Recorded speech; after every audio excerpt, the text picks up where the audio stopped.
Hey, what's up, y'all? We finna do this late night crime thing. Everybody tap on in. Cause this finna go down. This J Lava. I scour the internet so you don't have to, so we can look at some crime. Yeah.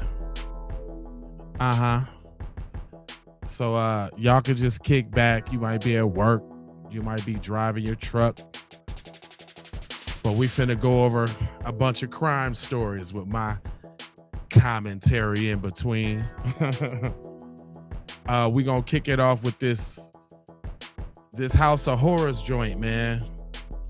I think I played this crime before, but I never heard somebody break it down so in-depthly.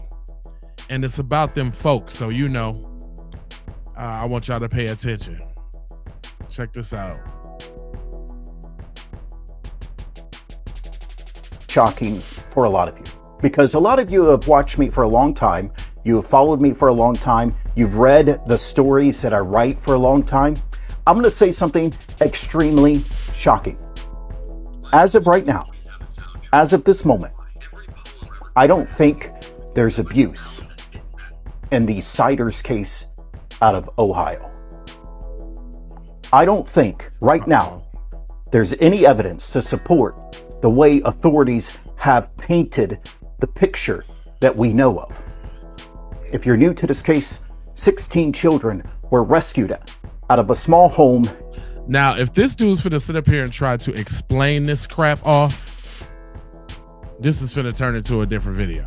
In Benton County, Ohio. These 4 individuals were arrested: Gary Siders Sr., Christina Siders, Gary Siders Jr., and Elizabeth Siders. And Elizabeth Siders is the mother of all 16 children.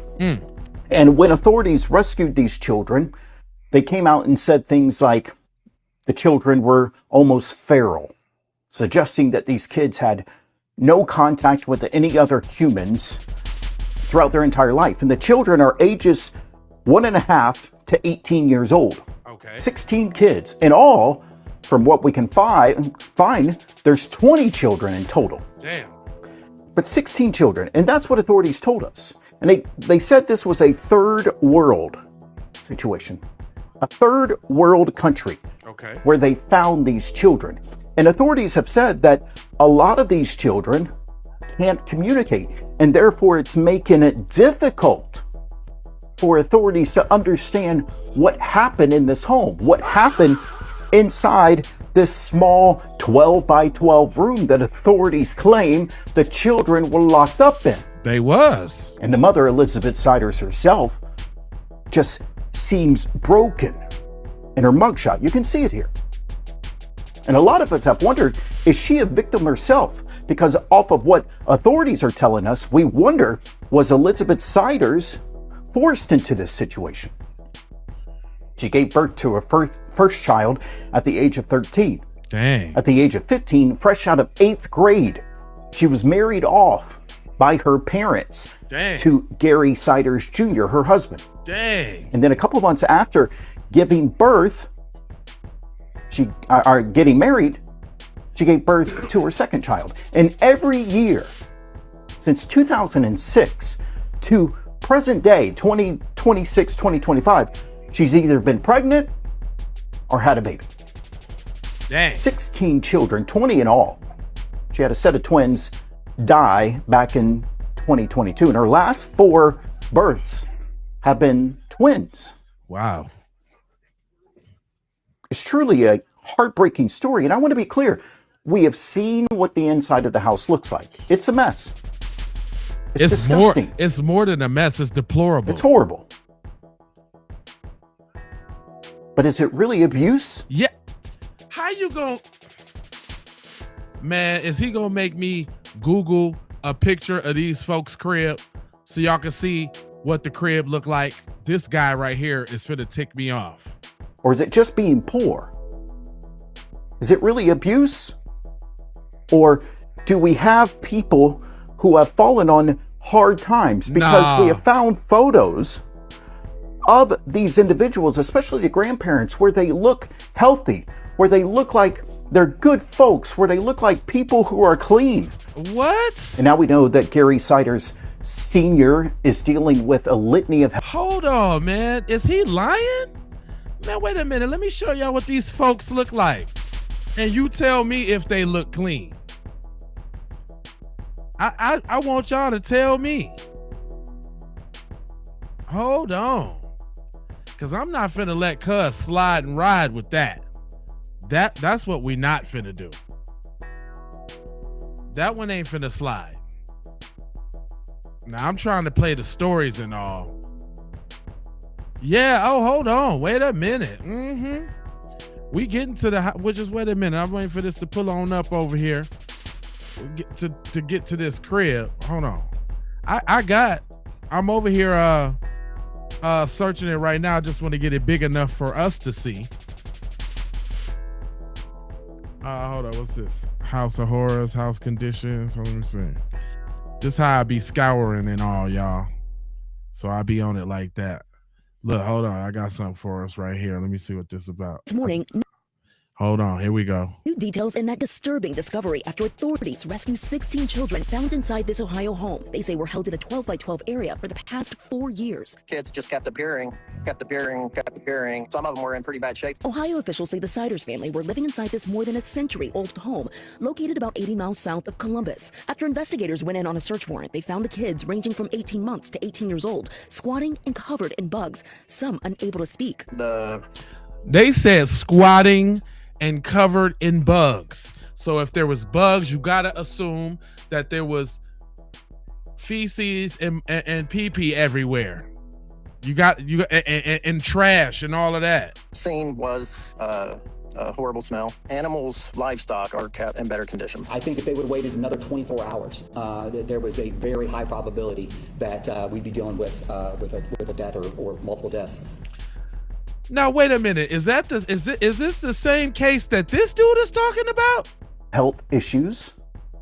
We know that Christina Siders, the grandmother, supposedly has early onset dementia.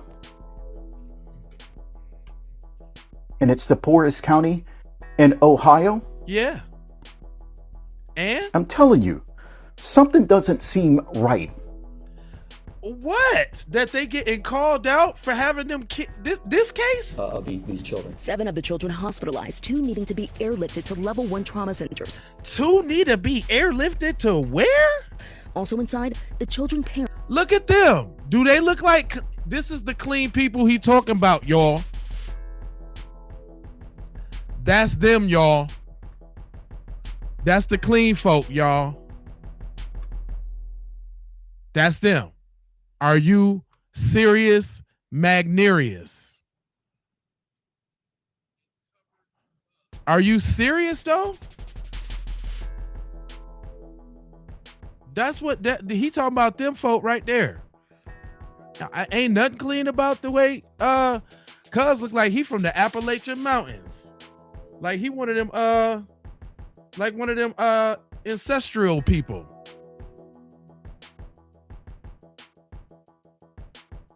And then you got old Mother Hubbard right here. Man, that's the House of Horrors for real. And set of grandparents. They were immediately placed under arrest and arraigned Wednesday. All 4 charged with 16 counts of child endangerment, pleading not guilty. The evidence shows that these folks were pretty good at hiding these kids. They knew that if anybody actually knew what was going on, these kids probably would have been removed. And more charges could be on the way. In the meantime, the focus is shifting to the children. Authorities say finding a foster home for all 16 siblings will be challenging, but they hope to keep as many of them together as possible. And I'm sorry, but that's a sad situation. But they gonna end up splitting them kids up. And unfortunately, when they go to the foster care situation, not all, but some of the time, that's where some of the most shady characters are. Not all, because my cousin's mom was a foster mom, and there was a lot of kids that came through the crib, and we developed relationships and with a lot of them. She was pretty good, so I can't say all. But is this the same case? Now listen to this dude talk about it. About what authorities have told us compared to what we have found. I want you to listen to Elizabeth Sider's attorney. I want you to listen to what he had to say in an interview recently. Take a listen to. Well, bro, Yeah. hold on, bro. Are you talking about one of the people in the House attorney? It's his job to try to get them off for the crazy stuff they did, fam. What are you talking about? Tommy Stawley is the attorney appointed to Elizabeth Siders. I talked to him after he visited her in And he's a scumbag too, because I just wouldn't take this case. I don't know what kind of money it would be to defend somebody like this. jail this afternoon. He said today she shared more information about her children and told him they were all born in hospitals. He says that he takes issue with comments authorities made calling those conditions inside the home pure evil and wanted to dispel some of the rumors. Here's some of our conversation. Is it your understanding that the kids were forced to stay inside? I don't think we've seen any evidence to prove that. There's been no evidence to suggest that there was were the any house, restrictions y'all. in the home. Wait a minute. That the children were locked or forced to remain. Wait. There's been no evidence. That's the house, fam. Fam, you explaining that house, fam?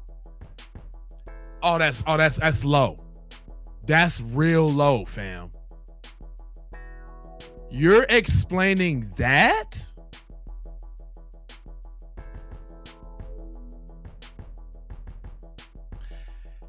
It's just safe to say don't nobody give a damn about them children. It's just safe to say that. That's crazy. You sitting up here advocating for this? Look at that. That's a mattress right there. This is a mattress. Bags, rubble, dust. That look like the armoire of an old couch.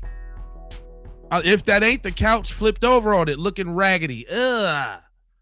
Just, it looks really bad in there. To suggest that there were any restraints in the home, that the children were locked or forced to remain in the 12 by 12 room. I think this is one of the things that's been really sensationalized on the internet. Is it your understanding that she wanted to be pregnant this many times and give birth to this many children? So what she's told me repeatedly is that she and Gary wanted a big family. I don't know if they wanted a family that was this big, but they repeatedly said, she's repeatedly said to me that she wanted a big family. He looks like a scumbag. He looks like a scumbag that would represent scumbags. He looked like a scumbag representer. She said that kids are a gift from God. Has she talked to you about how the kids were treated at all, how they fed them, or what the dynamic was like inside of the home? Absolutely. So, quite honestly, when I go into the jail, I've been there 3 times. Every time I go there, we end up talking about the kids for a significant portion of our visit. What she tells me is that the kids had phones. Some of them had social media, the older kids. Man, ain't no way you telling me 20 people was cool up in that little shack, fam. He is ridiculous. This guy is scum. Ain't no way you telling me they was smooth and cool. They had phones. Seems like the priorities was in the wrong place. I don't know how active they were on that social media, but she tells me that they had little inside jokes. And I think the big thing with that is it doesn't jive with the way that this case has been characterized in the public. Because when you... So they had phones and they made little inside jokes, which made their living conditions okay, is what he's saying. Y'all gotta listen. That was his justification. Don't let that go over your head. Use language like feral kids, you're imagining people that have been isolated away from human contact. People who have never interacted with any sort of social media, with the internet. Notice he's saying social media, internet. Notice he ain't saying people in school. Was it none of them in school? None of them got shots. None of them was vaccinated. Nobody got dental, nothing. They didn't even have birth certificates and social security numbers. Tell that. With humans outside of their own home, or even humans in general. who are completely lack the ability to use language. There's nothing to suggest that. Why did 2 kids have to get airlifted though? You think they just spending money on helicopters just because? If I recall, the man said if they wouldn't have came in another day, it would have been curtains for somebody. It was curtains. They was on the brink of curtains.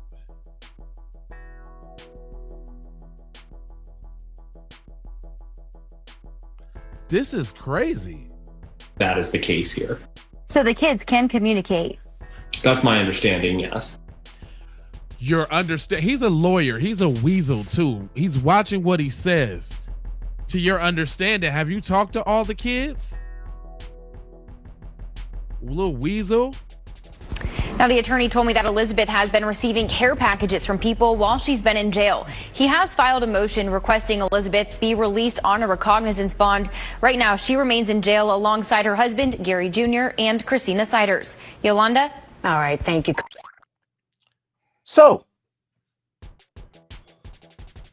and authorities told us that some of these kids were in such critical condition that they had to be rushed to the hospital. It's just not making sense. So now we are being told by... What's not making sense about that, bro? What do you don't want to believe about kids being... Where's the lie in that? Where is the make something up in that?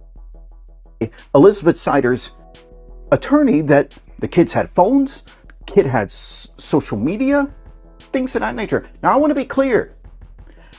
If the kids weren't going to school, that's got to be dealt with. If the kids were living in these conditions, that's got to be dealt with. But I have spoken to sources connected to this story. The children, at some point, especially in the city that they lived in before, had doctors. There's a difference between the conditions that they were living in and abuse, beating. That is abuse. I know plenty of poor black people that don't got a filthy crib. Matter of fact, probably some of the cleanest cribs you ever been in. Just because you're poor don't mean you gotta be dirty and filthy. What are you talking about? Feral, not being able to communicate. And let me explain something that really, really bothers me. And I want to be clear about something here. Okay. We'll address Gary Siders Jr. in a second. But let me be clear. The county itself has already told the world they can't afford to deal with Gary Siders Sr. So what? What does that have to do with them cheering? And his medical issues. So they shipped him off to another county so that county could pay for it. Okay. And then they gave him bond so it could be released so the county's not responsible. Now they're asking the state of Ohio, which is messed up in itself.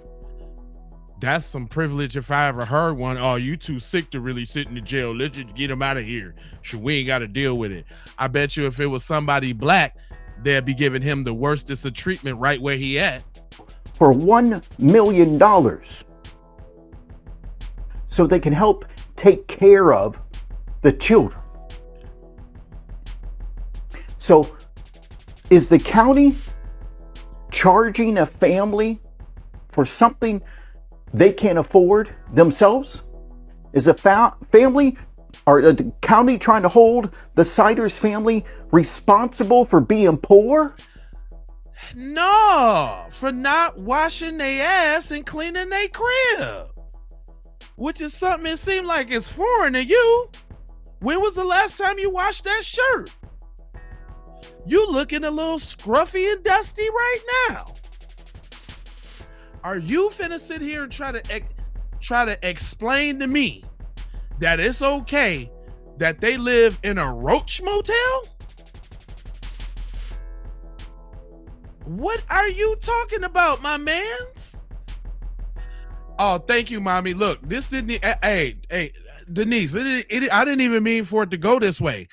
I thought he was covering the story objectively. It is not till I heard that he's lightweight, slightweight, trying to take up for these people is when I had to intervene. Like, dude, what are you talking about, bro? Oh my God, bro. Oh, hell no, man. What the what? This dude is tripping.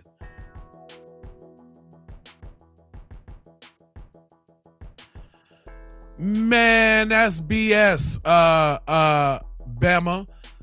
They ain't letting nobody out of jail if they sick. R. Kelly had issues in jail. They ain't let him out. Bill Cosby had issues in jail. They ain't let him out. And they was rich. So I don't want to hear that. No. But let me hear some more. Please explain to me why the government agency said that this state of these children was so crucial, but you don't think so. Go ahead, Mr. Robbie. Now, look, we can debate all day long whether they should have kids while they're poor. Okay. Okay? That's a whole different debate. Black Cherry. I want to stay focused on what they're being charged with. And right now, the county themselves are admitting that they can't even afford to take care of these children. That is a stupid argument. That's dumb, my guy. So because they can't take care of the old man that was a part of committing the heinous crimes against the kid, somehow everybody should be let off because they're evading responsibility in some sort? What are you talking about, bro? Even the parallel or even what you try to, it don't even make sense. Okay.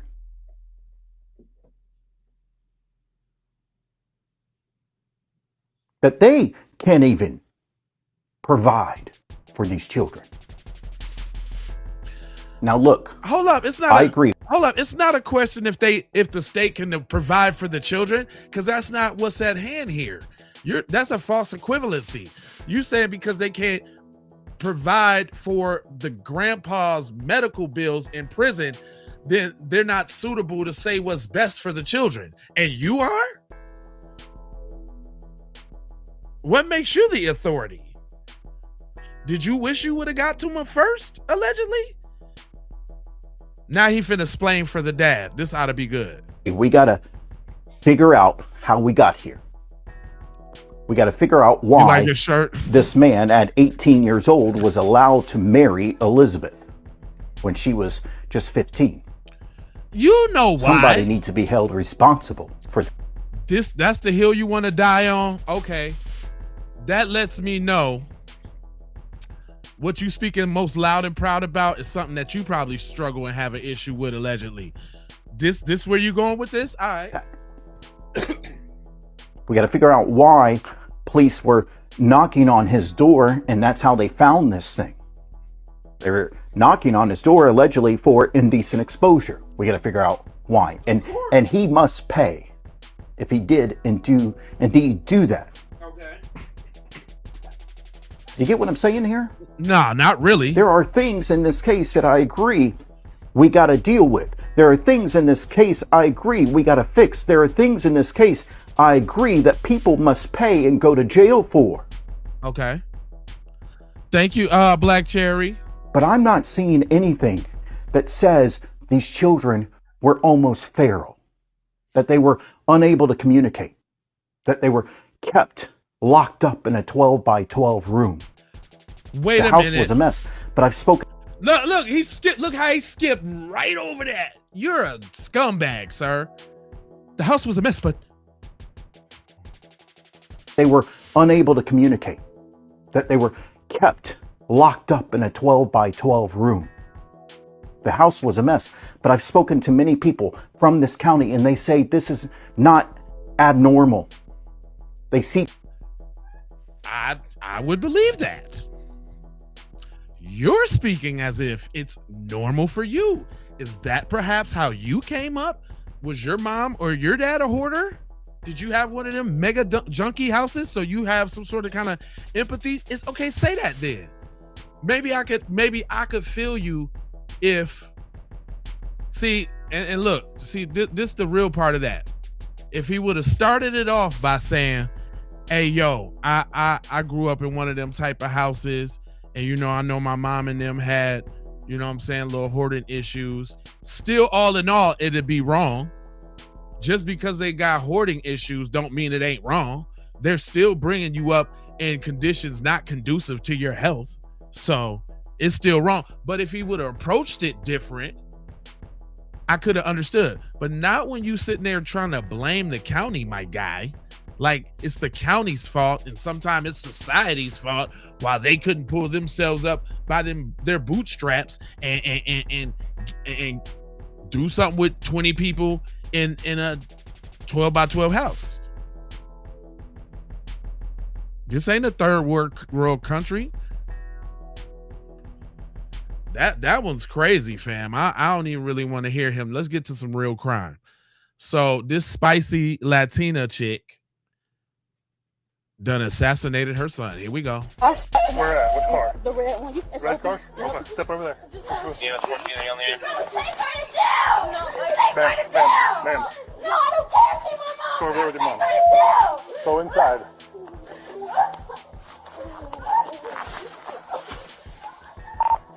I got one down out in front. The mom's out here with me. I got several people inside the apartment.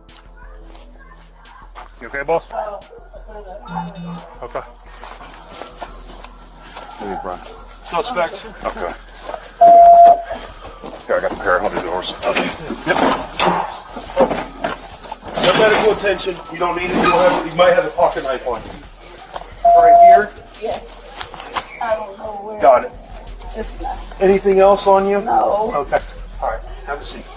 Watch your head down there. Watch your head. Watch your head. Okay. Sit down. She got oil on her. You got hot oil? No. Okay. All right. I'm gonna put this in your car. 142. Parking's clear. Excuse me. Yes, ma'am. Can you get me out of there? I mean to throw up. Okay. 1 second. Please. Please, God. Please, God. Oh, God. Oh, God. Jesus. Oh, God. Oh, God. Oh, God. Here, get some air. No, please, God. Oh, God. Run out some air. Oh, God. Yo, oh, God. Please, God. Okay. One thing at a time. You don't know. One thing at a time. Oh. Oh. Jen and Sandy. All right. What is your first name? LaQuandra Williams. What? LaQuandra Williams. Can you spell it? LaQuandra. Yes. I don't even know what happened. I came home from work. I own a business, and my son drove my car today. I asked him where he take my car to, because I got my car fixed this weekend, and he went answer me, and I said, I said, I'm talking to you. I'm talking to you. He went answer me, and he don't like my boyfriend. He said, I'm going to kill you and your boyfriend. We were fighting in my living room. He never did that to me. And then I have a gun. He has a gun of mine too. Like we always get into it. Like I don't believe this is happening. Like I can't even cry. Like that's my child. Like you don't know. God mercy, man. What in the world is happening? My whole life. I raised them and took care of my kid. Moved from Youngstown to here, and we've been going through hell ever since. So that's your son? Yes. Okay. How old is he? I'm just curious. He's 21. He's 21. Okay. What was her name? Her name is LaQuandra. Your name? My name is Maya. Maya? Yes. She killed him, bro. What was your last name? Hughes.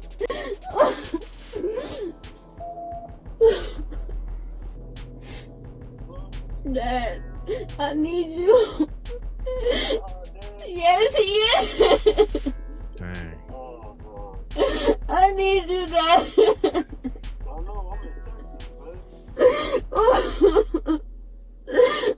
Yes, I see him. He was on the floor.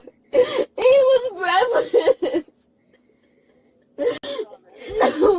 They shot him in the chest.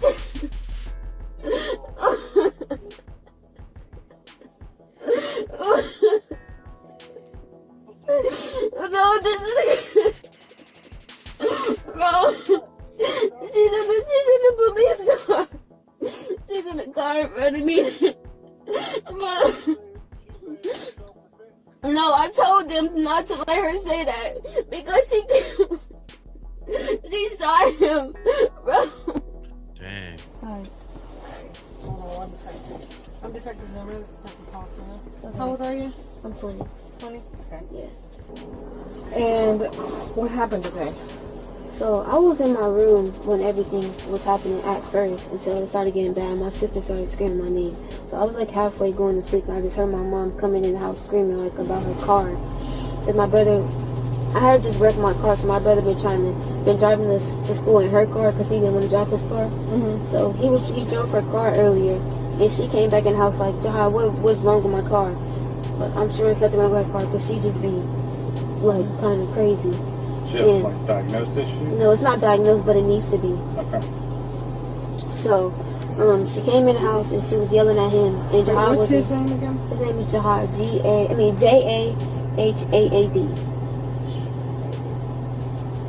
Okay. So she was yelling at him. How old is he? He's 21. 21. Okay. Yeah. So she came in the house and she was yelling at him and he wasn't responding to her because when my mom get to yelling at us, like, we don't respond because if we start yelling back, she's gonna escalate because she has a real record of like us. I'm not gonna lie. Okay. So like we just don't respond to her when she yelling. Like we wait till her to stop yelling when it escalates and then talk. So Jahad wasn't responding at all. So she started trying to take his I guess she was trying to take his AirPods out of his ear. Well, that's what he told me because I wasn't in there for that. But I was after I asked him like what happened after she was outside. Hold on, let me get to it. But I had asked him what happened. She was trying to take his AirPods out of his ear and he wasn't letting her and she started trying to hit him. So that's when it escalated in the kitchen. Then she had got the knife because Jahad was like pinning her down, like wasn't letting him. And you know, she was getting mad because he was blocking her hits. So she had grabbed the knife and she was trying to, so we trying to get the knife away from her. Did you see that part? Yeah. Okay. So we were trying to get the knife away from her and she was trying to stab him. So my brother kept telling me to like get back. And Jahad, the one that shot. So like he told me to step back, so I stepped back and after he got the knife away from her, she was trying to grab more stuff, but I ended up grabbing the knife because we have the knife, you know, multiple knives up in that stand thing. So she was trying to grab that, so I grabbed it and she was trying to grab our little coffee holder to throw it at him, but I grabbed that too. So she was trying to, and after he had ended up getting the knife away from her, she was still like trying to punch him and stuff like that. So he ended up slamming her on the floor and like pinning her to the ground so she can stop. And afterwards, after he was pinning her down, he was just telling her like, I'm not a little boy, you're not gonna keep putting your hands on me. And then after he had ended up letting her get up, so she went downstairs to grab her gun. And I didn't let her. She was walking back upstairs, but I didn't let her come upstairs. I locked her outside. Okay, so she came outside to get her. She went outside, and that red truck over there by the 2 gray Impalas, that's her car. Okay. And she went to go grab her gun, and then she was walking upstairs, but I wasn't gonna let her shoot him, so I locked the door from her. I locked her outside, and hold on, I'm talking really fast. But I locked her outside and she was screaming like she was just trying to get in the house, like give me my phone or give me my keys, but she already had her keys. So I just wasn't letting her in the house. So Jahad, the reason why he ended up outside because he was trying to leave. Do you see his bags over there? His bags are probably on the floor. Where at? Over there where she shot him. Okay. Which car is hers? The red car all the way at the back between the 2 Impalas. Yeah. So Jahad was trying to get his stuff to leave. Like he wasn't even trying to go do nothing. He was leaving. So he had his bags and everything. And I was telling him not to go outside, but he didn't think. Of course, nobody gonna think their mom is about to shoot them. So he went downstairs anyways as he was trying to leave. And when he went outside, I heard the gunshot. He was like, ah, and then I seen him from the balcony on the floor. And she was trying to. Did you see him get shot? No, I heard it. You just heard it? And I went out to the balcony, like I was by the door when I heard the gunshot because I was still holding the door locked. Yeah. So when I heard the gunshot, I ran to the balcony, and I see him on the floor. And she was like trying to. Oh, you were in the balcony here? The balcony, yeah, right there with the 2 chairs. Yeah. So you ran out there and you saw? I saw him on the floor, and she was trying to help him on the ground. The concrete. Like, where was he exactly? Do you want me to get out? Well, just kind of tell me, like, straight in front of, actually, like in front of those 2 cars right there at the end. Okay. Yeah. And she was trying to help him and stuff, like, I don't know what she was trying to. She looked like she was trying to help him, even though she shot him. Alright, you can take a seat back there for me. Put the jacket over or something. The jacket has been searched, something in that as well. So just the fifth, no veggies. Okay. Thanks for hanging around. Oh, no problem. You got stuff. That's alright. That's good.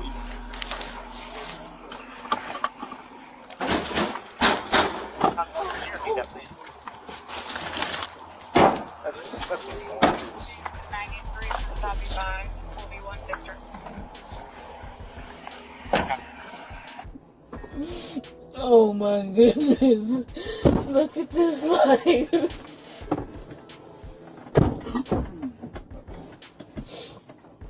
Do y'all know anything about my son? No, we don't know anything, unfortunately. As soon as we get an update, we'll let you know.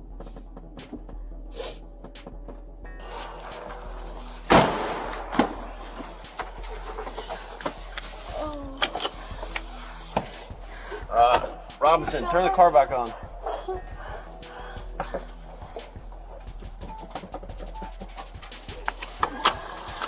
Alright, you're good. Is there anything I can do to help you? No, please get to the shoulder. Okay, step this way for me. Go around the back and then you follow the other officer right here. Yeah, rest in peace to that little dude, man.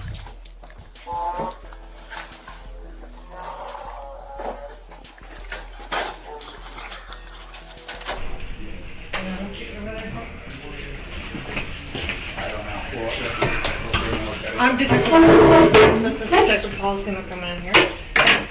We're going to read you your rights. Have you ever had the rights to review before? No? Okay. Well, we'll go over kind of slowly to make sure you understand them all. We'll ask a couple goofy questions at the beginning of it. So just bear with us. I'm going to give you this so you can follow along with us. Can you tell me what happened? So I came home early in between my 2 clients, and Jai used my car, and I asked him where he took my car at, because he took my car to like the shop and left it there.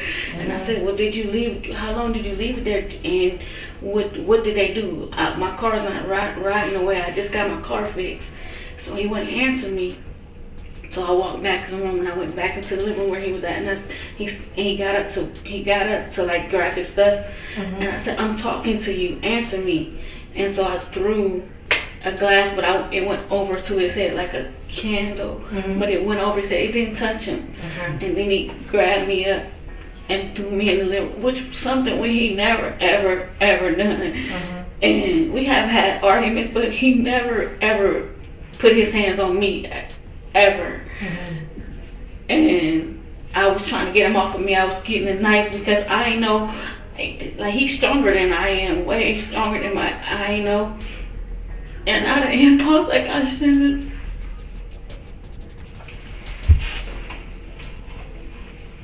Well, I will tell you, unfortunately, your son did not make it. Oh, God. I'm so sorry. What? They worked on him for at least close to an hour. But he did survive his injuries. Take me. You can take me. I don't deserve that. He didn't either. Yo, God.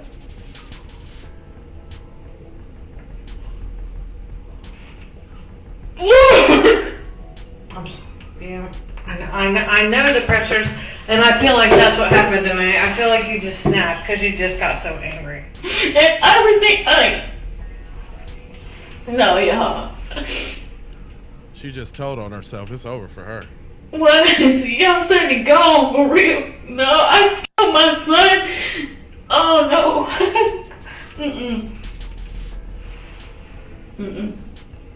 I'm not going to believe it. And I kind of figured something was going on because when nobody talked to me while I was out there, I'm like, tell me what's going on. Well, those guys aren't allowed to. Yeah, I did not mean to do that. I did not mean to do that. I did not mean to do that. Yo. Dang, man, threw it all away.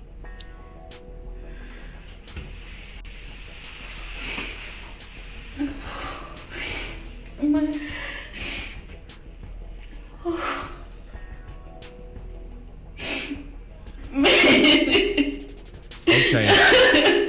Oh God. Oh.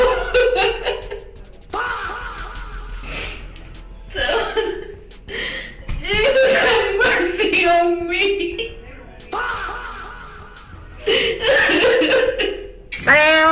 Down. She was later charged with second-degree aggravated assault with a deadly weapon, using a firearm during a felony. Dang. Well, keeping it rolling, we got a killer husband that realizes his wife is still breathing. It all started with this 911 call. 911, what is the address of your emergency? Yes, I need an ambulance, 3028 No Road. Tell me exactly what happened. My girlfriend's not breathing. Before deputies could even get there, paramedics were already on scene, trying to save his girlfriend.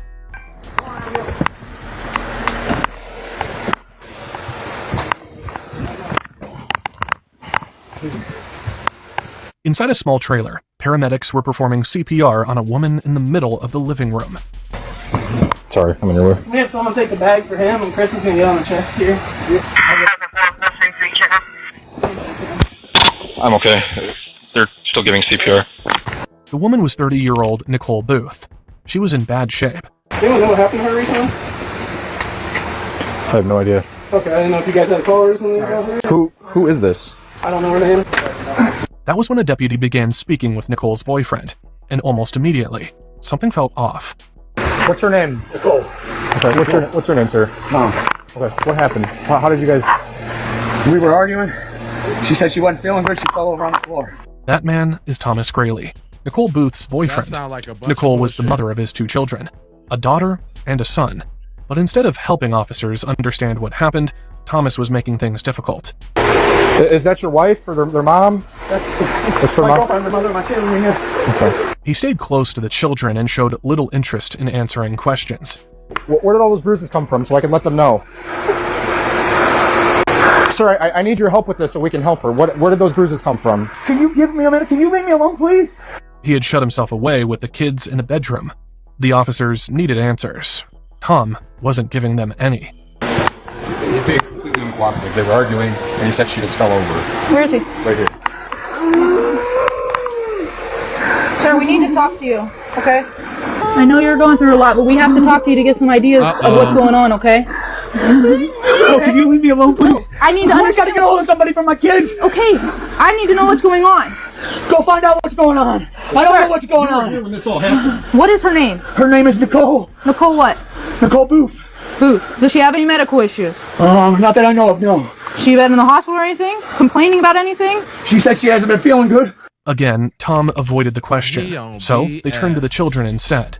How did your mommy get the bruises all over her? You leave them alone. No. Sir. Ma'am. We need to understand Dude, step back from her. Step back I asked from to her. give me a minute, please. Listen, you're not going to tell me how to run my crime scene. I'm not, you I'm understand not telling that? you. I I'm just trying asked to you figure out what's going on. I just asked for you to so give you me can a stop. minute. No. I just asked for you to give me a minute. That's the first thing I asked him. Okay.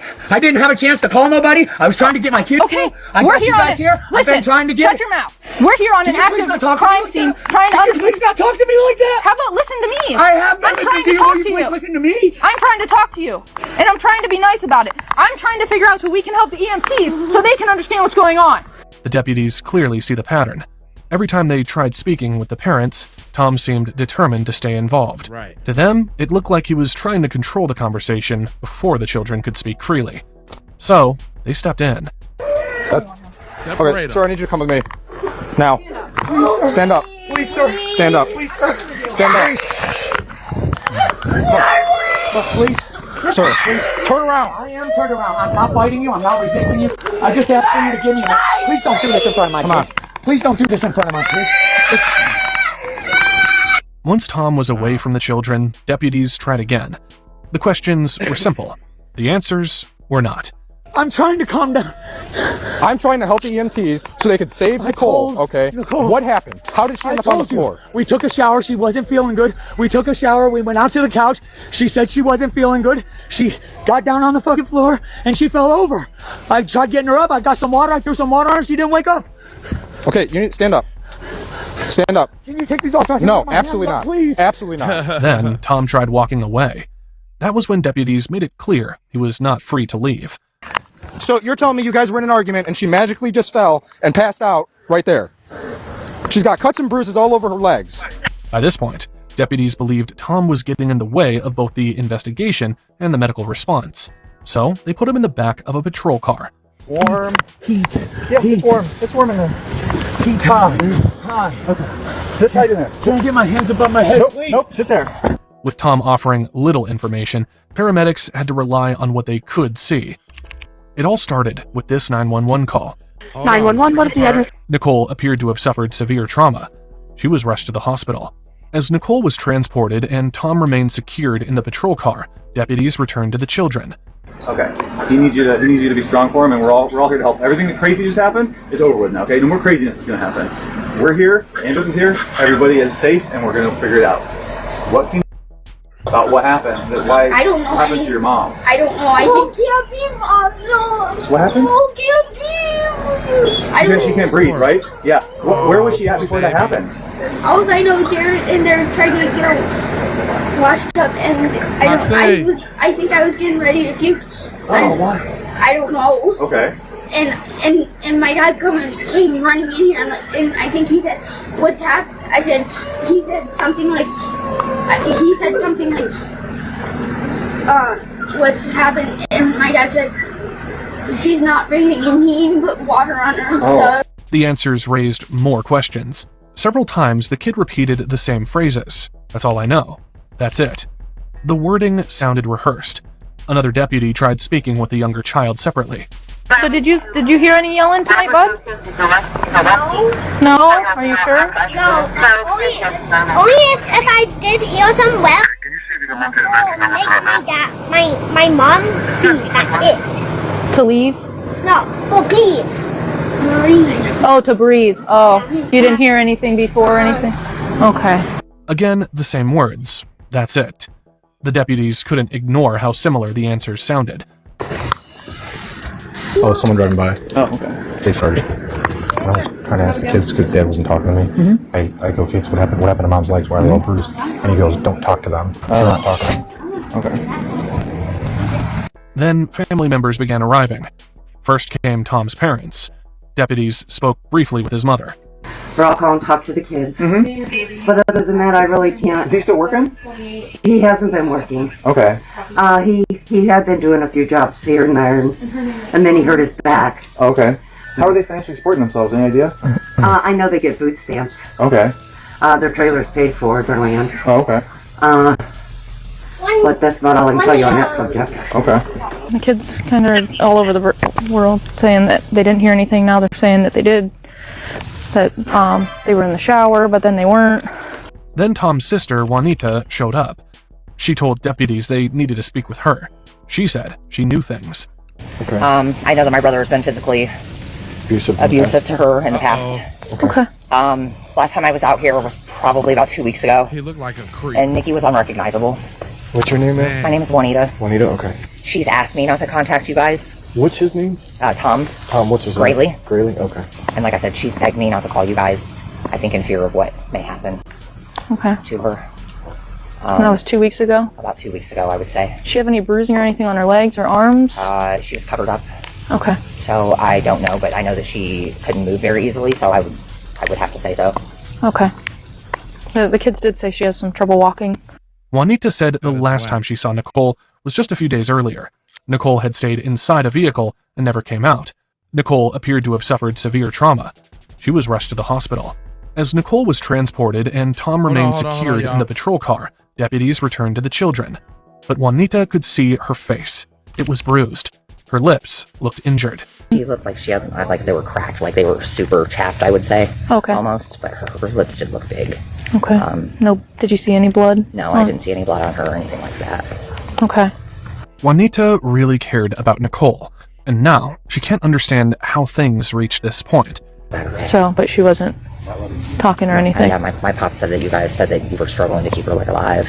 Yeah, so... That's scary. She's a good woman. Yeah. I know that they fight a lot. Like I said, I know my brother was being physically abusive prior to Nikki. Okay. I still speak to his ex-girlfriend. So I think Tom needs help. Are you condoning Tom the is behavior? like a conspiracy theory. He's up in that. I love him, but he's my brother, and he's up. She also shared something that immediately got the deputy's attention. On one occasion, Nicole hugged her and whispered to her to not leave. Nicole told Juanita she was afraid that Tom might kill her. Because Juanita was close to the children, deputies hoped she could help them feel comfortable enough to talk to the cops. Do you know how Daddy caused them bruises? Did he hit her with something, or did he hit her? What did he hit her with? Like, it's part of the BB gun and stuff. Part of a BB gun? Part of a BB gun? Where is that BB gun? Do you know where that is? I think it's either... No, don't touch it. Don't touch it. I think it's either over there in the... Here. She confirmed it happened last night, and deputies located the BB gun. I think it was Last night. Is it the black one with the scope? What about the bruises on Mommy's face? How did that? Okay. Mommy has bruises on her face too. I don't know. You don't know. Okay. It's that one right there? Okay. On her nose? You said you saw a cut on the side of her face? Yeah, Does he ever use his fists? Or is it always grabbing something? She said his hands. Yeah, first, she did. And sometimes the end of the BB gun. She said. Did you notice any blood from her mouth? Was Mommy's mouth bleeding?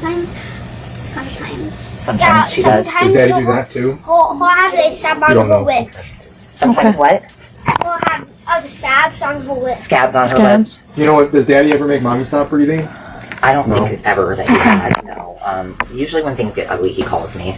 And I don't drive. I try to make it out here. I usually do make it out here to at least make sure they're okay. I love Nikki. You don't love Nikki. I'm sorry, y'all. I was trying to let that cook out. First of all, let me say, man, I hate that the kids got to go through this. Girl, you's aiding and abetting your brother. If you love Nikki, you shouldn't sit there and let him beat the crap out of her then. And fam, if you got questions, you got to do the super chat, man. I'm just not answering questions. We watching crime. I can't say that I don't feel bad for her, but... Then Juanita took the kids and left the property. Tom, meanwhile, was transported to the sheriff's office. Tom, look at me. You guys ever get physical? Can you do me a favor? What's that? One favor, and I'll talk to you for hours if you want. What do you need? Let me go in and sit with my kids and hold my kids, because I'm going to need to give you things anyway. Are you going to need to give me things? Yes, sir. And I want to give you things. I have tons of things to give you. like what? Boxes of stuff. Boxes of stuff. Like what? Tons of stuff. I don't That know. doesn't help. When Tom learned the children had been speaking with deputies, he desperately wanted one last hug before leaving. The request was denied. Then he tried a different approach. He told deputies there was a box of paperwork inside the house that would prove his innocence. Nobody will. I am listening. Listen, we got the ride to the county jail, and I will listen to you. Yeah, but all the things that I'm telling you I need for my evidence, you're going to destroy because people are going to be in my house. You're not going to get it all. I've offered to give it to you, and I've tried to talk to you, and you guys just make a mockery of me. When that failed, his frustration became obvious. Tell you what's going to save her life. What caused her injuries? What caused her injuries? You can tell me what caused her injuries is a great start. Me and her. What does that mean? That means just what I said. It means me and her. She hurt herself? Yes, she hurt herself. Okay. So are her injuries a result of a fight? Did I say that? I'm asking you a question mark at the end. I know you're asking, but you don't want to listen. My ears are wide open, Tom, and the doctors are desperate to know. That's why we want to know, because they're asking us what happened.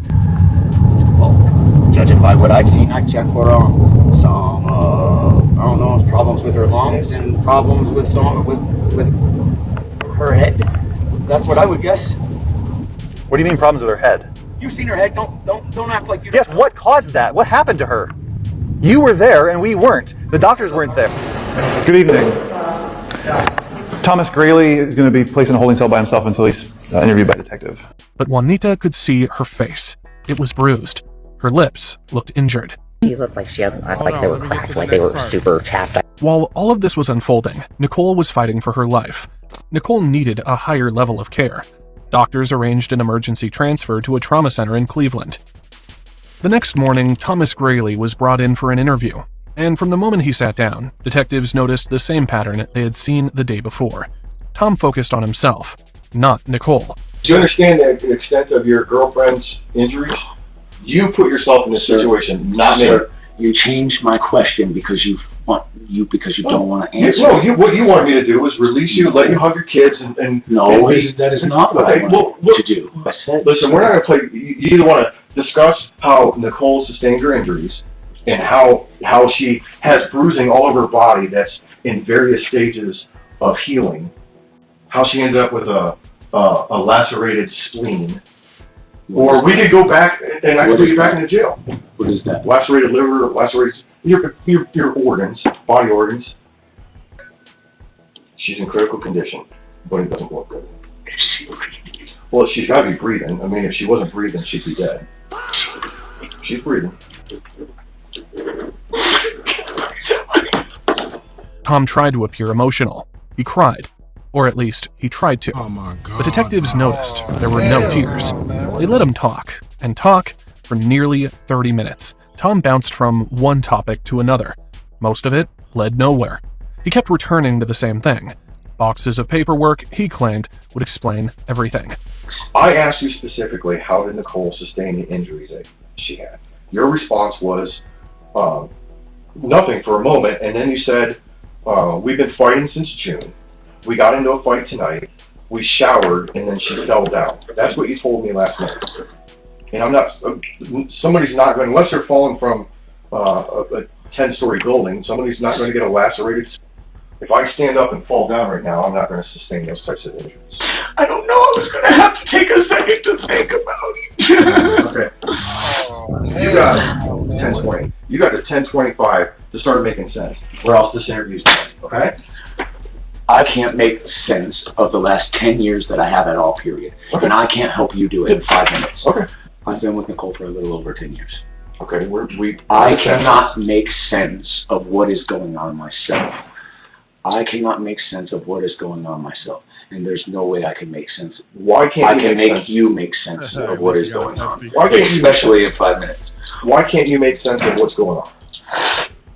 You know you had 2 kids together. Because Nicole has lied to me and manipulated me and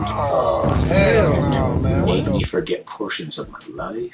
How did she make you forget portions? That's what I was going to try to put on that piece of paper. Okay.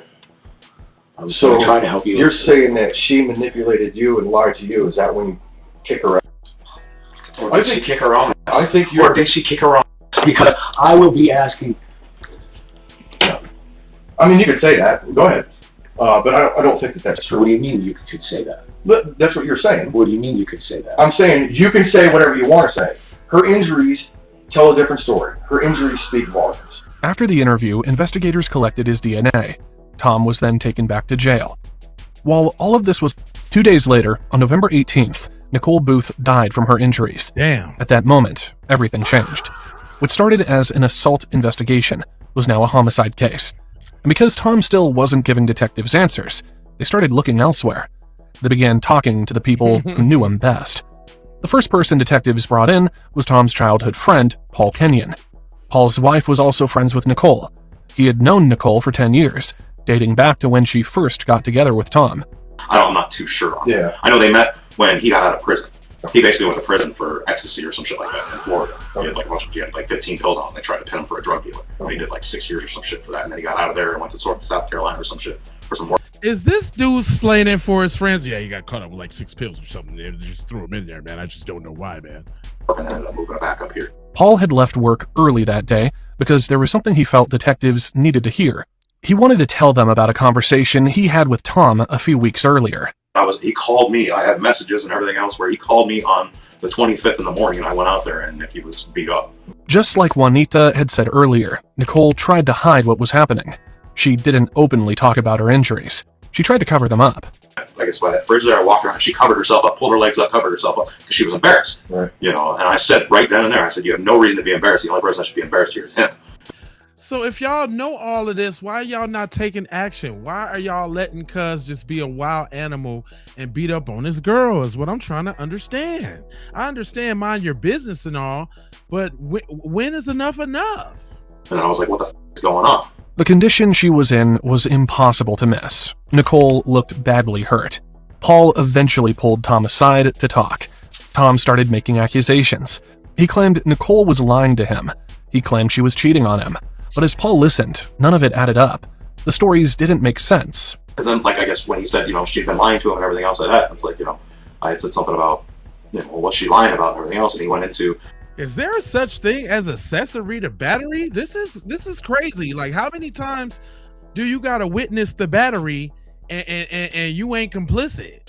some crazy off the wall shit, like she might have been his friends in the past type thing or something. So I don't know if Tom was fabricating things in his head type shit or thinking worst case scenario type thing. You know I don't what know. it was. I really don't know what he was thinking was his excuse for this. He admitted to Paul that he had punched Nicole, but even then, his explanation was scattered.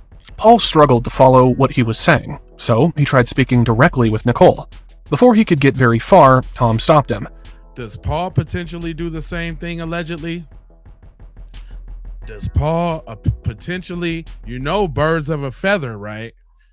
You heard that, right?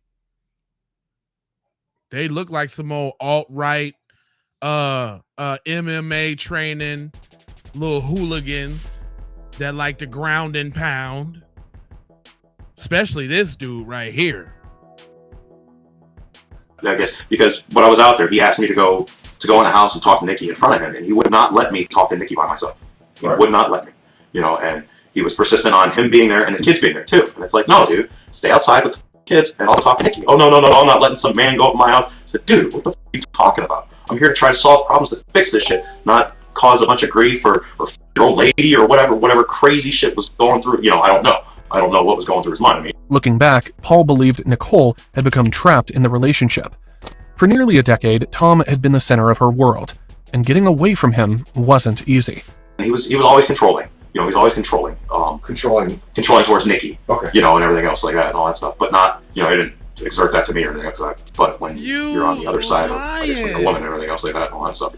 See, now you're lying. Now you lily livered. Now you yellow belly.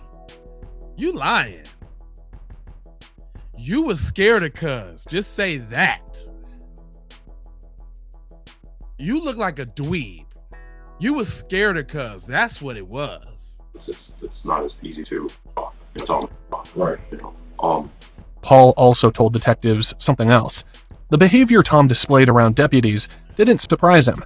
In his opinion, the confusion, the excuses, the victim act, it wasn't genuine. Paul believed Tom knew exactly what he was doing. Oh yeah, you see that? Hold up, y'all see that profile right there? Cuz right there was afraid. Tom knew exactly. That was his little homeboy. Come on, Spike. What do you need, Spike? Spike, show me what's up, Spike. He was the little homeboy. He used to sun the shit out of him. Yup. If he wasn't trying to get at his girl on the lowski woski. You just can imagine what kind of little escapades that was going on over there. You know, if he okay with the beating, then he probably okay with the treating. Just something for you to think about. What he was doing. He's, you know, like I said, he's not dumb about when it comes to the court system and everything else. You know, he's somewhat educated in it, and we'll try to play every loophole and gateway through everything. After speaking with Paul, detectives sat down with Tom's parents, and much of what they heard sounded familiar. TJ and Nikki fought. I mean, I've never seen him hit her.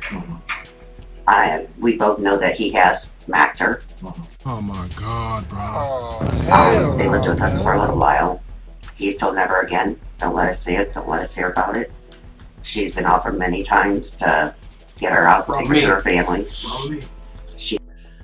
So, the friend, the parents, everybody was cool with Nikki getting whooped on. Everybody is cool with Nikki getting smacked up.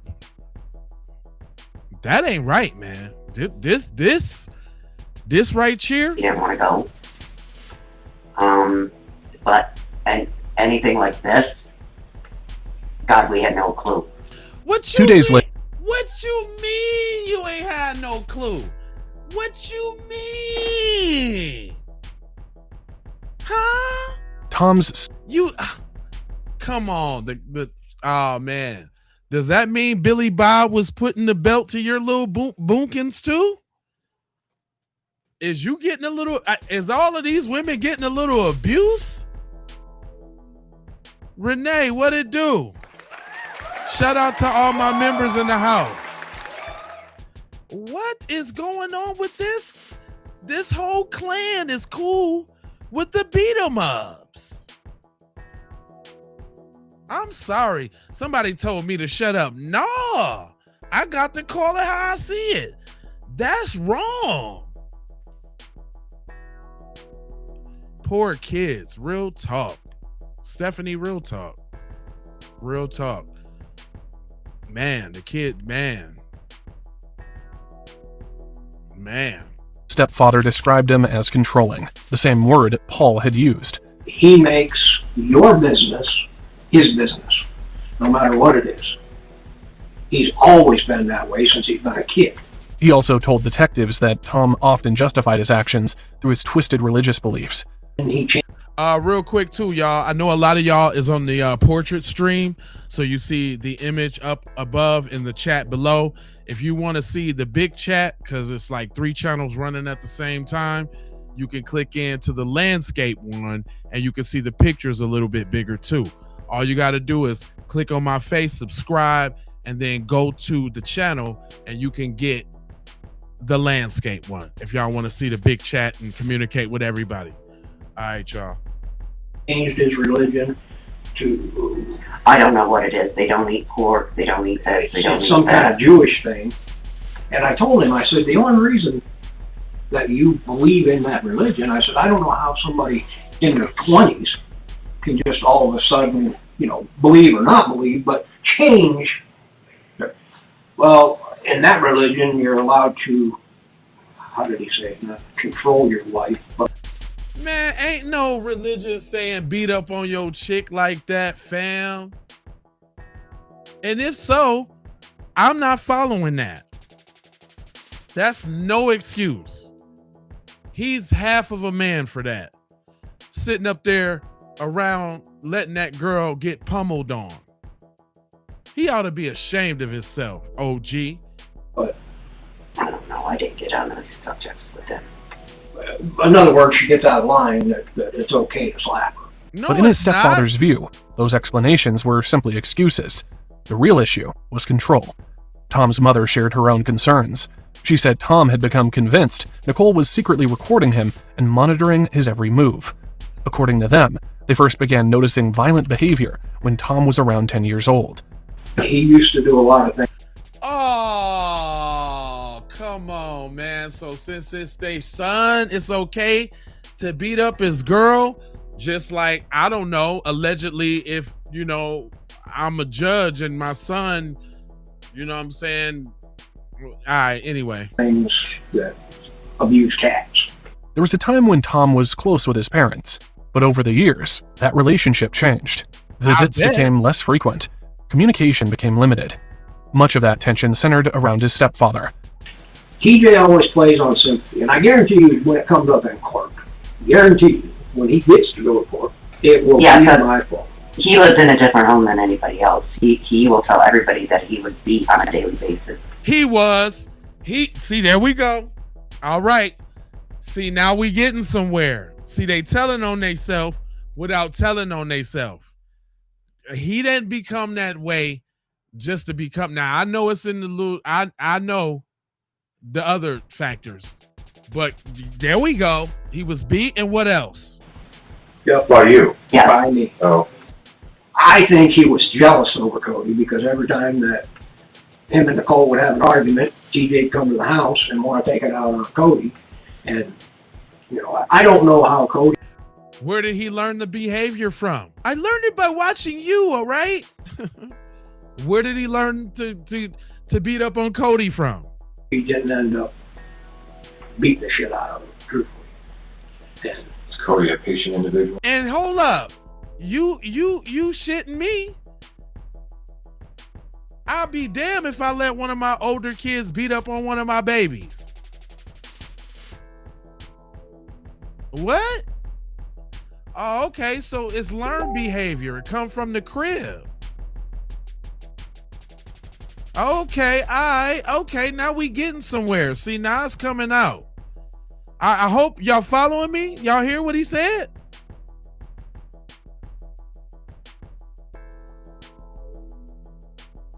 Yeah, you heard that? Oh, okay. You sat up there and let him beat up Cody like that? Shame on y'all. So y'all been cultivating this monster. Now the monster done got out of control. And so y'all sat there and let him do whatever he want to do. It probably started off with the animals, with the cats and the dogs. Then it migrated to Cody. Then other people. And then we got to ask, what else has he done? Then we got to ask, what else has he done? And to who? Because it seemed like he got a thirst for it. Seems like he done developed a thirst. no. Well, no. But the thing is Cody's ain't nothing funny about none of that. Is Cody a patient individual?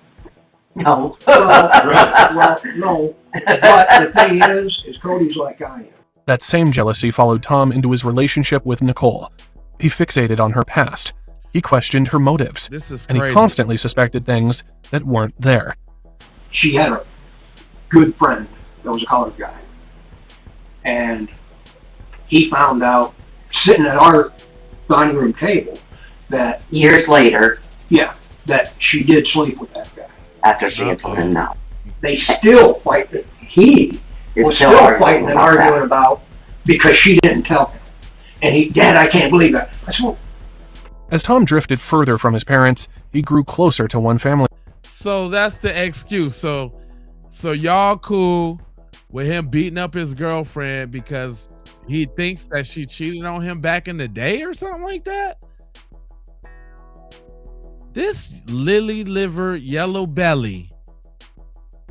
Wow. Member, his sister, Juanita. So detectives brought her back in for a formal interview. Yeah. Me and Tom have different beliefs. Tom has always been aggressive and, Don't try to separate yourself from your brother now, shorty. No. See, you see how quick the bus you get thrown under the bus? I don't know him. We got different beliefs. We came up different. Nah, that's my brother, but I don't know him. Nope. That ain't, I don't know him.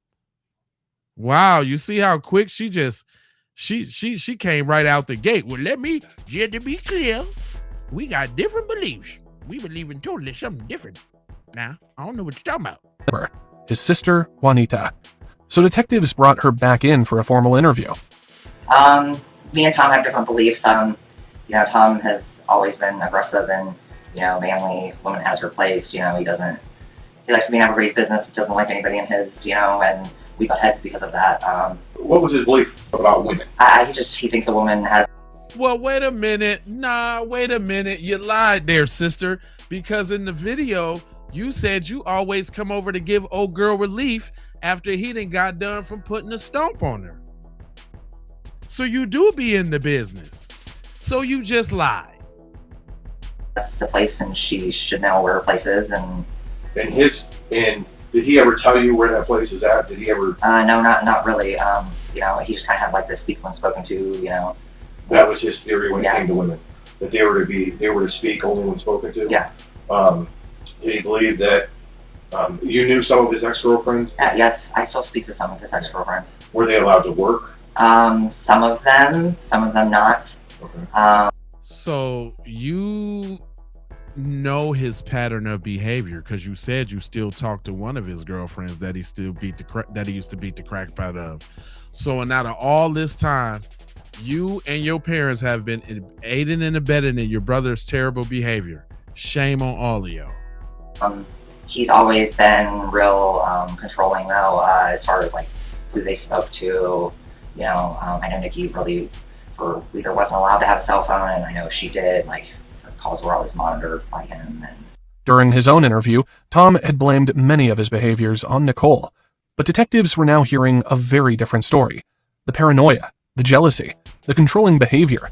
Those issues existed long before Nicole entered his life. and I mean, I've seen him that way with girlfriends before, Nikki, so it's, you know. Told y'all. I seen him that way with girlfriends before. Told y'all. I could imagine what her boyfriend does to her. I guess not Nikki per se, you know. Yeah. Up to this point, nobody claimed to actually witness Tom strike Nicole. They're lying. Even Juanita had previously said she never saw it happen. But during this interview, that changed. I told y'all. For the first time, she revealed that she had witnessed an incident herself, one she had never disclosed before. That night, I seen Tom hit her. I picked her up out of the floor. Did he smack her? Close his fist? I think he just slapped her like really. How you don't think what you had? You don't think she's still caping for her brother? Girl, you don't think what you had saw when somebody got their tail whooped? Are you serious? You think? I think he slapped. Nah, he probably gave her a macho Randy Savage blow. Hard, like, I mean, it knocked her off on the couch. He almost didn't let me go over to her, like, to help her. And I mean, I pretty much told him, like, I'm not okay with this, and I'm not just gonna sit here, No, you didn't, because he told you he'll give you some too if you don't mind your business. leave the floor, like. Tom's Juanita then described one of the last moments she shared with Nicole. As they said goodbye, she pulled Nicole into a hug, and what happened next stayed with her. And I remember when I hugged Nikki, she said to me, "Please don't leave me, he's gonna kill me." And she said it aloud, not to where he could hear her, and Months after Nicole's death, detectives finally received the results from a forensic extraction of the phones belonging to Tom and Nicole. Juanita had previously told investigators that Tom closely monitored Nicole's calls and communications. Now, detectives could see much more than call records. Buried inside the data were several home videos recorded by Tom himself. One video was dated October 24th, 2021, the same day Tom had called Paul over to talk. In the footage, Nicole could be seen lying on a couch. Her injuries were visible. She appeared to be struggling to breathe. Meanwhile, Tom stood behind the camera, recording.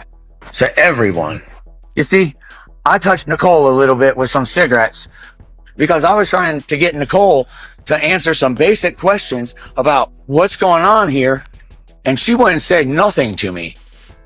And I try to talk to her, and I try to love her, and I try to explain it. I just want to be 100% transparent because I think she's trying to set me the up. That even though she looks like she does, I'm trying to explain to her that there's a judgment coming. And if she thinks this is bad, wait until she gets to judgment, because I want to make it very clear. This is my boat, and I run this. And I just want to make it clear that I don't beat on Nicole. I don't beat on Nicole at all. I teach Nicole hard lessons out of love. And that wasn't the only recording. Wow. There were multiple videos from that same day. Again and again, the footage showed Nicole lying motionless on the couch while Tom paced around, angry and accusing her of setting him up. These videos were recorded nearly 3 weeks before Nicole died. They captured injuries that could no longer be explained away. By this point, Tom was already sitting in jail. What had begun as a felony assault case had long since become an aggravated murder prosecution. Tom entered a plea of not guilty and waited for trial inside the Ashtabula County Jail. While there, he made a phone call to his mother. He told her that he had hired a private investigator to go to his house and retrieve documents. Documents he believed were important. Hello, this is a free call from Thomas Greeley. His mother had already seen those documents, and in her view, retrieving them was a terrible idea. How are you? They offered me 30 to life. Oh, did they? Wow. So after 30 years. So you're going to trial then, right? Wow. why some of the investigators aren't going to investigate. All I'm going to say is you don't want them digging through your stuff. I don't know what you're talking about. There's some things in there that nobody should see. Uh-oh. Like what? Stuff that you wrote, just not good stuff. Everybody clearly knows that I put my hands on Nikki, but nothing says that I beat the out of her. You're not stupid. Okay, well, they're going there. Like it or not, they're going there. So I guess you need to point. They only have a certain amount of time to prosecute and bring you to trial, but they're going there. So whatever you're so worried about everybody seeing, get it gone. Yeah, well, if there's a burn pile there, we'll have a big fire. Before anything could disappear, investigators obtained a search warrant and collected everything they considered potential evidence from the home. Among the items recovered was a handwritten note. Wow. The writing belonged to Nicole. The note contained a list of men she had supposedly been involved with. Wow. Juanita was the first family member to discover it. She believed Nicole hadn't written it willingly. She believed Tom had forced her to make the list. Wow. By this stage, the investigation had become overwhelming. Piece by piece, investigators had assembled a picture that was difficult to dispute. The case was ready to be presented before a jury, but it never got that far. He pleaded guilty to aggravated murder. There would be no trial. A judge sentenced Thomas Grayley to 25 years to life in prison. Today, he remains incarcerated at Richland Correctional Institution in Ohio. Nicole Booth never got the chance to tell her story herself, but the people around her did. Juanita then described one of the last moments she shared with Nicole. As they said goodbye, she pulled Nicole into a hug. Wow. And what happened next stayed with her. Oh, hold on, my bad. I remember when Danielle Giannani was out. Hold up, that's the last one of that one. I got this one where it was a little house of horrors, little welfare check. Check this one out. This one's ill. On the night of April 2nd, 2024, officers with the Bernalillo County Sheriff's Office in New Mexico are pulled into a tense situation after a frantic 911 call comes in. Hello, 911. Hello? 911, press the button if you can hear me and you can't speak. Stop. Oh, Roger. The dispatcher can barely make anything out, but one thing was obvious. There is definitely an argument on the other side of the line. After a moment, the woman finally manages to speak clearly. Do you have an emergency? Yes, I need to have somebody come to Palomas Avenue. I don't know the exact address. I'm sorry. Okay, I need an address or some cross streets so we know where to find you. It's it's the south side of Paseo del Norte. Please, it's an emergency. Okay, I need the address so I can send them. Can you get it from my phone? What's your callback number? Stop. Look under John Colbert. Ma'am, answer my questions. What is your phone number? Ma'am, please, it's an emergency. Okay, listen to me and tell me what happened. The caller is Rhonda King, asking for immediate help. Even then, the call feels uncertain. The dispatcher hesitates, trying to figure out if this is a true emergency or something spiraling out of control without clear details. Their mother is passed away and they need some emergency assistance. No, and I think the person is being a danger to themselves. And I'm trying to stop them, but I can't. The person who needs help is 59-year-old James Colbert, a friend, a close friend. In fact, her ex-boyfriend, someone she's clearly worried about. What is he doing that you keep saying stop? He's trying to get to the room where the guns are in, and I locked the door, but yet he has a key to get to it. And we've been, like, wrestling over the key. James, no, stop. Listen to her. Stop. Stop. Stop. Where's my key? Ow. Ow. Where's my key? I hit my head against the wall, and we were struggling. The dispatcher uses Rhonda's phone to pinpoint her location. With that, deputies begin moving fast toward the residence. James, stop! Stop, they're here! James, they're here! First responders arrive around 11 p.m. When they step in, the scene is already physical. Rhonda is actively holding James down.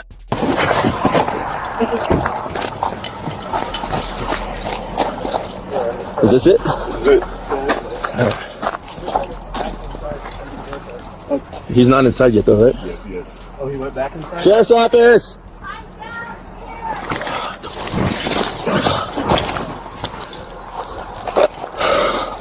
Sheriff's office! All right. What is it? All right, you come out here to us. Earlier on the call, Rhonda had told dispatch that James was trying to hurt himself.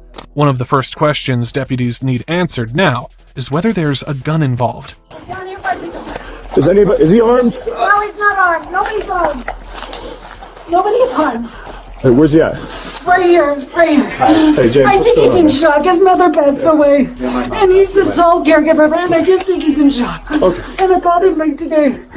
James, To check it's okay, on man. him. Hey, you're gonna be okay, dude. Okay. All right. Do you have weapons on you? No. Is it okay if I check over? She seems suspect already. No, there's not. No, please don't. No, I'm not putting you in cuffs, kid. Just to make It's just sure. make sure There's a you're mental not. health issue here. Yeah, no, we know, man. We. All right, so James. Can you step back around? I'm just gonna check you right here, all right? Please don't hurt me. I'm not hurting you, James. I just want to make sure you don't have pockets or These are anything, my right? Your keys? Okay. These are the keys that I have. Yeah.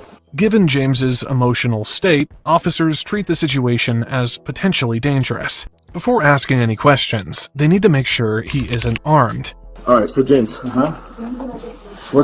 I talk to you outside, brother? Yes, can you do one thing though? Yes, sir. This door cannot be locked. Can we open that door, please? Why? Do we need to open it right now? Yes, because it's the heating stuff doesn't work if it's locked. Okay. I will be sure to unlock it. I will unlock it here. I will unlock it here before we leave, all right? Go ahead. Sir. It's about 39 degrees that night in Bernalillo County, cold and windy. Still, James is soaked in sweat. It's clear Rhonda wasn't exaggerating.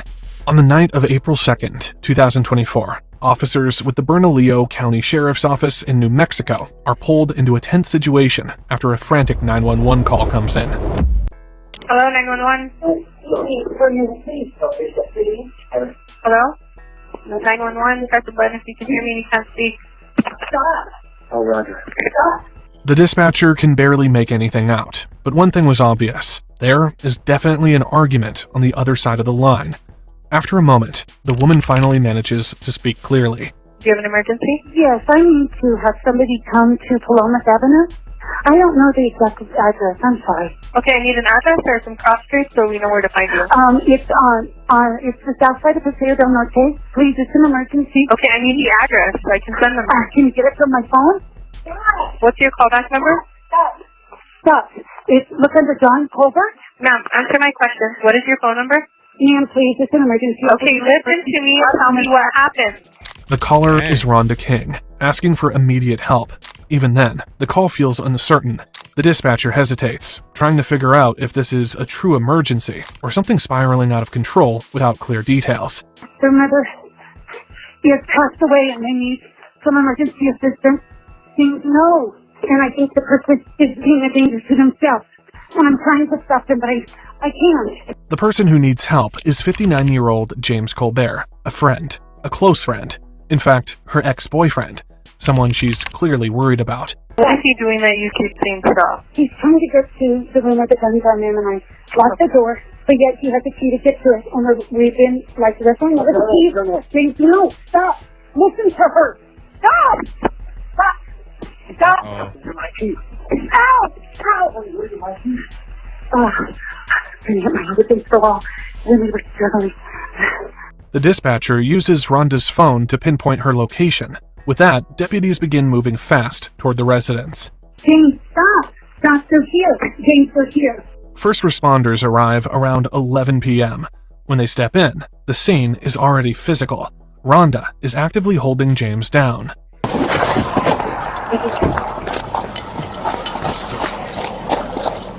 Is this it? Good. He's not inside yet, though, right? Yes, he is. Oh, he went back inside? Sheriff's office!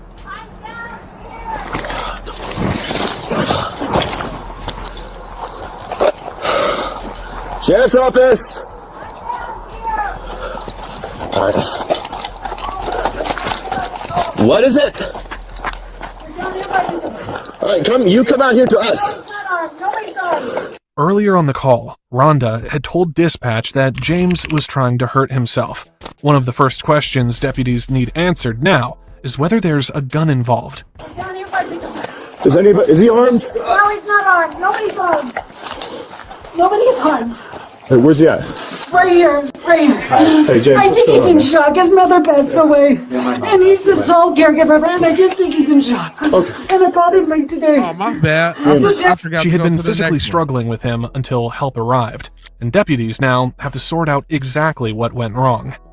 So James, what's going on today, man? We got called out here because I'm sorry to hear that there was a death in the family, and that is what I understand happened today. Yesterday. Okay. And this has obviously been very rough for you. Absolutely. And so we were called out here because somebody said you were maybe thinking about hurting yourself. Rhonda did. And is that something you're thinking of? No. So what's going on today? What was the argument about today? Just that what's happened with my mom and that kind of stuff. Okay. So she's under the impression you're trying to grab a gun and to shoot yourself. She thinks I would have in that room. Okay. But Not my intent. You're not intending to do that. No, Why no. would she think that? She just does. I don't know why. Okay. That's when officers notice just how rough the struggle was. James is bleeding, visibly banged up, the signs of a serious scuffle written all over him. Okay. Can we have medical come check you out, man? Just because. Sure. I mean, you got some scrapes and stuff. Things like that. Where? What is on your shirt? Is that blood? A little bit of blood. Yeah. From your lip or something? Something, yes. What happened to your lip? Just cut. Okay. And a little bit on your nose too, the bridge of your nose? Okay. As officers try to calm things down, James makes a strange request. He wants the front door locked, even as deputies are still talking to him. Okay. Can we lock this door though, please? So we have to turn the alarm system on. So are you going to be going somewhere today? I'm going to go back to my house. Okay, so this is not your... This is my parents' your house. parents' residence. That's right. Okay. While one officer works to stabilize the situation outside, another steps inside the home to take a quick look around. Nothing immediately appears out of place.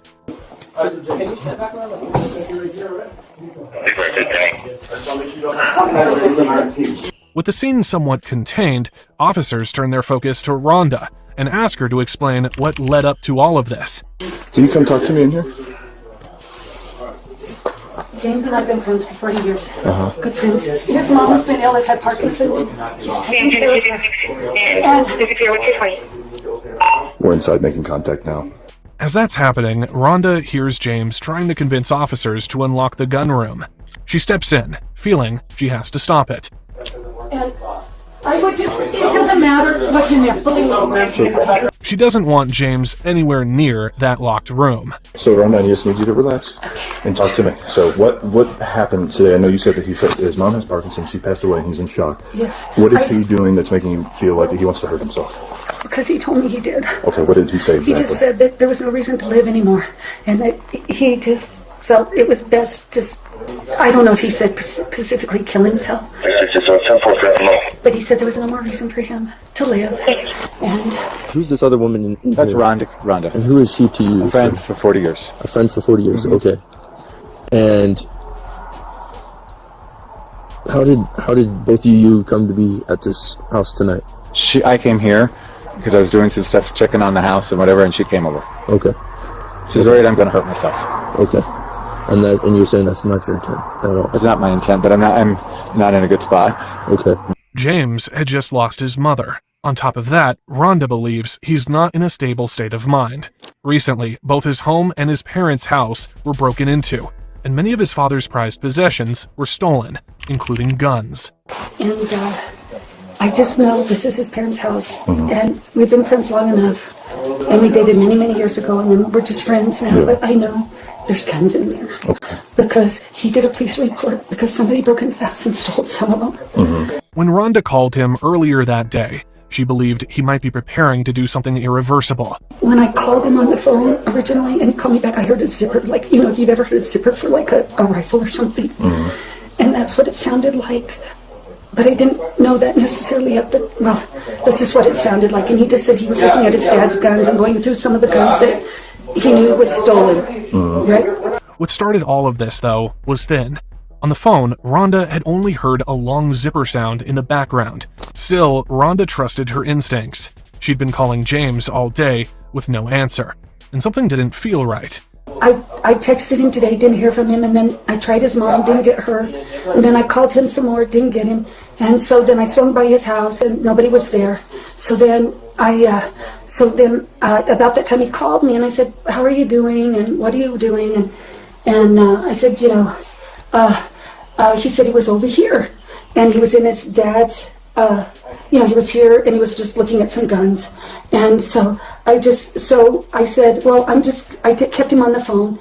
Then when I got here, I said, just come on out, let's go to the car and let's just talk. I said, come on out, because he's been very emotional about things being stolen from this house and another house he had broken into, okay? She had been physically struggling with him until help arrived, and deputies now have to sort out exactly what went wrong. So James, what's going on today, man? We got called out here because I'm sorry to hear that there was a death in the family, and that is what I understand happened today. Yesterday. Okay. And this has obviously been very rough for you. Absolutely. And so we were called out here because somebody said you were maybe thinking about hurting yourself. Rhonda did. And is that something you're thinking of? No. So what's going on today? What was the argument about today? Just that what's happened with my mom and that kind of stuff. Okay. So she's under the impression you're trying to grab a gun and to shoot yourself. She thinks I would have in that room. Okay. But not my intent. You're not intending to do that. No, Why would she think that? She just does. I don't know why. Okay. That's when officers know. At that point, she didn't even know his mother had passed away. She only learned the truth after pushing him to come outside, where he finally told her. And he said, well, she passed away yesterday. And I said, and I just think he's in shock. I just think he's in shock. That's when Rhonda decided to call 911. James tried to stop her, and the argument quickly turned physical. And then he was adamant to come back to here and lock this house up. And I told him, no, it would be okay. But he just wouldn't stay in the car with me. So I said, okay, I'll go with you. So I came down here with him, and I was very fearful he was going to go in that room and get a gun that was in there. James wanted to get to the guns while Rhonda was trying to stop him from doing so. And all that was heard on the 911 call. A misunderstanding led to a physical altercation, which left James with open wounds. The priority right now is getting him medical attention. Well, let's talk to medical real quick. Okay. But I have the keys. We'll grab the keys. Can we grab Before we leave. Okay, we're not gonna leave with the house unsecured. Don't worry about that. Don't worry about that. Yeah, we'll take care of the house. I'm worried about that. Okay. I promise you, we will not leave this residence. Yeah, and me and him, we will make sure it's locked up before we leave. All right? Okay. I'd like to lock it. James refuses medical attention. He insists nothing happens until the house is secured and the alarm system is armed. We're gonna secure it. We're gonna walk out to medical first. I want to secure the door, please. We can secure it right now. Is she leaving? She can come out. I want to secure the door. Okay. You can wait right there. Yeah. So sorry. So we're a little antsy just because we were told there was a gun involved. Okay. And our belief was yes, sir. I know. I patted you down. Okay. But our belief was that it was in the house, and that's why when we showed up, we were trying to pat you down for weapons, take you outside. Because if there was a firearm, we don't want. There's no one else here, right? No. I think it's an overreaction. He's like refusing to go to medical until we lock the door. I think that's why they're fighting over the keys. I don't think he's going to hurt himself. Deputies escort Rhonda out of the house to give James space and lower the tension. We don't want to delay him getting medical attention, so if you're good to leave, let's lock up the door so we can take him where he needs to go. Okay. And Does he have a wallet? I don't know. Okay, we can ask him. Was he here with, did he have anything with him? Other than just car keys and... Just the car keys, Okay. I think. Do you know what he came here to do? He said to Let's just... walk outside. Let's lock the door so we can get him on his way. He just said he came to check things up and lock things up and make sure everything was up. And then he told me he was just looking at this room here. Is there other doors that need to be locked, or just this? Just this one. Just this one? Okay. Yes, and then I have to turn the alarm on. Okay. That's right. We're going to turn it on. You want to go ahead? So I'll wait right here. I'll come out with you. But before he armed the security system, James wanted to unlock the door of the gun room. That locked door remains the center of the entire conflict. So one other thing, can I just show you here? Let's just turn on the door. Got shut. Okay. And I don't want it shut. So you want me to open the door real quick? Yes. I can open the door. She locked it. She locked it. The firearms are possibly... No, so the fire there. Okay. This is where they got stolen from. Okay, so do you want me to open this door? She locked it. Okay. I don't know if this key works for it or not, though, but I don't think so. He lying. Rhonda tells officers the key was lost during the struggle. With no way to open it, James finally agrees to lock the house down. Nice. Let's set up. Okay, come on. I have to lock this. As James secures the doors, officers begin calmly collecting Rhonda's full account now that emotions have cooled. James's mother, well, James has been basically the sole caretaker of his mother the last few years since his dad died. Okay. She has Parkinson's disease, and she's been ill. And James has been ill himself, like medically, and I think a lot of it's, was stress related. She explains the stress James has been under lately, especially after both break-ins at his properties. He has another house that was broken into off of Rio Grande, and then this one recently was broken into, and we've been here before. And they stole a bunch of his dad's guns and very prized possessions, banjos. Okay. And so he comes over here to check things periodically, okay? Rhonda says she's been worried for a while. James had lost weight, grown distant. She'd even bought him a gift, hoping to lift his spirits, but couldn't reach him. I had gotten him a pair of pants because he's lost a lot of weight. And so I just texted him, I got you a pair of pants, and I thought I'll just swing him by his house. So I went over to his house over there and nobody was there. So I tried him again, didn't get him, didn't get his mom. And so then when I was leaving that house there, he called me and I said, "Where are you?" And he says, "Oh, I'm over at my parents' house. I'm just locking up, checking it." And he said, "I was just looking at the guns, that they stole to my dad's. But I know there's still other guns in there. They didn't steal all of them." Right. And so I just kept him on the phone till I got here. Meanwhile, James continues locking up when he suddenly remembers the water faucet had been left running. Oh, there's one more thing. We turned water on. We got it right here at this faucet here. I want to make sure it's off, if I could, please. Turn the water on? She turned it on. Rhonda turned it on. Okay. Just go ahead, go first. Julie, is it okay if I just, turn this off? You want me to turn off this faucet? So, Make sure that one is off. this one's off, sir. And This one's off as well, sir. Can I ask her a question? Rhonda. What? Did you turn on water anywhere in the lower bathroom? No. James finally secures his parents' home for the night. Alright. And we can come back and check on your residence periodically through the night, if you would like. At that point, she didn't even know his mother had passed away. She only learned the truth after pushing him to come outside, outside, paramedics are already waiting. They've been standing by while James finishes securing the house. James? Yes, I am. Okay. You walk us out to the ambulance? No, because we have to go to my other house. Okay, so the other house. No, what's your name, sir? James. Okay, Right. so James, I'm Deputy Noss. I'm gonna be straightforward and just tell you what's going on here. So we showed up. You were covered in sweat. Right. You have some blood on your T-shirt.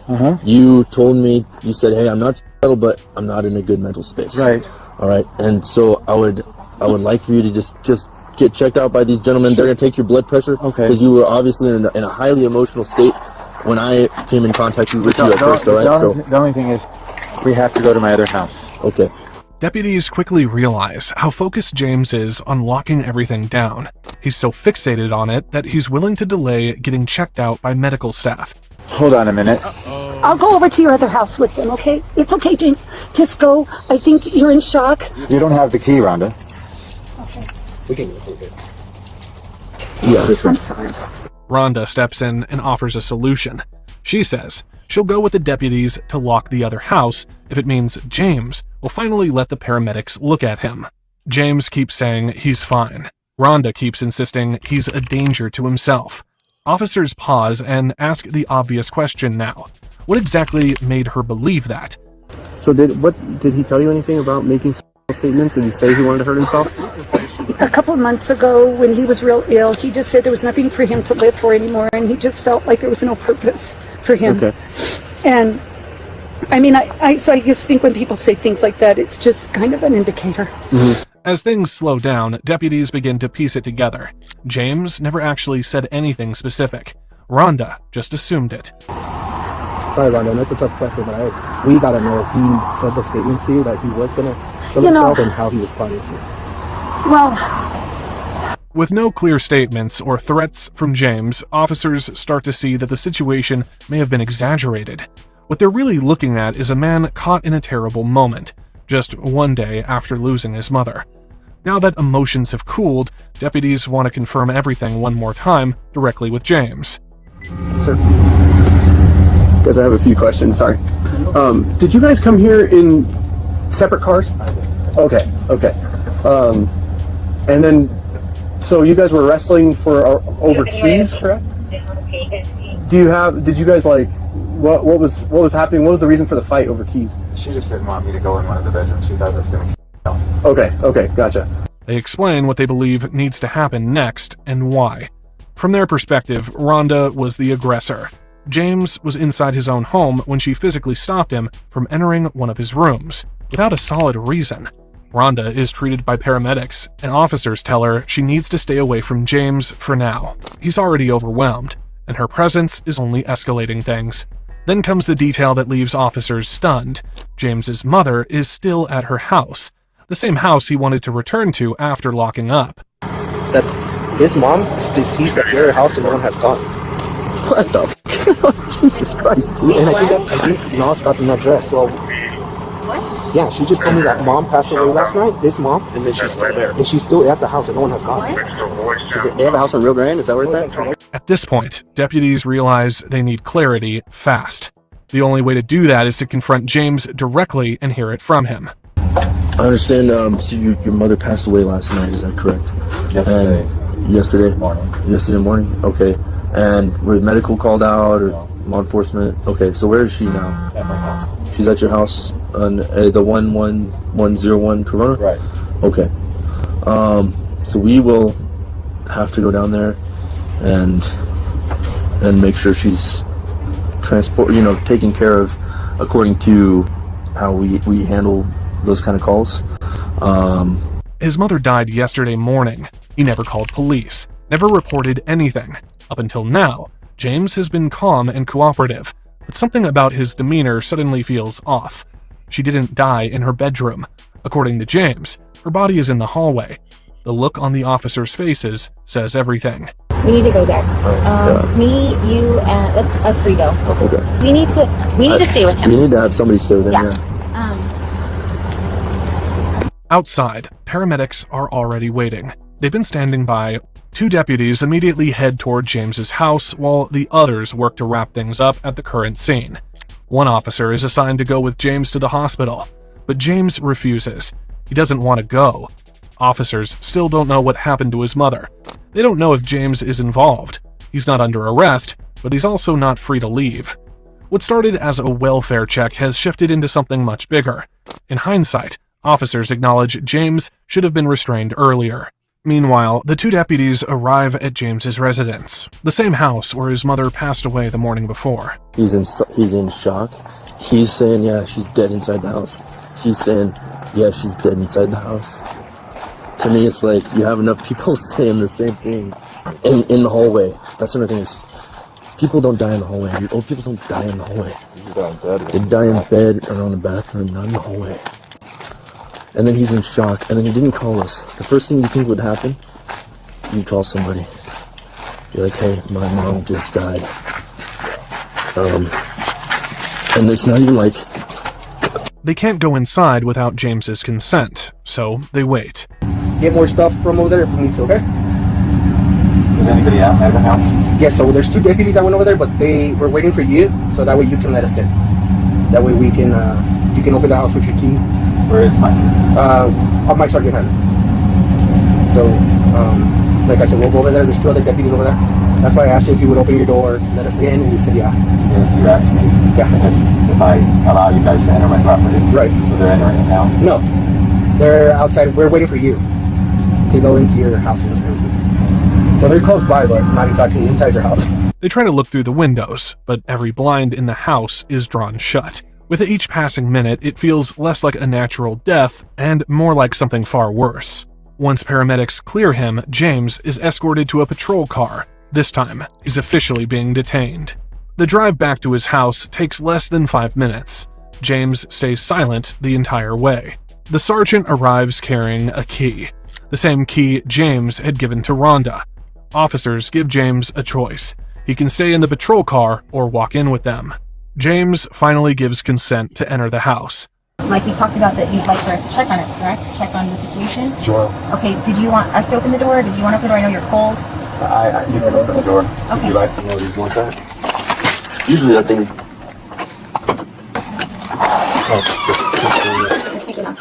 Sheriff's Department, anyone inside, make yourself known now. It doesn't take long. Inside, they find his mother. Are we going in guns blazing and everything? Yes.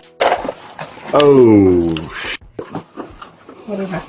Dead body. DB, obvious 10-7, blood on the walker, on her last reachings to her legs, possibly head. Let's just clear the house, make sure no one else is here. So I'm gonna we can take this secure.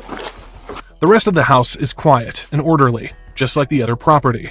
And now, officers are confident of one thing. James Colbert's mother did not die of natural causes.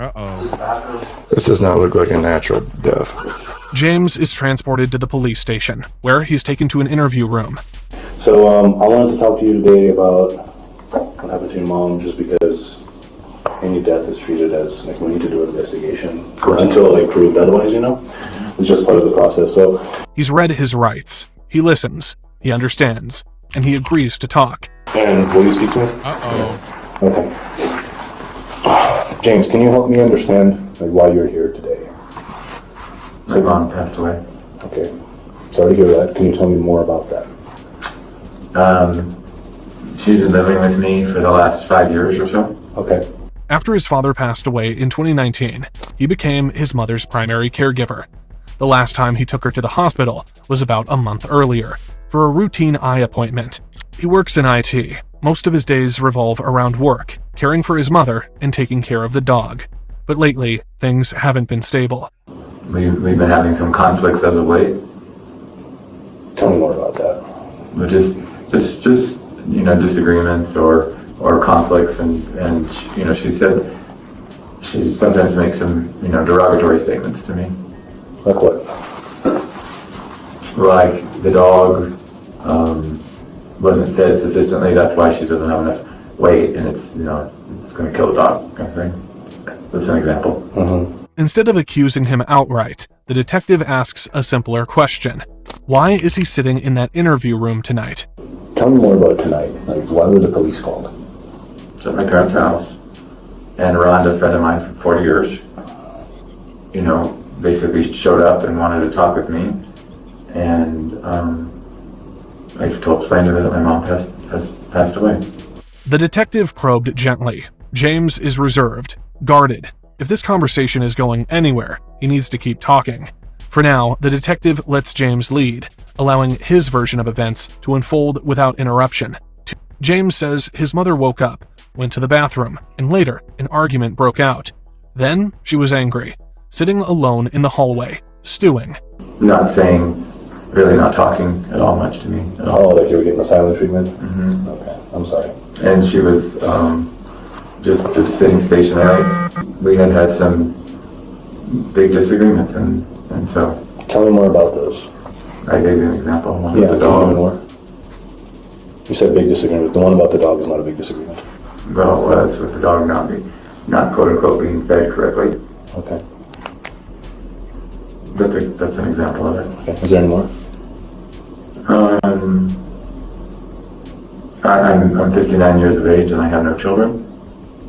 Well, I mean, that's like everyone's personal choice, right? That's true, but you know, there's been some comments made about why not. How did it make you feel? Not good. No. After his mother's death, James buried himself in work and errands, using routine to cope with the loss. I tried to go on with doing other stuff that I have, like work and stuff, the last couple of days, because I have other things I have to do. But obviously, you know, it's a bad situation. Eventually, he says it plainly. He did not kill her. In a chair, she had stumbled off of the chair a couple times. So she had fallen off of a chair, that chair that she's on now, and so I helped put her back. I put her back on the chair. Not helped. I put her back on the chair myself, and you know, situated her where you saw her tonight. When did she fall off that chair? A couple of times that morning. A couple of times that morning? Okay. And so when you found her, she was not in the chair? No, she was in the chair, and a couple of times she fell off the chair onto the tile. Okay. But that was earlier in the day? Earlier in the day. Yeah, when she was alive, you helped her get back on the chair? Okay. But when you found her, she was on the chair at 11 o'clock? She was on the chair because I had placed her on the chair, yes. Okay. She was on the chair because you placed her on the chair when she was already passed away? No, when I sat her on the chair, she was alive, but then she passed away. Okay. But that denial doesn't match what investigators saw. She had injuries that don't come from a simple fall. How was she in the morning when she, like, you said was like in a stupor, not doing like silent treatment and stuff? Just how was she? She was sort of non-communicative. Okay. He didn't realize she passed away. She hadn't been speaking to him all morning, so he assumed nothing was wrong. After she fell, you didn't want to call the ambulance or anything like that? I did not. No. Why not? So you've already said to me I can stop this conversation if I want to. So. Yeah, you can. So is that, are you done answering my questions? I'm simply going to say that I did not because I didn't know what to do with the situation. I mean, it's a pretty easy thing to do. Like somebody falls down, you ask them if they're okay, and then you call 911 if they're not, right? So how come you didn't call? Because I felt accountable for where she's at. You know, I'm responsible for what's happened here. Right, so calling 911 would have been like the helpful thing to do, right? When she fell off the chair? It would be. Okay. So you guys are having an argument in the morning. Is it fair to say you were upset at her when she fell? Because you were already upset about this ongoing argument? Is that why you didn't call 911 after she fell? Because you were still upset? I didn't call 911 because I knew that you know I would be found to be, you know, doing elder abuse. Well, falling off a chair is an accident. Like, anybody can fall off a chair, especially somebody who is, sorry, I can't do math right now. How old is she? 83. Yeah, somebody who's 83. I mean, that's like a pretty reasonable thing for somebody, not reasonable, but like plausible thing for somebody 83 years old to do. Mm-hmm. So it's not elder abuse if you call 911 if they have an accident. Right. Like, do you see like how that's, I mean, that doesn't really like make sense to me. Like, if your mom falls off the chair, why would you not want to help her out? Right. Still, he can't explain the injuries. That the situation was fixable. Okay, what do you mean by fixable? Like, what was unfixable about it? Just her, you know, her. He also can't explain why he never called 911. Pressed into a corner, James finally brings up the bruises himself. Her face and stuff like that, you know, is bruised up. From when she fell on the floor? No, from some of the arguments we've had. Okay, so they got physical between you and your mom? Mm-hmm. Okay, well, I'm sorry, that was probably really tough. Those arguments and the thing that she said. Mm-hmm. Tell me more about her face. Like, where did she have marks? She has marks on her face, on both sides. Okay. And like, how did she get those? From some of our arguments. Okay.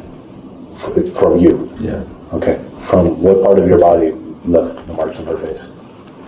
My hands. Okay. And it won't matter. Did you use your hands to leave the marks on her body? Like that? Is that like an open palm slap? Mm-hmm. Okay.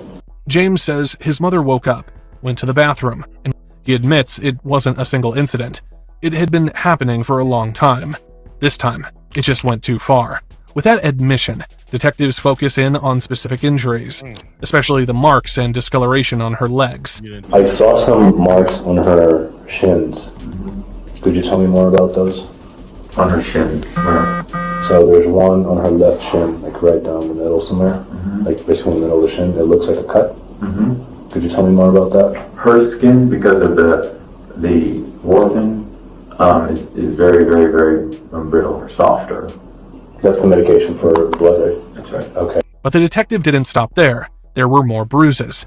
She also has another, it looks like a laceration on her right shin as well, like on the outside. Mm-hmm. Is that because of a similar situation? I don't know. I just can say her skin is very soft, and if you just, you know, move her leg or whatever, it can cause that kind of, like the skin to you know, tear or peel or whatever. Okay. Did you move her legs at any point? Yes. One of the cuts was deep enough to raise serious questions. Left shin looks pretty fresh, and it looks pretty deep. Okay.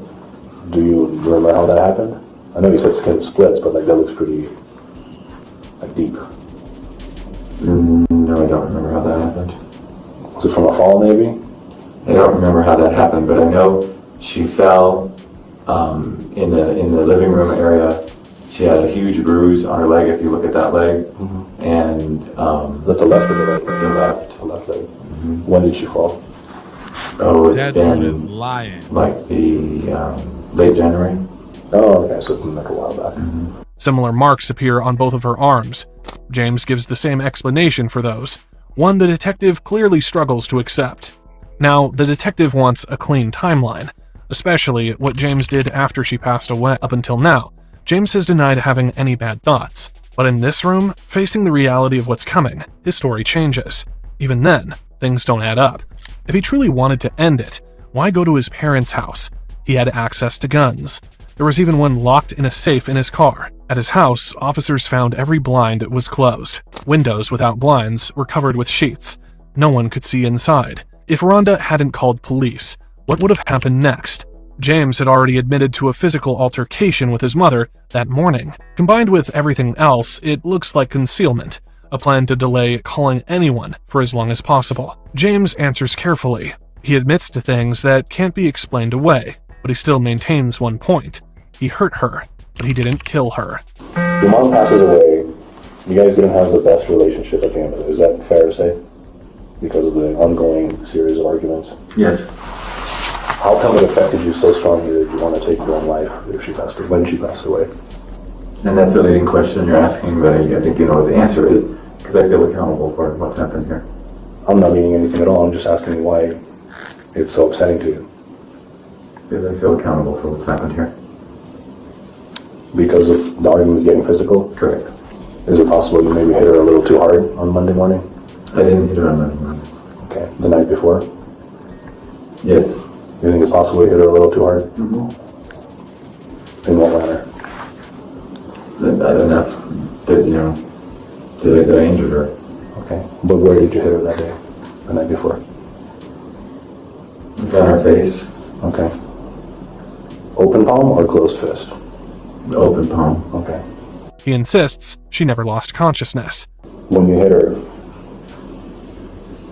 did she fall out of the chair? No.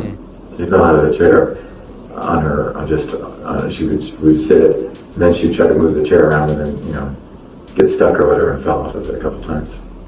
Is it possible during the argument, when she was saying pretty hurtful things to you and you were upset, that you pushed her out of the chair? No. That never happened? I did not push her out of the chair. Okay. Just the open hand to the face. Okay. With that, detectives begin locking in the timeline. So Sunday night, the argument got physical. Okay. And you think you may have hit her hard enough to cause some sort of an injury. Then she falls out of the chair by the furnace. Yeah, by the little bathroom area. Okay, so she falls twice. Correct, like I said earlier, Friday. Okay. The shower happens sometime around midnight. And then you place her in a chair, and she stayed in that chair till the morning, in that same spot at the T intersection. Close to the bathroom, but right in that area. Okay. After that, she sat in a chair for hours. Because we both discussed it's probably best to try to stay upright and not be, laying down. She's having some trouble breathing and stuff, so we decided it was better to stay upright. Okay. She fell from the chair twice more. Each time, James picked her up and placed her back while he worked from home. Hours later, he found her lifeless. He slept in the same house all night, with her body still there. And then what about April 2nd? So yesterday. Where did you spend most of yesterday? I worked some at my Corona house, and I worked some at my parents' house in Palomas. And that's what I was looking for, where there might be any guns left in the house. James Colbert was arrested and charged with an open count of murder, failure to report a death, and tampering with evidence. The medical examiner ruled his mother's death was caused by blunt force trauma. James Colbert pleaded no contest to second-degree murder and failure to report a violent death. He was sentenced to 9 years in prison. James Colbert wasn't brought to police attention because of what he did. He was brought in because someone was worried, because something felt off. And in that gap between concern and certainty, the truth sat hidden behind locked doors and drawn blinds. What makes this case unsettling isn't just how his mother died, it's how long she lay there, how routine continued around her. By the time the questions were asked, the answers were already too late. That was one, y'all. We got another crime story. Say the officer broke down in tears after finding out about this child. So let's jump into it. Kyria Milton is a New Mexico woman from Valencia County who pled guilty to first-degree intentional child abuse resulting in the death of her 1-month-old infant son, Waylon Padilla, in November of 2021. Deputies arrested Milton at her El Cerro Mission home in Los Lunas after she called 911, stating she was freaking out and had a dead baby in her room. First responders found the infant unresponsive in his bassinet with heavy bruising, skull fractures, and signs of blunt force trauma. Damn. Her 4-year-old son was found hiding under the covers on his bed, exactly 1 week prior to the homicide. Milton called 911 experiencing a mental breakdown, explicitly stating she didn't feel right in the head and was afraid she would hurt her children.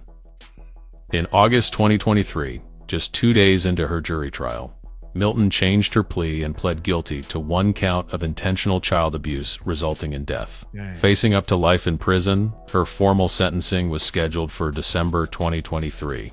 In late 2023, a wrongful death lawsuit was filed against the New Mexico Children, Youth and Families Department CYFD and State Behavioral Health Services. The lawsuit alleges the state failed to safeguard the child, noting that a prior medical evaluation had placed Milton at an imminent risk level for homicide. Yet she was released back into the home without CYFD ensuring the children's safety. He's dead. Who is he? He's my baby. He's 4 months. He's 4 weeks old. Okay. This officer has just been called by a frantic mother, but he is about to uncover what will be his worst nightmare. Sheriff's office! Clear. Oh, fuck. Oh, God. Are you kidding me?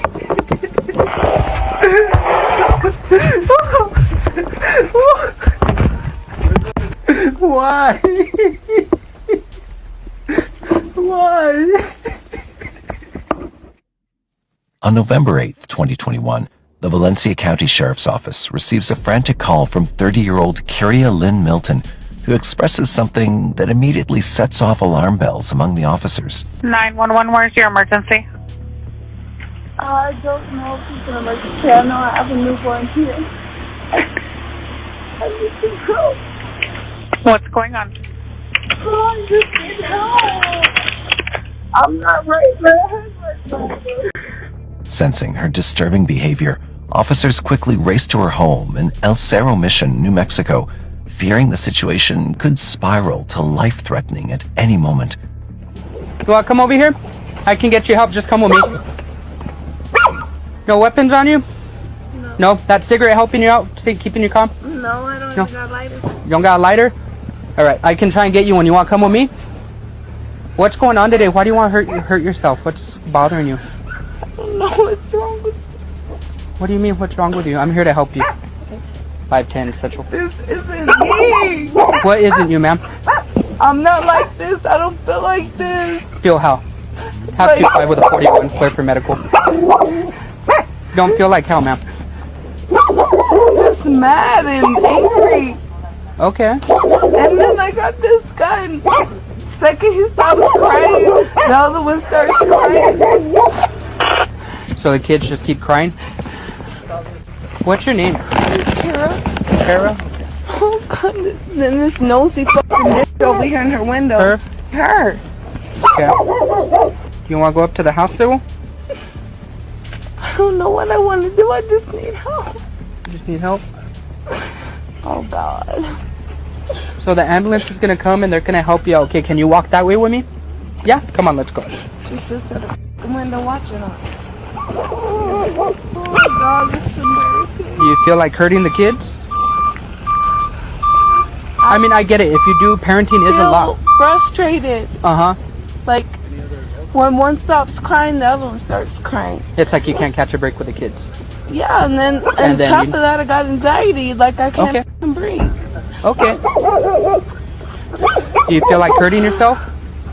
All the time, but... Do you feel like that right now? Do you feel like that right now?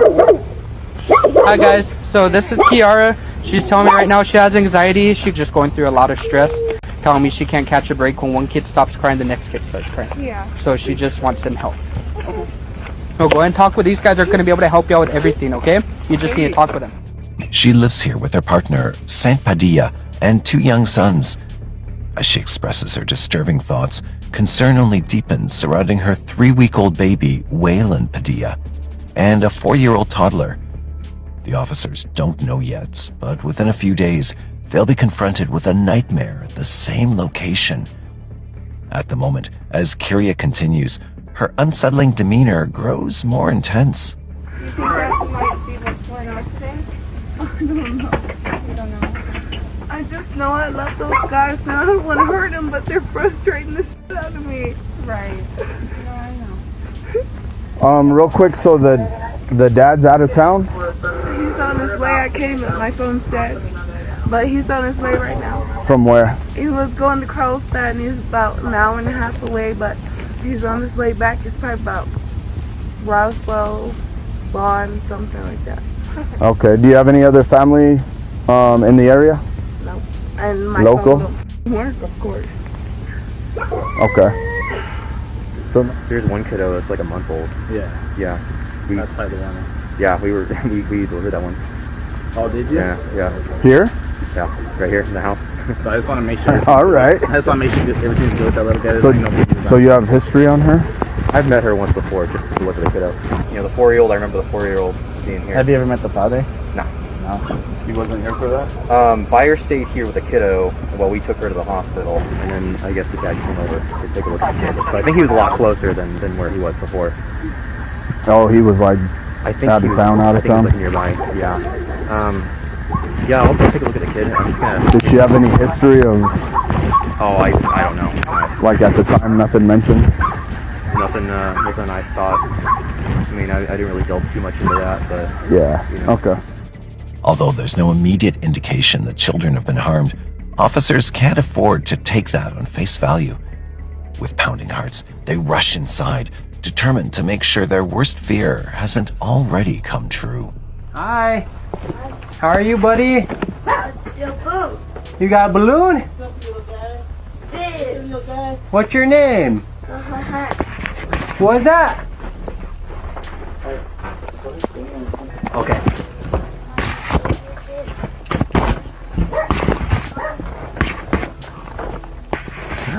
Hey, baby.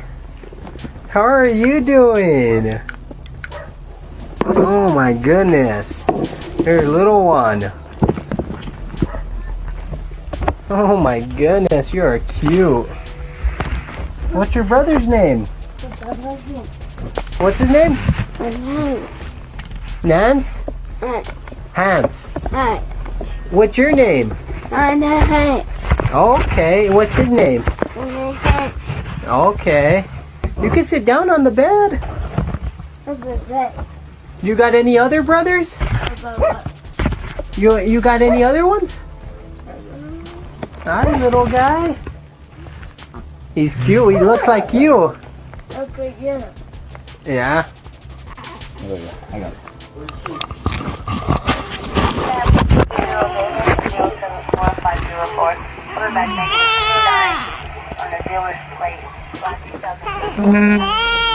You're fine, baby boy. You're fine. How you feeling, bud? You feel all right? Anything bothering you? You feel okay? Okay. You feel safe? You feel all right here? Good. Okay. Been eating okay? Have you been eating? Are you hungry? After confirming the children are safe, officers turn their attention back to Kyria. Her frustration remains raw, but her behavior shifts with every passing second.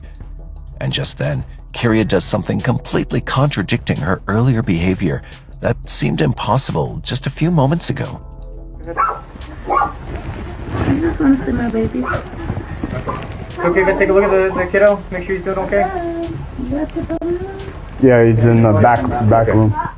With her sudden shifts in behavior, it seems like she has been battling her own mind and needs immediate help so they quickly shift their focus to Kyria and her children's well-being. So based on what's been said and what's going on so far that we're aware of,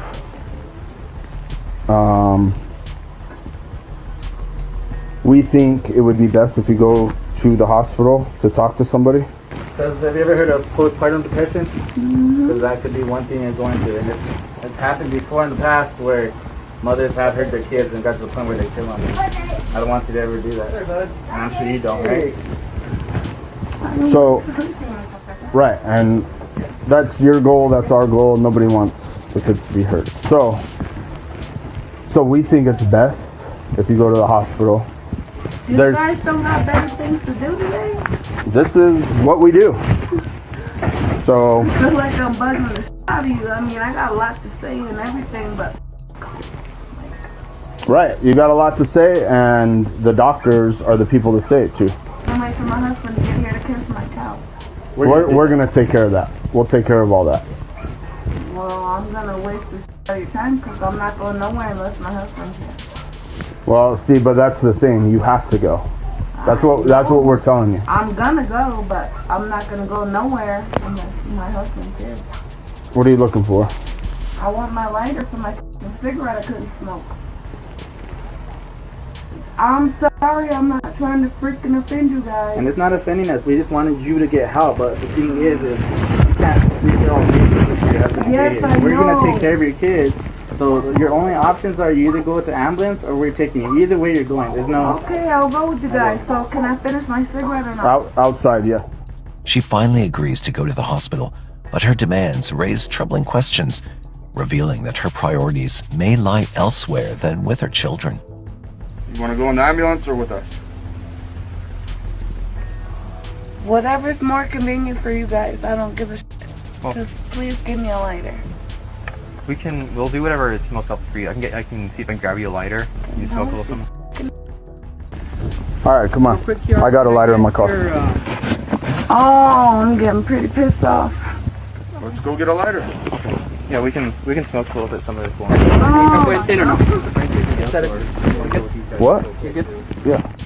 They transport her to the hospital while her children remain under their father's care. Already diagnosed with bipolar disorder and PTSD, she is at high risk. Despite this, she's discharged after just 2 days.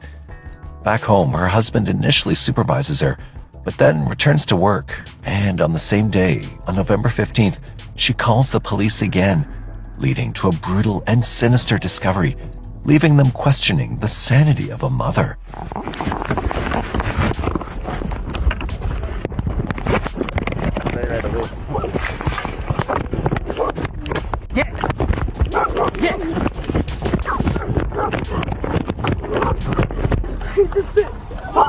Go ahead, ma'am. He's dead.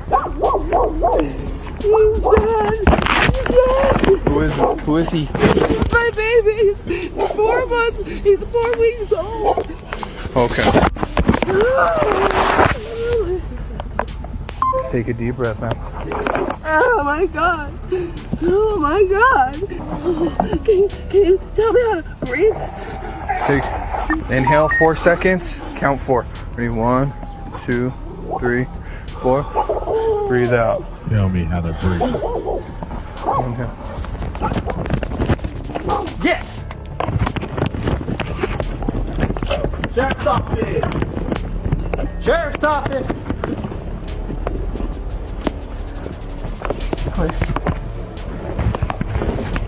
Clay. Oh. Oh, God. Are you kidding? Are you kidding me?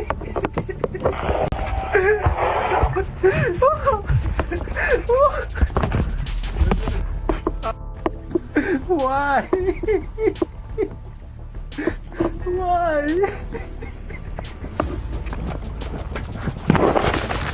525 Central. 141 detained.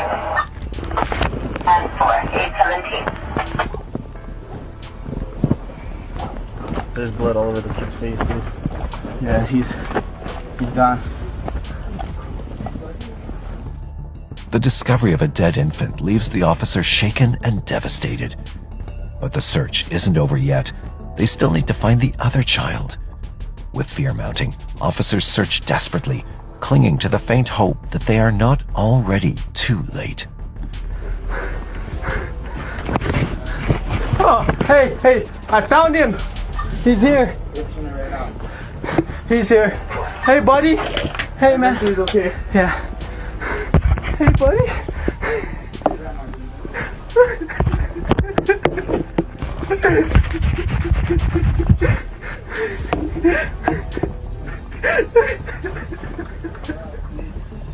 All right. Hey, my thing. All right, bro. Hey. I know, bro. I know you have kids, dude. Hey. All right. If you need a break, bro, go ahead and step outside. I got this. I'm good. You good? Just watch this guy for me, okay? Okay. Hey, buddy. Hey, buddy. What's wrong, man? Hey, can you put on some clothes for me, man? Let's put on some clothes, alright? So we go for another ride. Let's get on some pants. It's kind of cold in here, buddy. It comes as a slight relief that the toddler is unharmed, and with no doubt that Kyria is behind this gut-wrenching murder, officers take immediate action. But her erratic behavior continues. 10-4. Can you go in and stand up for me, ma'am? Alright. Gonna put your phone in your pocket? I'm in trouble. I don't know right now. Just gonna place you in the handcuffs real quick. It looked like he scratched his face. He's all bruised looking. I know I had a call, but I did not do this. Alright, ma'am. Well, we're just gonna figure out what's going on, okay? I'm not the ones inside the house right now, so for sure. We're gonna walk this way. 525 Central. I don't understand why I'm being placed in cuffs. Hey, we're just gonna have you sit in here for now, okay? You got anything on you, Rope? I got like lighters and a cigarette and my Lighters? phone. Okay, I'm gonna go ahead and take those out. Alright, just gonna put you down. That's a torch. That's a torch? Okay. Anything else on you? Stick, stab, poke me?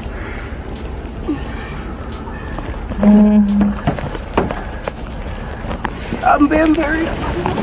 Just have one of those cigarettes. I'll sit down right here. Yeah, I'll set you in my unit real quick. I'll get one out for you.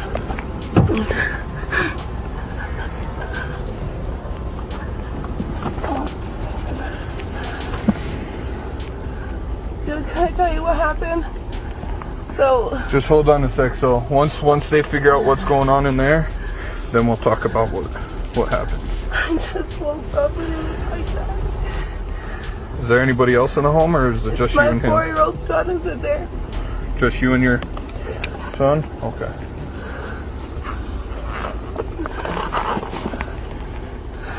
I can't. I'll say it again. I'll say it 1,000,000 times.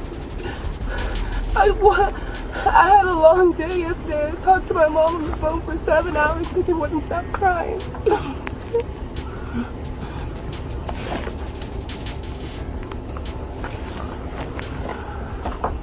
Well, now I gotta shut up.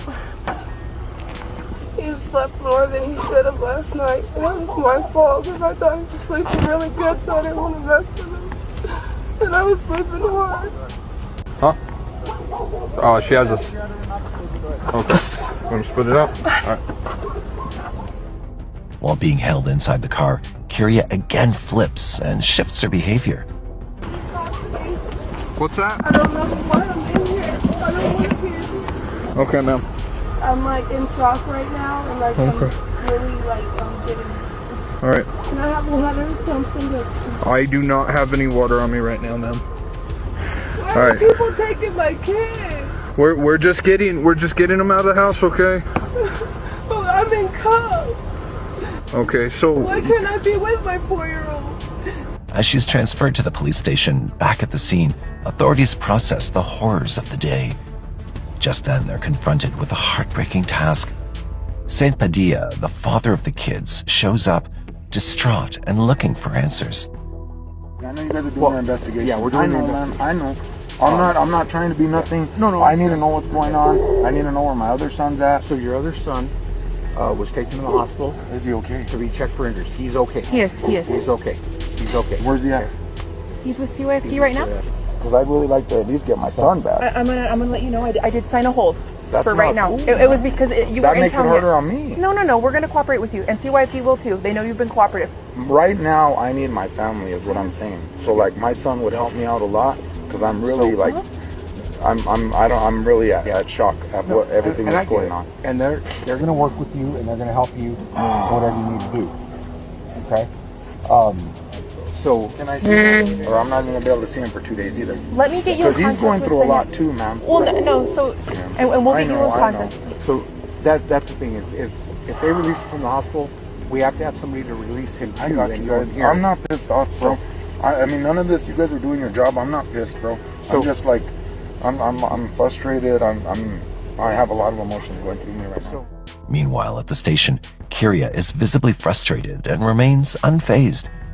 But she refuses to show any emotions for the brutal killing of her newborn. We're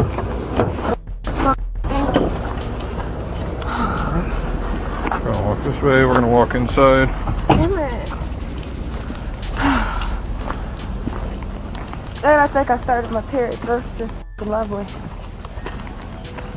Where the fuck am I seriously gonna go in cuffs?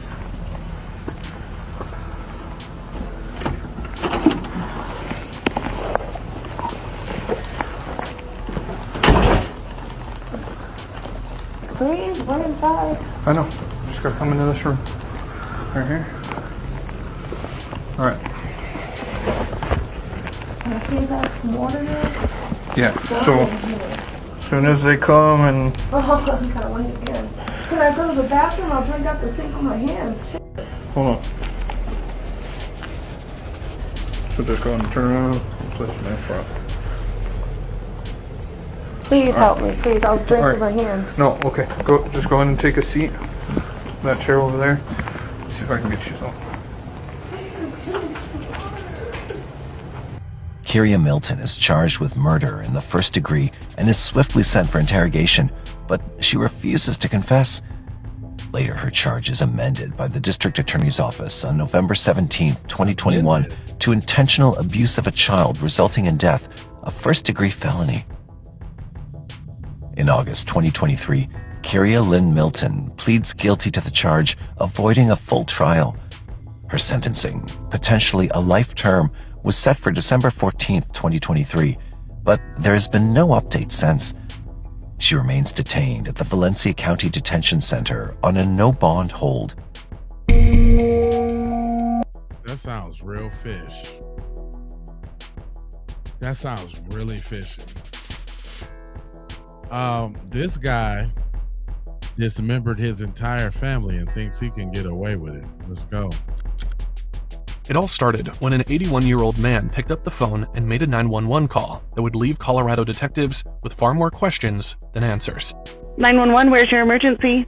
Yeah, yes, ma'am. This is Reggie McLaren. I'm calling from Art Walk Apartments, apartment N308. I came around 3 o'clock and I found my wife and my daughter murdered. I'm sorry, you what? I found my daughter and my wife. Somebody killed them in the apartment. They have been murdered.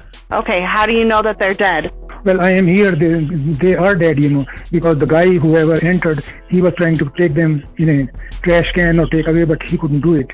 His wife and daughter were murdered. Their bodies were stuffed into garbage cans. The shock was so overwhelming that he had passed out after finding them. Hours later, when he came to, he finally called 911. How were they hurt? Were they shot? Were they stabbed? Can you tell me how they were injured?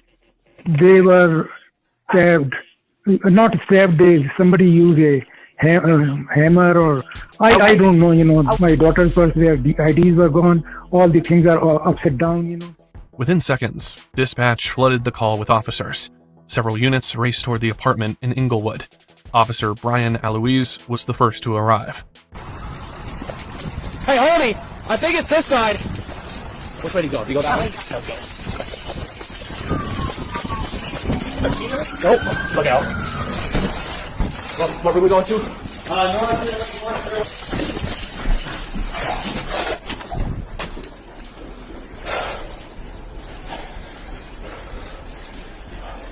fine.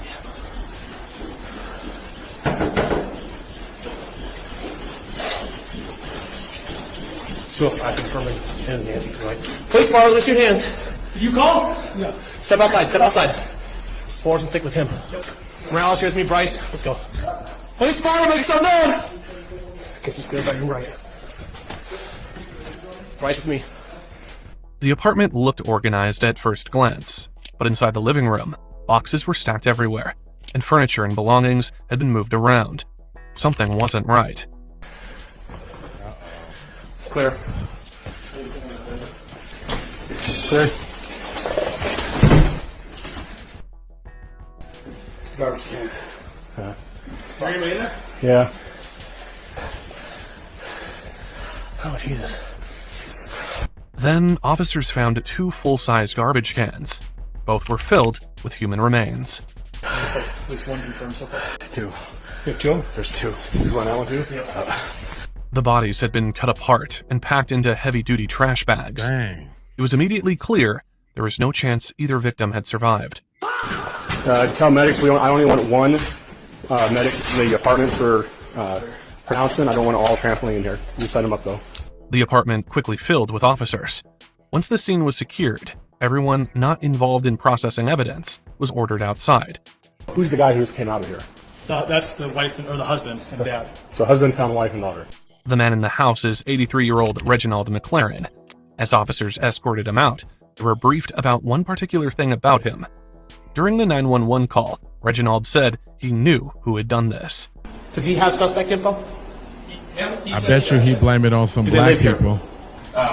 He says he thinks it's his nephews, so they're in gangs. Okay. Do they live here? Do they live at your apartment? No. Okay. According to Reginald, 2 of his nephews were responsible. He told detectives they were involved with a gang. I'm surprised. We got quick suspect info. Not on site here. Possibly yeah, right. The station on Jefferson.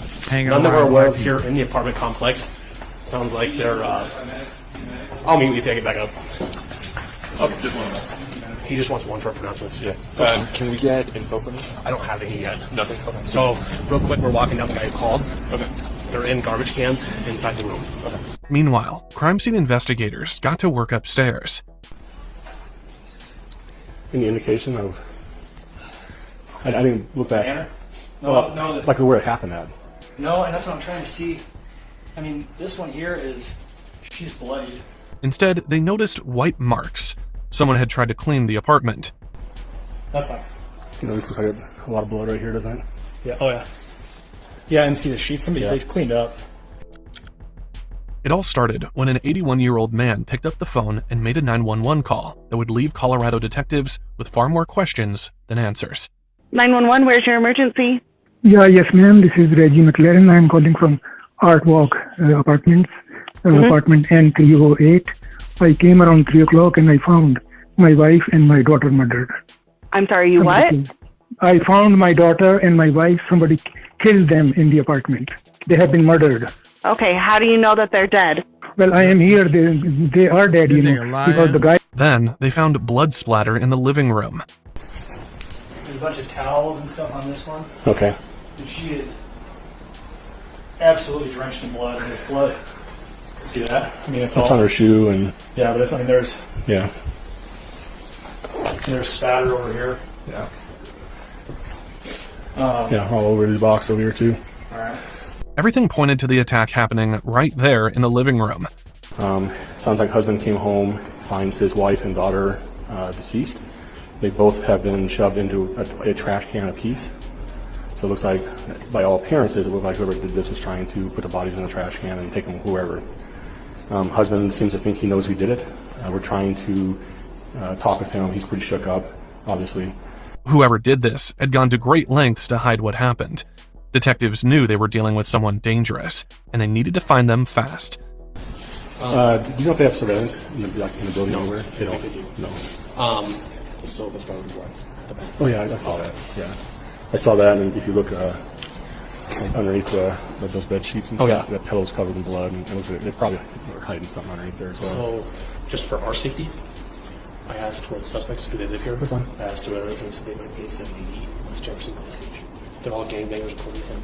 Reginald gave officers the address where his nephews lived, but they weren't expecting to find them there. With no surveillance camera system in the building, detectives started knocking on doors instead. Maybe surrounding apartments. So that apartment right there, see if they heard or saw anything. I don't know if there's an apartment on the side or if there's just As officers worked the scene, the neighbor from Unit 307 stepped into the hallway. So do you know these guys very well? That's Kumari McGill. She had lived there for 2 years. The McLarens had moved in about 6 months before her. The neighbors that were there's an older gentleman and an older woman with me. Yeah, like they look like Middle Eastern? Yeah. Okay. Daughter. Oh, daughter, yes. Yeah. Okay, yeah. I see them all the time. They seem fairly friendly. The guy speaks and the woman not so much. The older woman was 70-year-old Bethany McLaren, also known by her Nepalese name, Pavitra. Born in India, she served as a nurse in the Indian Army and rose to the rank of captain. In 1986, she married Reginald, and the couple eventually settled in Denver. Neighbors remembered them as friendly, even if Bethany mostly kept to herself. It seemed like they just kind of come in and out. I think he works at an RTD or like the light rail or something like that. He always has a uniform on. The RTD or the light rail stuff? Okay.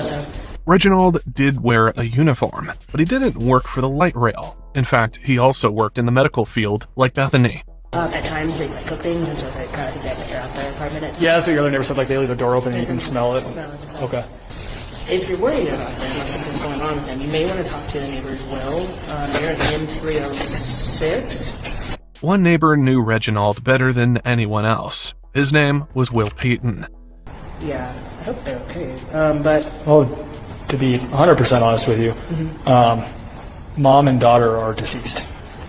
And so we're trying to figure out what is going on. So that's why I'm asking you so many. Yeah, okay. Since Reginald had blamed his nephews, detectives wanted to know if Kumari had ever seen them around.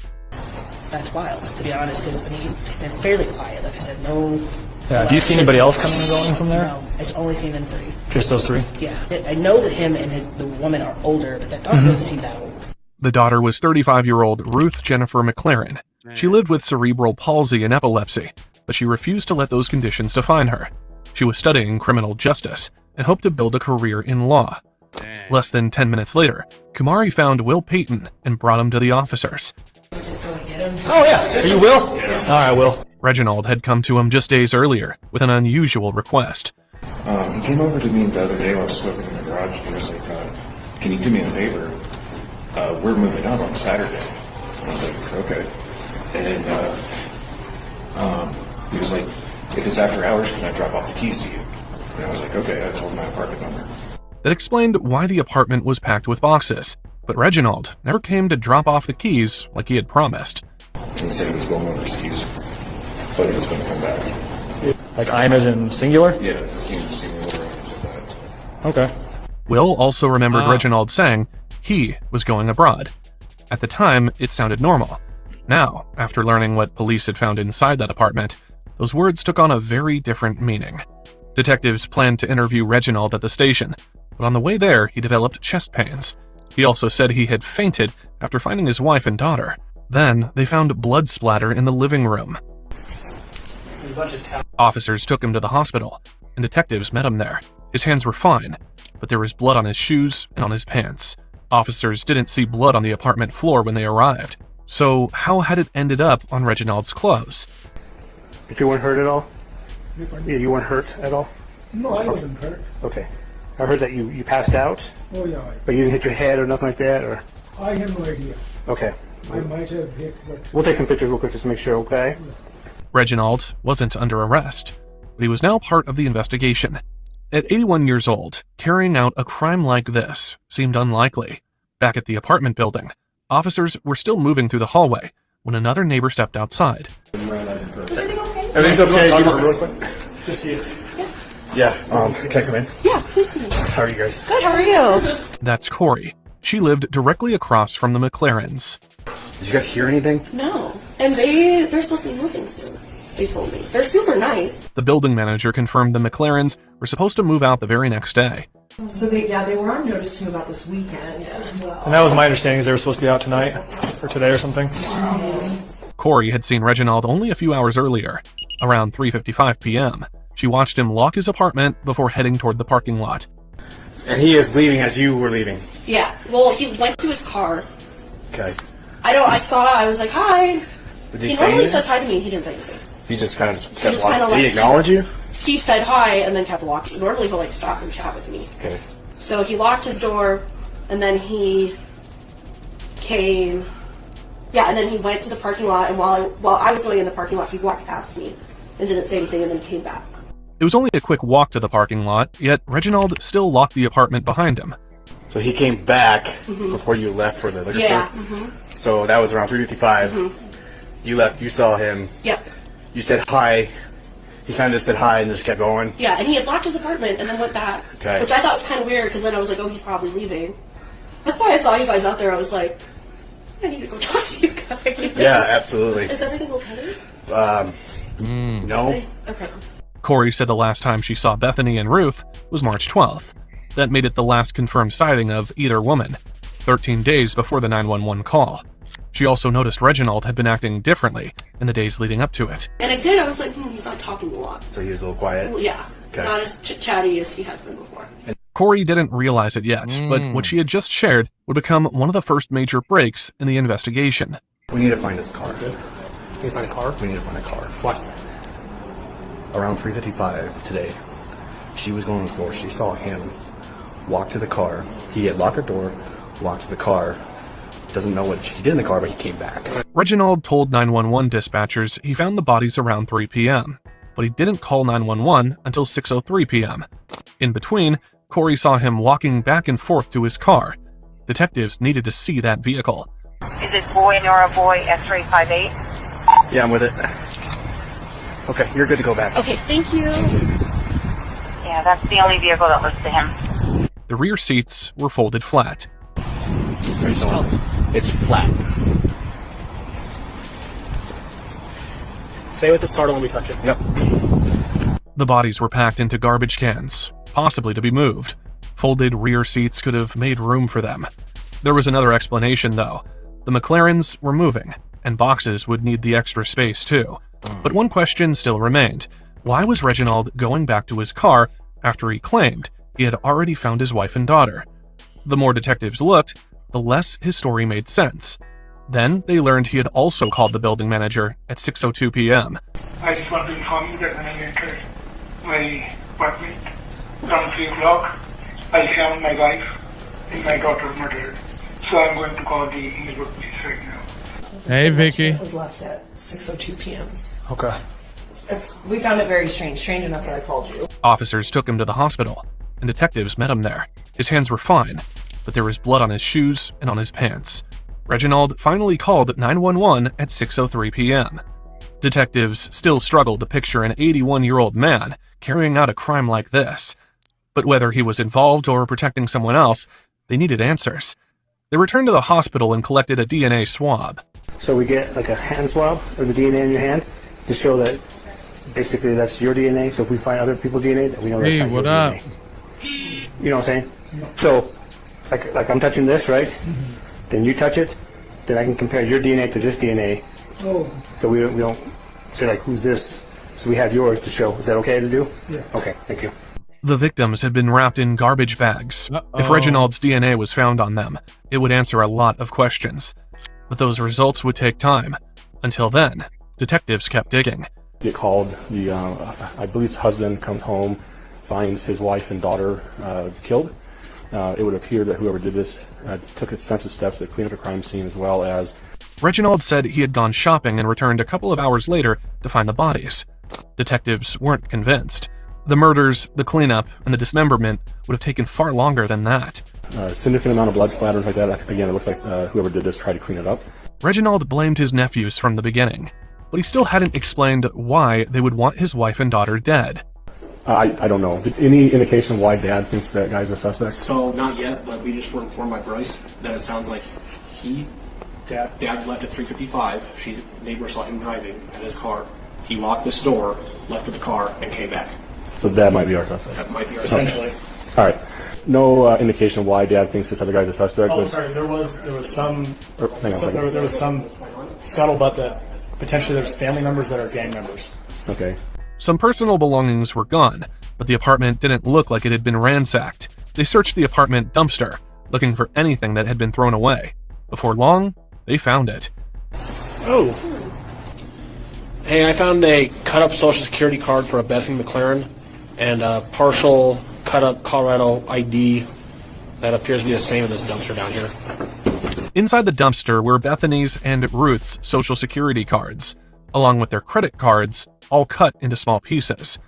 Back inside the apartment, investigators noticed another detail. It looks like they either purchased or found 2 large trash cans, and a body is stuffed in either one of them. So there's one body in each of the trash cans. The garbage cans looked brand new. Even the wheels showed almost no signs of use. And then when he came home, obviously he unlocks it and finds it. So there's no signs of forced entry. We found Dad's car in the back parking lot up here. I have Bryce Allen sitting on it. It's an SUV, and the back seats are all folded down, so it's really flat in the back. The reason why that's important is because each body is stuffed into a trash can, and the trash cans appear to be brand new. And there's no scuff marks on the wheels, so that would lead me to believe that both trash cans have been recently purchased. Everything pointed toward Reginald, but detectives still needed proof. I wonder if it's worth a shot. I was going to go over to Walmart and see if they purchased 2 large trash cans. Those trash cans are pretty brand new to me. Are they? Well, the wheels don't look really scuffed up. You can send some over to Walmart and see if they got the same brand. Yeah, these are brand new. Yeah, that's what I'm saying. They look brand new to me. And there's no dirt on them. There's no scuff marks. That's just water damage from sitting stacked up with one another, I would think. Investigators checked surveillance at the nearest Walmart, hoping to find whoever bought the trash cans. But neither Reginald nor anyone else appeared buying that exact model. With no cameras inside the building, detectives looked for private security systems. Soon, they found a doorbell camera outside Unit 304. Hi there. Can I come in for a second? Yeah, go on. How are you guys? Doing all right? I'm Brent. I'm with the police department, obviously. And it was motion activated. And it had captured Reginald walking past it over and over again. But it just catches clips. I think this was like one that they were like looking at. On the day of the 911 call at 3:08 p.m., Reginald walked from his apartment to the parking lot. Just 6 minutes later, he was back inside. It's 3:13. But detectives pulled every clip they could find and rewound the footage all the way back to March 9th. Reginald finally called 911 at 3:47 p.m. Reginald was seen dragging 2 large garbage cans into the apartment. That was 16 days before the 911 call. For detectives, the timeline was finally starting to make sense. Earlier that same day, at 12:44 p.m., Reginald left the apartment alone, got into his car, and drove away. He wasn't headed to Walmart. He drove straight to Home Depot, arriving at 1:38 p.m. in his white Toyota RAV4. Security cameras followed him as he walked inside wearing a cap and a face mask. He didn't wander through the store. He went straight to the largest trash cans. So he's already picked the trash cans. Then he headed for the saw aisle. This was March 9th. Bethany and Ruth were still alive, and Reginald was shopping for the sharpest saw he could find. By 1:51 p.m., he had everything he came for: a saw and 2 large garbage cans. He walked straight to the checkout. He paid in cash, likely hoping not to leave a paper trail. But the cameras had already captured his every step in the store. At 1:59 p.m., he loaded the empty trash cans into the back of his SUV. Even empty, they were awkward enough that he struggled to fit them inside. By 2:02 p.m., he was back on the road, but he didn't go straight back home. But more on that later. He arrived home at 3:30 p.m. This time, the mask and cap were gone. He went inside, changed, and came back out just 14 minutes later. At 3:44 p.m., he walked back to his vehicle. 3 minutes later, the camera captured him dragging one of the trash cans back into the apartment. When investigators searched the apartment, they found the same handsaw from the Home Depot footage. It had been wiped clean, but traces of blood were still on it. They also found an axe. Unlike the saw, it hadn't been cleaned or hidden. Forensic experts determined the victims were killed with the axe, then dismembered with the handsaw. By now, detectives knew who had done it. What they still didn't know was why. Reginald remained in the hospital because of his heart condition, so detectives couldn't formally question him. But then, during a routine conversation with his doctor, everything changed. Reginald said it was because of his heart. Then the doctor asked one more simple question, and Reginald started talking. I heard that you went home and that you found some of your family there, is that correct? Well, you know, Doc. I'm not trying to be a jerk. No, it's okay. I have lived here for 40 years and I'm 52 years old. And I take care of my family very safely. At this age of 52, nobody will hire me. Reginald explained that he had recently lost his job at Hospital Shared Services. He was 81 years old, unemployed, with a wife and a disabled daughter depending on him. He had only $8,000 left. Nobody will hire me. And family keep pressing me to take an apartment and go there, and I have no rent. And then I have some money. Still, I have $8,000 in my home. But that was only for 1 month. Anyhow, to cut this story short, doctor, I didn't want to see my family on the street begging. I don't want to see, no matter what happens. But I just cannot, because I see people on the road and, homeless, and that's a miserable situation to better cry. And I also want to die. So you killed him? Both of them? Okay. Yeah. Okay. To him, that money would last about a month. After that, he would be homeless.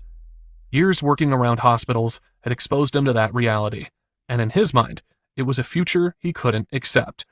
Reginald was desperate, and he confessed attacking Bethany and Ruth in the living room with an axe.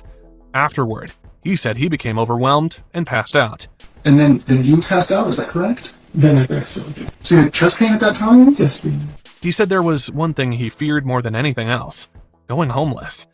In his own words, he would rather die than live on the street. But I don't want to see my children begging bread on the street and get homeless. How my daughter can live even for the 1 day if she's homeless? She needs medication, she needs rest, and not only that, she used to fall from the bed many times. So my wife used to do that for the last, I think, 17, 18 years. I used to sleep in a different room. We used to take care of her. I used to take care of her family as much as I can. The detective took out a pair of handcuffs, and Reginald knew the conversation was over. Handcuff him to bed, please. What? Handcuff him to the bed, please. Reginald was handcuffed to his hospital bed. As detectives traced his purchases, they discovered he hadn't just bought the saw and trash cans that day. He had also bought the axe from Harbor Freight. Yeah. Sweet. All right. Yeah. So hopefully I can find a transaction that has both of those. Not only that, he also bought a 2-gallon gas can. Weeks before the murders, Reginald had already begun buying the tools he would need. Detectives believe he intended to place the bodies in the trash cans, load them into his SUV, and dispose of them somewhere else. The gas can may have been part of that plan, but one problem changed everything. He couldn't move the heavy trash cans by himself, so he abandoned that plan and tried to stage a robbery instead. He removed valuables, cut up credit cards, cleaned the apartment, and blamed his nephews. Reginald McLaren never expressed remorse for killing his wife and daughter. He told investigators he believed they were in a better place. In June 2024, a jury found Reginald guilty on every charge, including 2 counts of first-degree murder, tampering with deceased human remains, and false reporting. A month later, he was sentenced to 2 consecutive life sentences without the possibility of parole. At 3:40. Damn. Okay.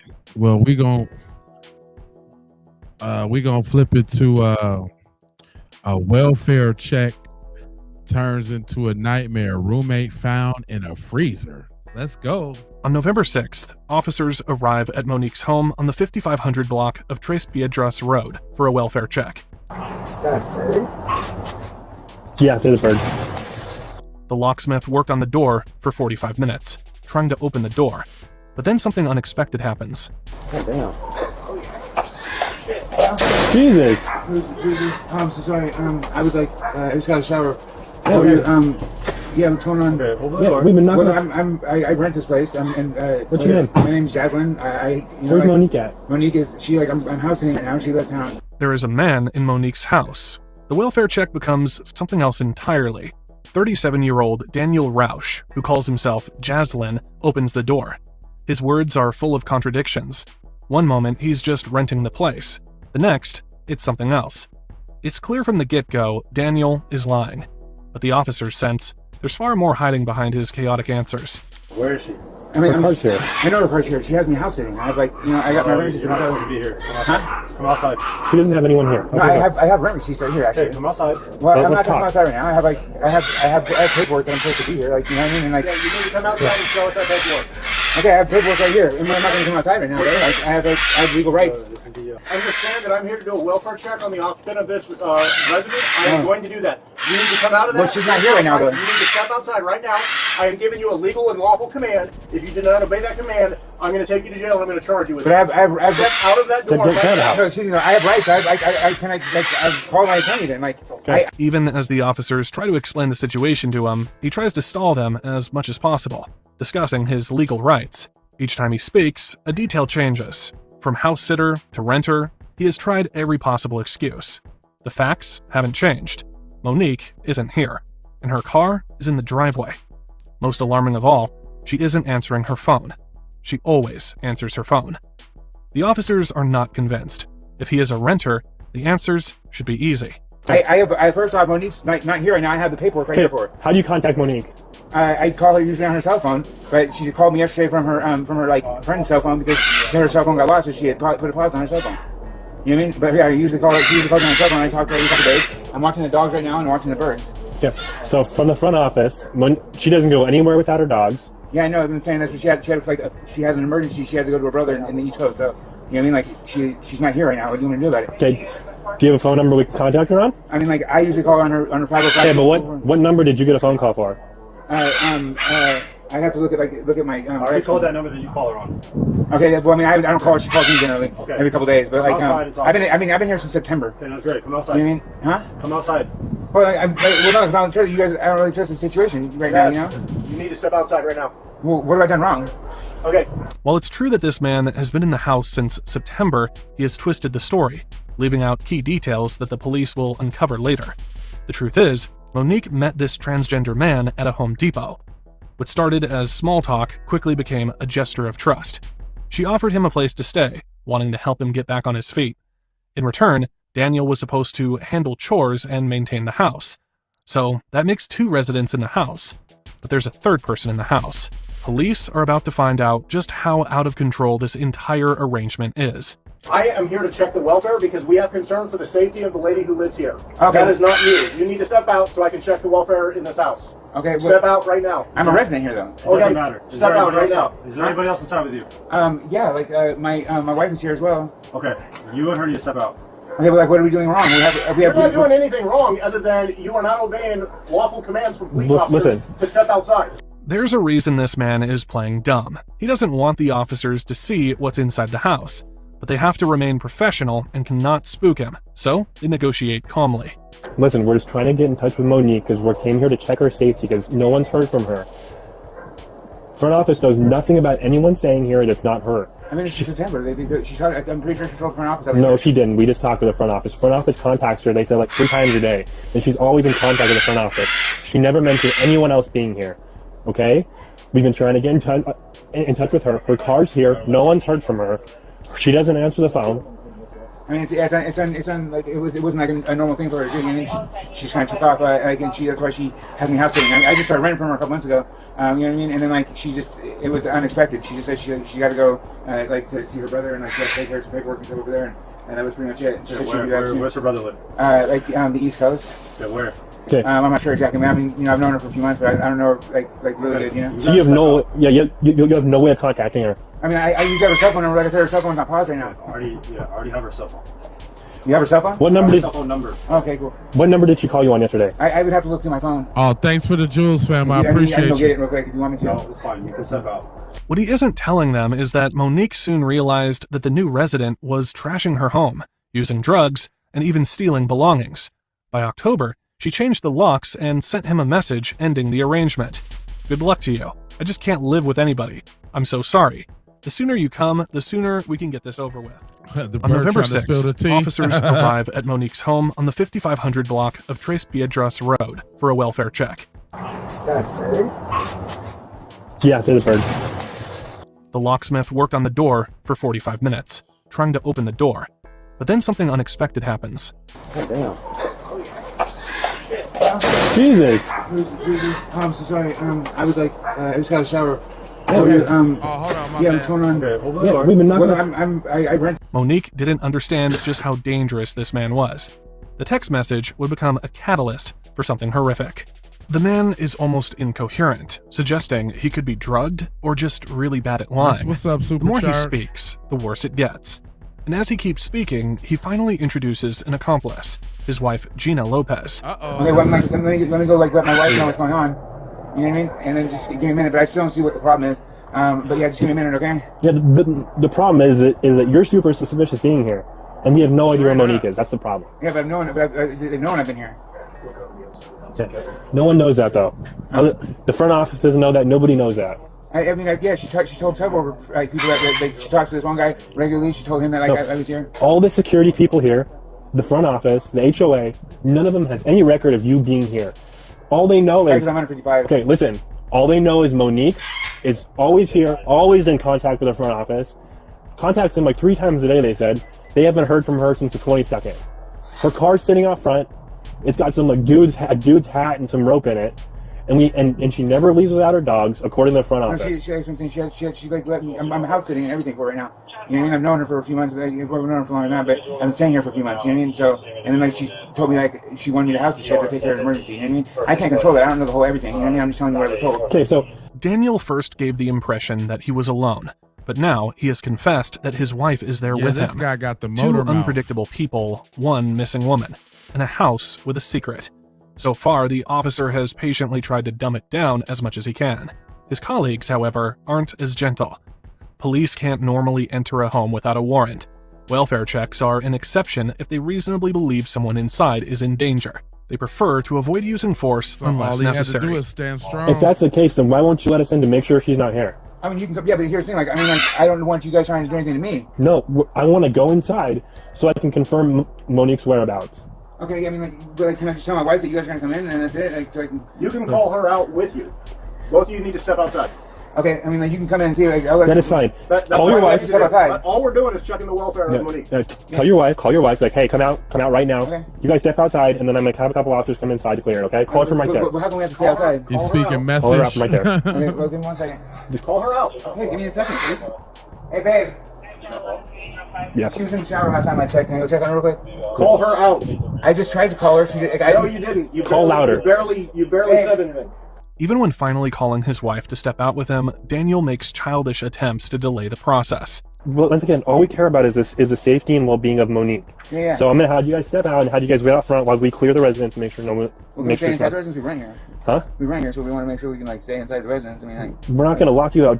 That's not our goal here. Once again, our only goal is to make sure Monique's okay. That's fine. Can I start like come with me and do a walk through? Huh? No, I'm not gonna have you walk with me. You know, I don't have to walk with you. You want to open the. I don't want to leave the residence because your one officer made me nervous. Okay. Under normal circumstances, this would be considered a threat. The officer fully realizes the danger and therefore talks Daniel through the process. You're trying to think we're going to jam you up here. That is not our intention. Our only intention is to confirm her whereabouts. If we cannot confirm them and I confirm that she's not here, I'll leave you guys alone. But can you guys please step outside so I can go through the residence and make sure she's not here? Okay, but like, you know, the one thing is like I don't give legal rights for you guys to be able to search anything on the property except for what means. We're not. I'm gonna go places where a human would be. I'm not gonna go through your drawers. I'm not gonna go through all that. I'm gonna go places where a human would be. Okay, that is the only thing I'm doing here. Okay, well, I mean, just in case you guys like change up your stuff, can I at least go get my purse and just in case you guys like change up on me? We're not changing anything up. We have legal reason to come inside to check the welfare, and that is it. Okay, I mean, can I let you guys in and not leave because your partner over here made me scared to come outside. The officer knows Daniel is quite possibly trying to hide illegal substances. It's the only explanation here. Oftentimes, residents are worried about police finding marijuana or meth in their possession, but this is the least of their concerns. Daniel or his wife could be armed, and Daniel appears to be cornered. I'm afraid to come outside because what your partner says. No, that's not. Listen to me, okay? Listen to what I say. We're here to make sure she's okay. We're not trying to jam you up. The more you cooperate, the easier it's going to be for us, and the quicker we can be done with this. Okay? I'm just nervous now because the guy told me and I'm like. Don't worry about what he said. Can you please step outside? We're not going to put you in handcuffs. We're just going to have you sit out here and try and give us some information so we can get a better understanding of where Monique is and why she's all of a sudden gone missing. Okay. Okay? Well, that's fine. Just like I'm nervous because I understand you're nervous, but can you please open the door? I'm like, you guys. I just don't know what to do right now because Open the door, please. Okay, so can we stay in the residence? No, just stand right here. Just stand right here on the balcony, okay? Well, if I come outside, then you guys have like the legal right to like. No, we don't. We don't. There still is no legal right. There is a strong reason this man hasn't given them details of his arrangements with Monique. When the caller requested a welfare check, she reported all the facts. Straight to jail. When's the last time you heard or seen her? So the last time she called the office was on the 22nd of October. We've knocked on her door. Her dogs are going insane, which they wouldn't do if she was okay. But this small detail is only the beginning of something far darker. The dispatcher soon realizes Monique's life might be in danger. Monique was calling to get help with Daniel Rausch, as she was afraid. The officer finally calls Daniel Rausch out on his behavior. So you're confused. You think we're here because we care about you. I don't care about you. I care about Monique. And trying to get a hold of Monique. It's weird that you are being very defensive about this. I'm just scared because I understand. Because the threat my partner made to me. I understand. My partner didn't threaten you. It's weird that you're being defensive about this. That is suspicious. The man finally surrenders and steps outside with his wife. Right away, as the officers prepare to enter, something is very wrong. The house is incredibly messy. The suspect failed to mention that his original deal with Monique was to help around the house. Clearly, instead of helping, he had made the situation worse. Does that go through the kitchen? On the side? No. It's blocked off. The path to the kitchen appears to be blocked off.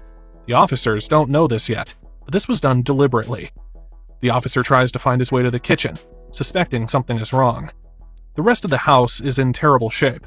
The smell is overwhelming, with dog excrement scattered across the floor and every window covered with paper to keep the light out. The officer picks his way through the mess, following a narrow path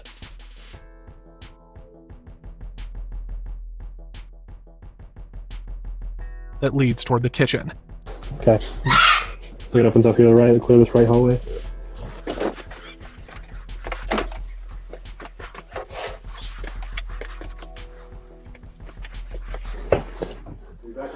Yeah. There's another door right here.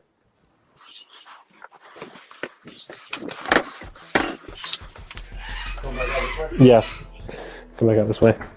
Okay, place is clear. Got this room left right here. Okay.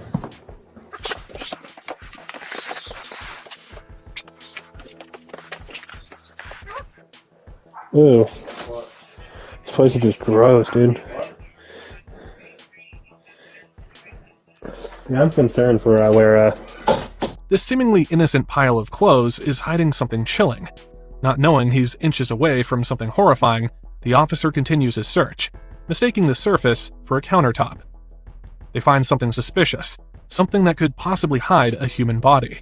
We really come back out and knock that over. Or hold on this one.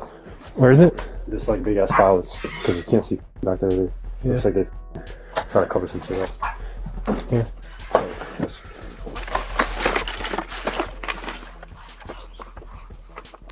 Control John 6, we're still clearing the inside. There's a ton of trash in here.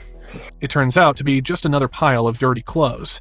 Right when the team thinks they're finished, one officer notices something out of place, something they hadn't checked the first time, covered with clothes and toilet paper. Is that blood? No, I think that's shit. What is this? The freezer? Yep.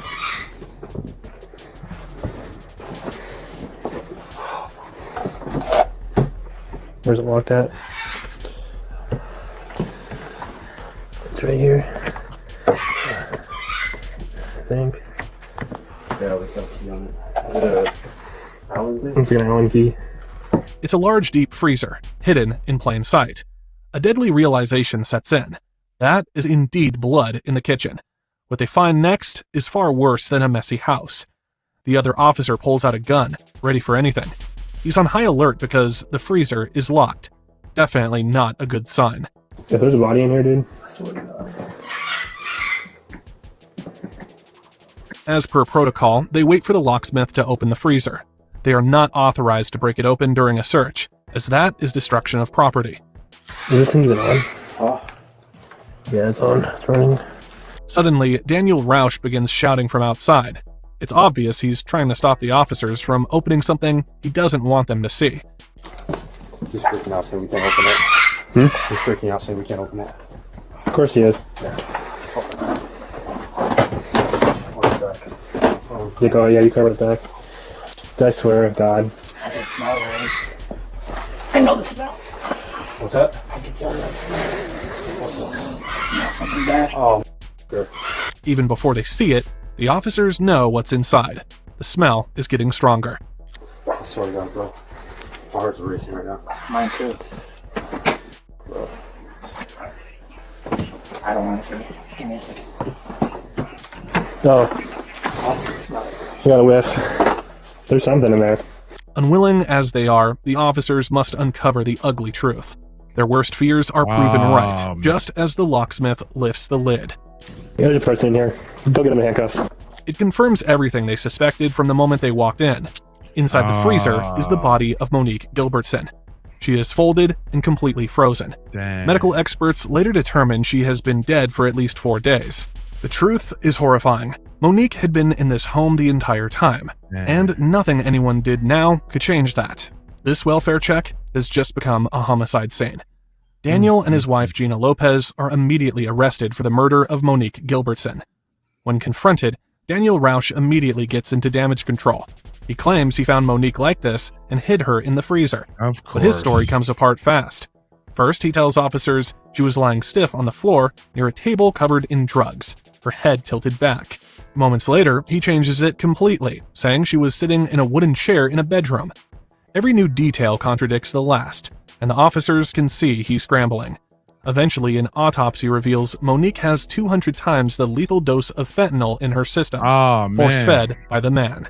After a lot of conflicting statements, Gina Lopez was charged with burglary and possession of drugs. Daniel Rausch pled guilty and is currently being detained, awaiting trial, which is expected in October 2025.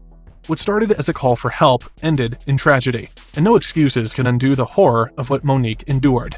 Her death and the betrayal of trust by someone she tried to help leaves a chilling reminder. Sometimes, the people we open our doors to are the very ones we should fear most. Damn, that's like the roommate from hell, fam. That's messed up, man. She opened up the door for this dude. I mean, she should have known he was crazy anyway. He was like transitioning. Like he didn't even know what he wanted to be. And he had a wife. That shocked the crap out of me. I don't know about y'all, but I'm like, what? Who married this dude? He said my wife. Anyway, the neighbor's secret. How one cigarette solved 2 murders. Let's go. June 24th, 2018. Robert had been trying to get in touch with his mother, Cindy. Call after call. No answer. I called my mom and it went straight to voicemail. What time was that? I called her a couple of times today. So I called her probably midday, around lunchtime. I called her another time before dinner, and then I called her after dinner. At first, he thought maybe she was just busy. But when none of his calls went through, he started to feel that something was off. Then after dinner was when my wife was like, if you're real worried, she's 15 minutes away, just drive over. Okay. He got in his car and headed to her house. As he drove, something didn't feel right. When he pulled up outside, the first thing he noticed was the front door. It was open, just slightly. That's when the worry really kicked in. As soon as he stepped inside, a strange smell hit him. It was sharp, heavy. He couldn't place it, but it stopped him for a second. I walked into the front door. It smelled like gas or something like that. Mm-hmm. I immediately got worried. He moved forward into the living room. From where he was standing, he could see part of the kitchen. Turned right, turned left, so I could, like I was standing in the living room, could see through. I saw the gun on the kitchen table, and I saw her from the shoulders up. Okay. Cindy was there, on the floor. She was lying behind the kitchen island. He froze, right there in the middle of the room. He called out to her a couple of times. No answer. She didn't move. It looked like there was red or purple by her neck. And I just immediately walked right back out. He turned around, walked straight out onto the front porch, and dialed 911 right away. Yeah, What was the address of the emergency? My mother is dead, and I came over to check on her. She is lying on the floor in the kitchen. I believe she was either assaulted or Officers were immediately dispatched to the scene. By the time police pulled up on Roseland Avenue, Robert was outside, waiting. The officers informed him right away that everything he said from this point on would be recorded. Robert began describing what he had seen inside. Everything to basement, all recorded. Straight ahead, to the right. I haven't even gone into the kitchen yet. He couldn't go any further than the living room. He had already seen too much. Inside, he'd caught sight of something that didn't sit right. His eyes landed on the kitchen table, a shotgun just lying there. You said there's a gun in there? There's a gun. She has 2 shotguns and a handgun. There is a shotgun sitting on her kitchen table. From the distance that I was away from her, it looked like it was right around the neck. All right. Any reason why a shotgun would be out? I do not know. She does have. Stay back over here. Police stepped carefully, knowing the scene might not be safe. As Robert tried to explain, the officer paused him. I'm gonna wait for another unit to arrive before I go in, just in case. Before anyone went inside, they needed backup. Until then, everyone stayed back. The real horror was still waiting in the kitchen. With a possible weapon inside, the officers knew they couldn't rush in. They needed to be cautious. They split up and circled around to the back, checking every entry point. Anything back here? Right, he This ain't is locked. crying. Did he say it looked like she was out? No, just looked like, from what he said, looked like she was strangled. But if he saw her and open window up top, that's the only point. 29 and 8. See what this is unlocked real quick. He said there's a shotgun on the table? Yeah. A locked gate, a closed shed, an upstairs window cracked open. Every small detail made them even more alert. One wrong move could be dangerous. They checked a small outbuilding in the back, just to be sure. Police department. Good. It was empty, all clear. No signs of forced entry, no movement. Once they confirmed there was no immediate threat outside, they moved back toward the house. The goal now was to reach the victim fast, but without compromising safety. They had to be ready for anything. You also have room? Yeah. Right? Stay in the back, okay. Just don't touch anything. They entered slowly, calling out as they moved room to room. Okay, please, anyone inside? Shotgun basements. He's in the kitchen. There are guns in the house. I got a closed door to my left here, 2 other rooms to clear. Every door, every corner, every shadow was cleared one at a time. Nothing was left to chance. She's laying on the floor with your shotgun going. Alright, I'm in advance. There's another room in the bed. What are you doing? Gotcha. And then they reached the kitchen. There she was, just like Robert had said. Cindy was on the floor. A shotgun sat nearby. Please. Blood had pooled beneath her and scattered across the kitchen. She wasn't breathing. Paramedics confirmed she was gone. My death is 2024. This wasn't an accident. Her injuries were sharp, focused, brutal. This was a homicide. So she's obviously there. Yeah, I guess in the way to on her back. You guys told me to roll her. Yeah, no, nothing yet. Nope. Someone had come into her home and attacked her with a knife, or something just as deadly, and then just left her there. But that wasn't the only danger inside. Yep. Close. You get too close. Yeah, you can. The medic can reach over. Yeah. Okay. I got you. Yep. They wondered if it had been part of the plan, a built-in trap to destroy the scene, or worse, take out whoever walked in next. That idea alone chilled every officer in the house. It left a big question. Why was this woman, someone like Cindy, targeted in such a violent and calculated way? Who would do this to her? We have possible on name. I don't have any date of birth yet. We can get it from the son is on scene. All I have right now is Cindy Testerman. She wasn't someone who had enemies. Cindy was the kind of woman that people trusted with their children. She had run a daycare out of her own home for years. Kids came and went, and she always made them feel safe. She was warm, laid back, grew up in the 60s, and still carried that peace and love spirit with her. Her family had been planning to see her soon. Her 62nd birthday was just around the corner. They had something special planned. Now, instead of preparing a celebration, they were about to plan a funeral. But as heartbreaking as Cindy's death was, it was only the start. Cindy was gone, and nothing about it felt random. There were footprints, bloody ones, left behind by whoever had done this. The impressions led from room to room, as if the killer had wandered through the house afterward, not in a rush, but searching for something. Her injuries were severe, all concentrated around the upper body. The detectives could tell she had fought back. There were signs of struggle. Defensive wounds on her hands and arms. but she had been overpowered, suffocated, and stabbed repeatedly. And then there was the shotgun. It sat right there on the kitchen table, but it hadn't been used. No discharge, no struggle over it. It was just there, as if placed intentionally to confuse them. It raised even more questions. Why would someone come in, ignore a loaded weapon, and go through with such a personal, violent attack using a knife? Only one thing was clear: whoever did this had taken their time. Then came the signs of a robbery. There's drawers that are all displaced and stuff on the second story, and there's a safe on the ground in the back bedroom. It's lying on the ground in the middle of the floor. It looks out of place. Her jewelry was missing too. And it didn't stop there. Her car, a maroon Mercury Grand Marquis, was gone. It was always parked in the garage. Now, the space sat empty. The door left open just enough to show it had been driven out recently. It was starting to look like a robbery gone sideways. The working theory? Someone came in looking for money or valuables. Maybe they thought Cindy had some savings tucked away. Or maybe they just got desperate when they found the safe. Either way, something went very wrong, and Cindy paid the price. Still, something didn't sit right. Why her? She wasn't flashy. She wasn't known to carry large sums of cash. Most people in the neighborhood knew her as a quiet, kind woman. Always home, always tending her garden. There had to be more to the story. So, detectives circled back to the one person who might help them make sense of it all. Her son, Robert. He was the one who found her, the one who called for help. He'd been sitting in that front porch, shaken, trying to process what he'd walked into. Now, detectives needed to know more. When's the last time you saw her? Physically. Or talked to her? The last time I talked to her, Wednesday, maybe. We traded or she sent me a text on Friday that I didn't respond to. Just of her friend's daughter that got married. JTRD on you? I do. Cindy had been living alone. The house actually belonged to her late father.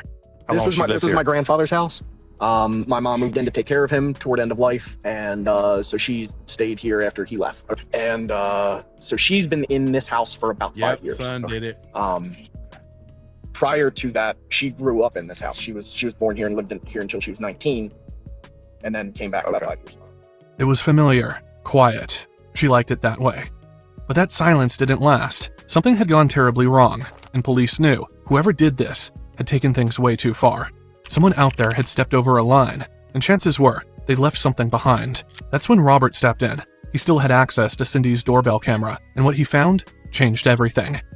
Looking at the home security system, so if we go back to, that's yesterday, so Friday, I can see her coming home. That's my mom. So I can see her coming home.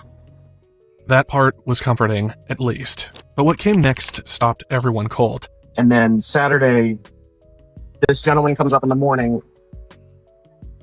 It looks like maybe she talks to him because that has a microphone. And then he leaves. This wasn't an accident. Her injuries were sharp, focused, brutal. This was a homicide. So she's obviously there. Yeah, that's a way to Robert didn't recognize him. That was odd. But Cindy hadn't seemed scared. She spoke to the man calmly, maybe even warmly. The video then showed him coming to the door again. He was not in a hurry, no panic. Now, detectives had a face, but not a name. Who was this guy? What was his connection to Cindy? And why hadn't Robert ever seen or heard of him before? For investigators, it changed everything. This no longer looked like a random break-in. It looked like someone who had gained her trust. Someone who knew enough to walk in without forcing a door. To act like a visitor, not an intruder.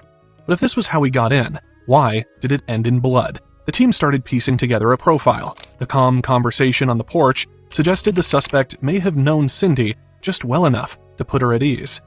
Maybe a neighbor, maybe someone she'd hired for odd jobs, or maybe someone who had shown up before under friendlier pretenses, and then, behind her back, started planning something else.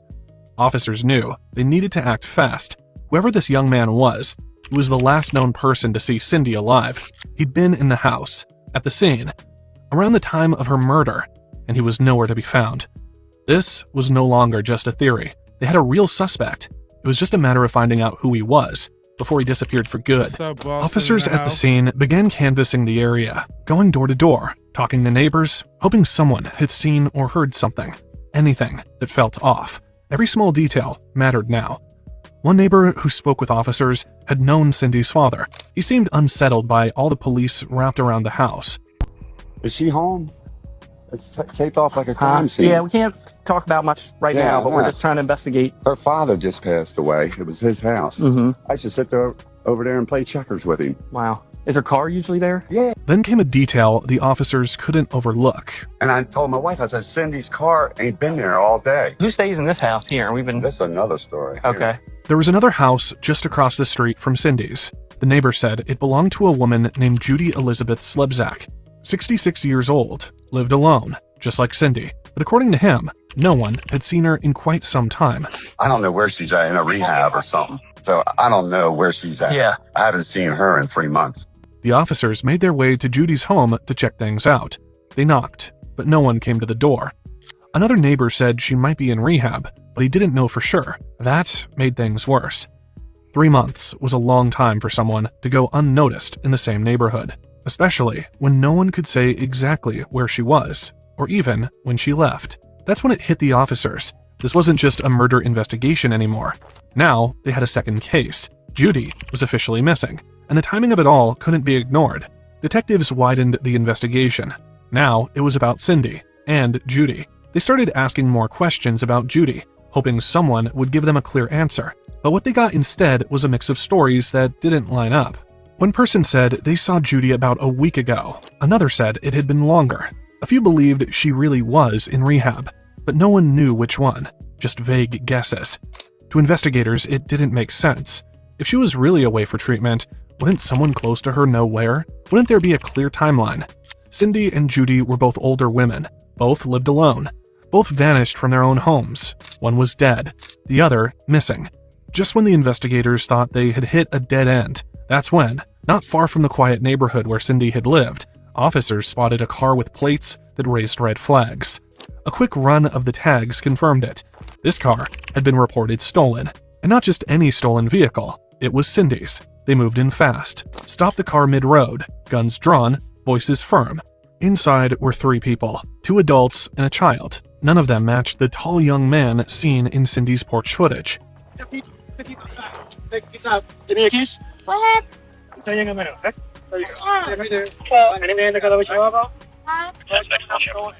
The moment officers said the car was stolen, confusion spread across the driver's face. Stolen. Somebody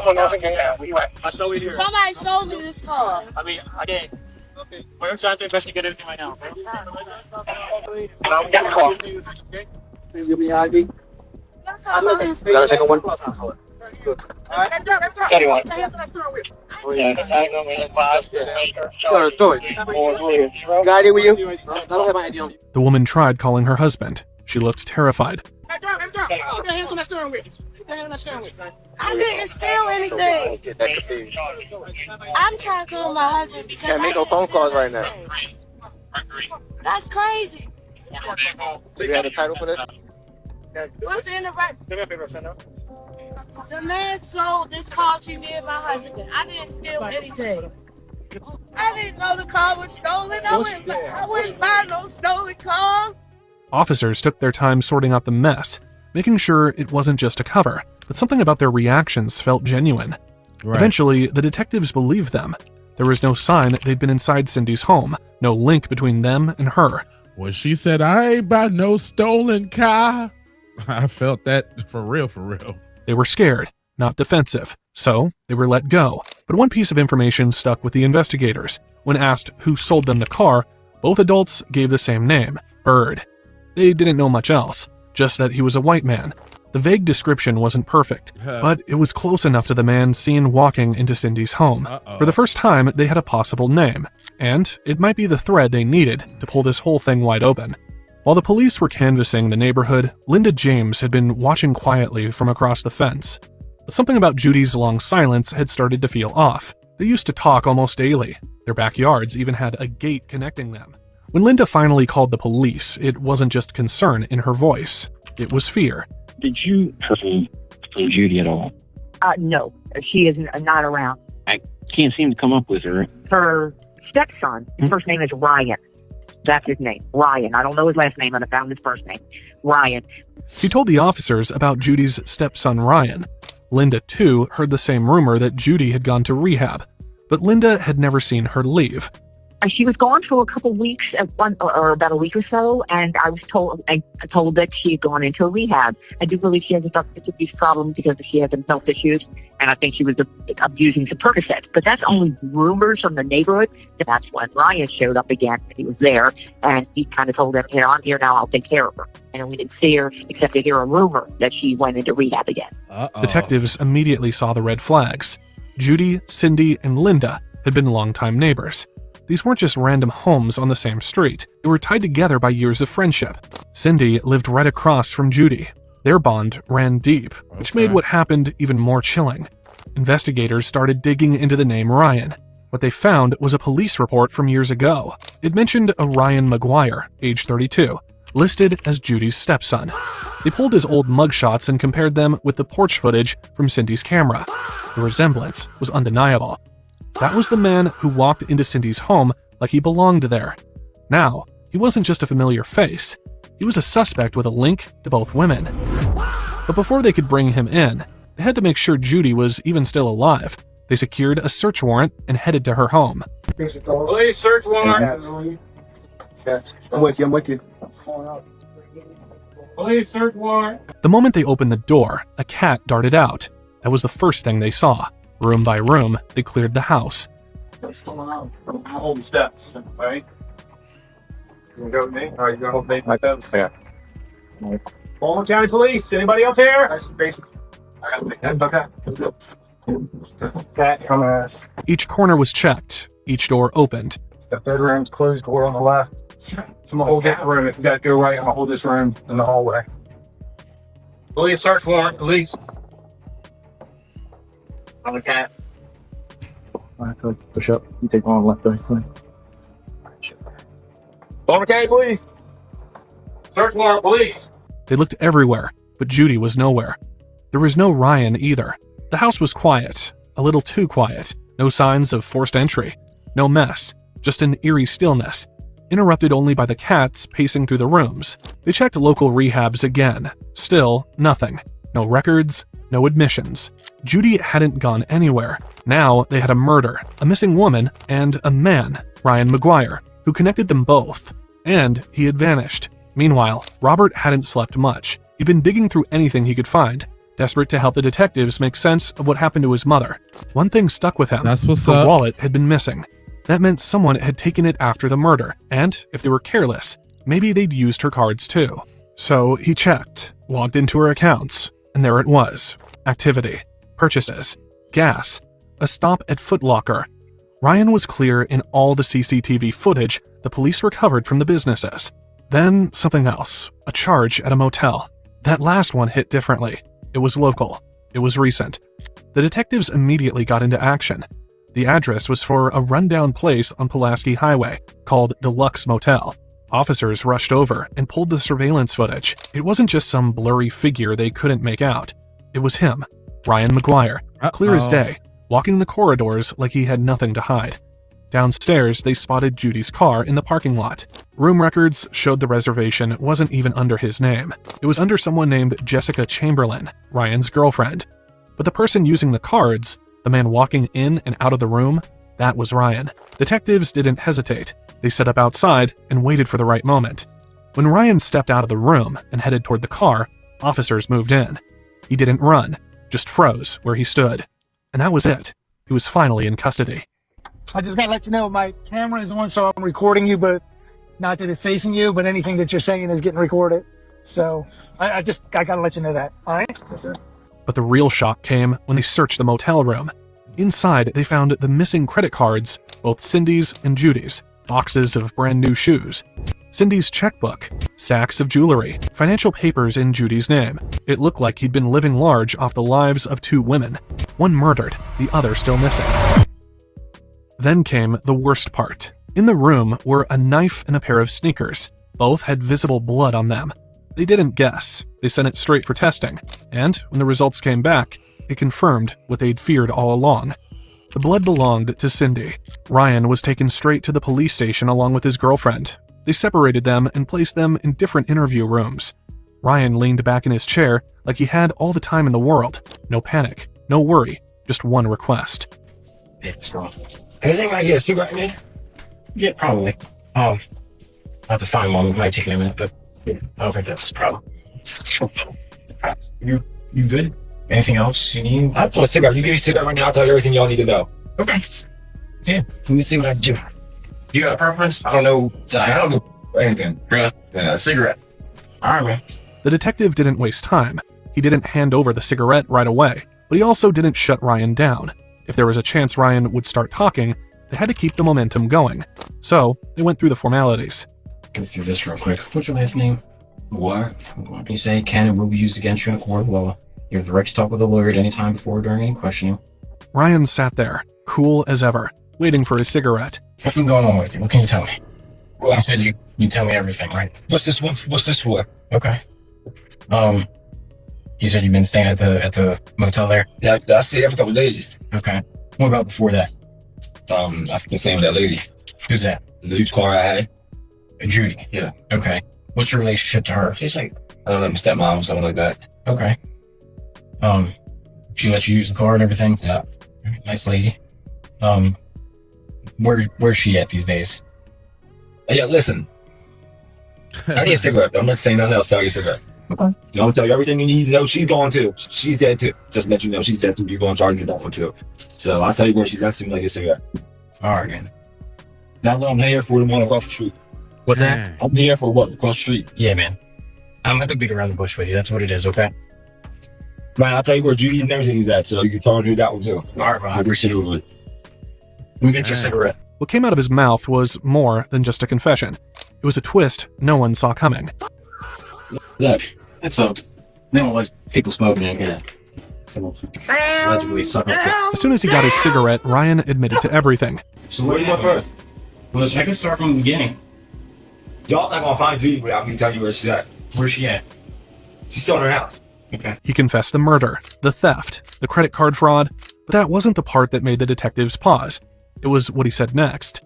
He told them where Judy was, his stepmother, the one everyone thought might be in rehab, tucked away somewhere quiet and safe. But Ryan shattered that illusion in an instant. Real quick, everybody, it's 2 streams running.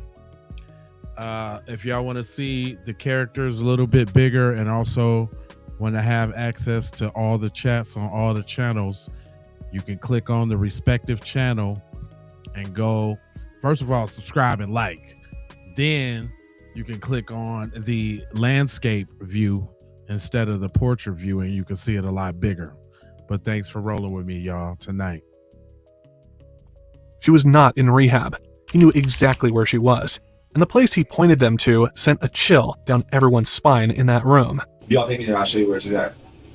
All right, can you explain it to me? She got high, she was getting high, so she asked me to shoot her up, I shot her. So. You said you gave her an injection too, right? Just to make sure. Oh, yeah, she was still, she wanted, she came out of it, she was like, she didn't feel good, she wanted me to shoot up again. Okay. So I shot her up. Ryan lit the cigarette like he was back on a porch somewhere, not sitting in a police interrogation room. He wasn't shaken. He wasn't rushing. When you went to Judy's, was that just because she called me out the blue, helping her get all the drugs? Oh. Okay. And I said, damn, I could just stay here, get rid of her, and just keep using our money every month. Yeah. That's what I've been doing. He had already admitted to killing Cindy, but now he was confirming what everyone feared. Judy was dead too, and Ryan said he knew exactly where to find her. Where in the house was that? I was in the house. Whose house? Whose house were you in? Judy's. I was in both houses. Y'all, but you smell it? Yeah. It stinks. I just been putting a lot of perfume in there. Okay. So I'm sitting in the bed. Is that right? Okay. What is it, like a hidden compartment type thing? It's that outside in the bed. With that pink towel was on. Okay. Upstairs in the bedroom. Well. How long ago was that? You remember? Like, month maybe. Okay. There was no emotion in his voice, just facts, one after another, like he was ticking off items on a grocery list. Judy hadn't just disappeared, she'd been discarded. Now that he was talking, the detectives weren't going to let anything interrupt him, not even the rules about smoking indoors. If it kept them talking, they'd put up with the smoke. Then, the detectives steered the conversation towards Cindy. And just like clockwork, Ryan began describing what happened across the street at Cindy's house. No hesitation. What happened across the street? She asked 3 questions. About what? About Judy. Okay. She's realized something's going on there. Yes. What were you doing over her house? What that? So you know who that is? Yes, it is. Cindy. Yeah. So she called you? You said the phone number or whatever? Yeah, she called me on Judy's house. Okay. You said you come over and talk to her? Yeah, smoke some weed with her. Okay. And then how did that go? That's not too good. I mean, I get that, but I mean, how did it kind of happen? That's like, because she was asking too much, and as he said, she was ready to call the cops. Oh yeah. I mean, with that. All right. So how did it happen? He spoke about Cindy like she was just another obstacle. She'd become suspicious. Maybe had seen or heard something she wasn't supposed to. And in Ryan's mind, that meant her life no longer mattered. The coldness in his voice, the way he tossed around their names like he hadn't just destroyed 2 lives. It was all too much. 1 cigarette was all it took for him to cough everything up. That's crazy. Once the full truth came out, officers moved quickly. They went back to Judy's house, just as Ryan described, and found her exactly where he said she'd be, hidden inside the chest of her own bed. Dang. After confessing to both murders, Ryan McGuire was officially charged, 2 counts of first-degree murder. His trial wouldn't begin until November 2019, but when it did, there was no twist. No plea for mercy. He pled guilty. In December of that same year, the judge handed down the sentence. 2 life terms, back-to-back, with no chance for parole. Ryan had already been on probation for burglary when he started living with Judy. They said he had used drugs to knock her out, maybe even control her, then put her body in the chest and took everything. Her car, her cards, her home. He even moved between 2 crime scenes like it was routine. Now, he's locked away in a cell at the Western Correctional Institution in Cumberland, Maryland. There was no break-in, no sign of a struggle, just a quiet house, a neighbor who stopped answering her phone, and a man who moved between 2 women's lives, pretending to take care of them while quietly erasing them. Wow. That one was crucial. He's a stone cold killer. Like, he's not playing no games with you. What? So, I had,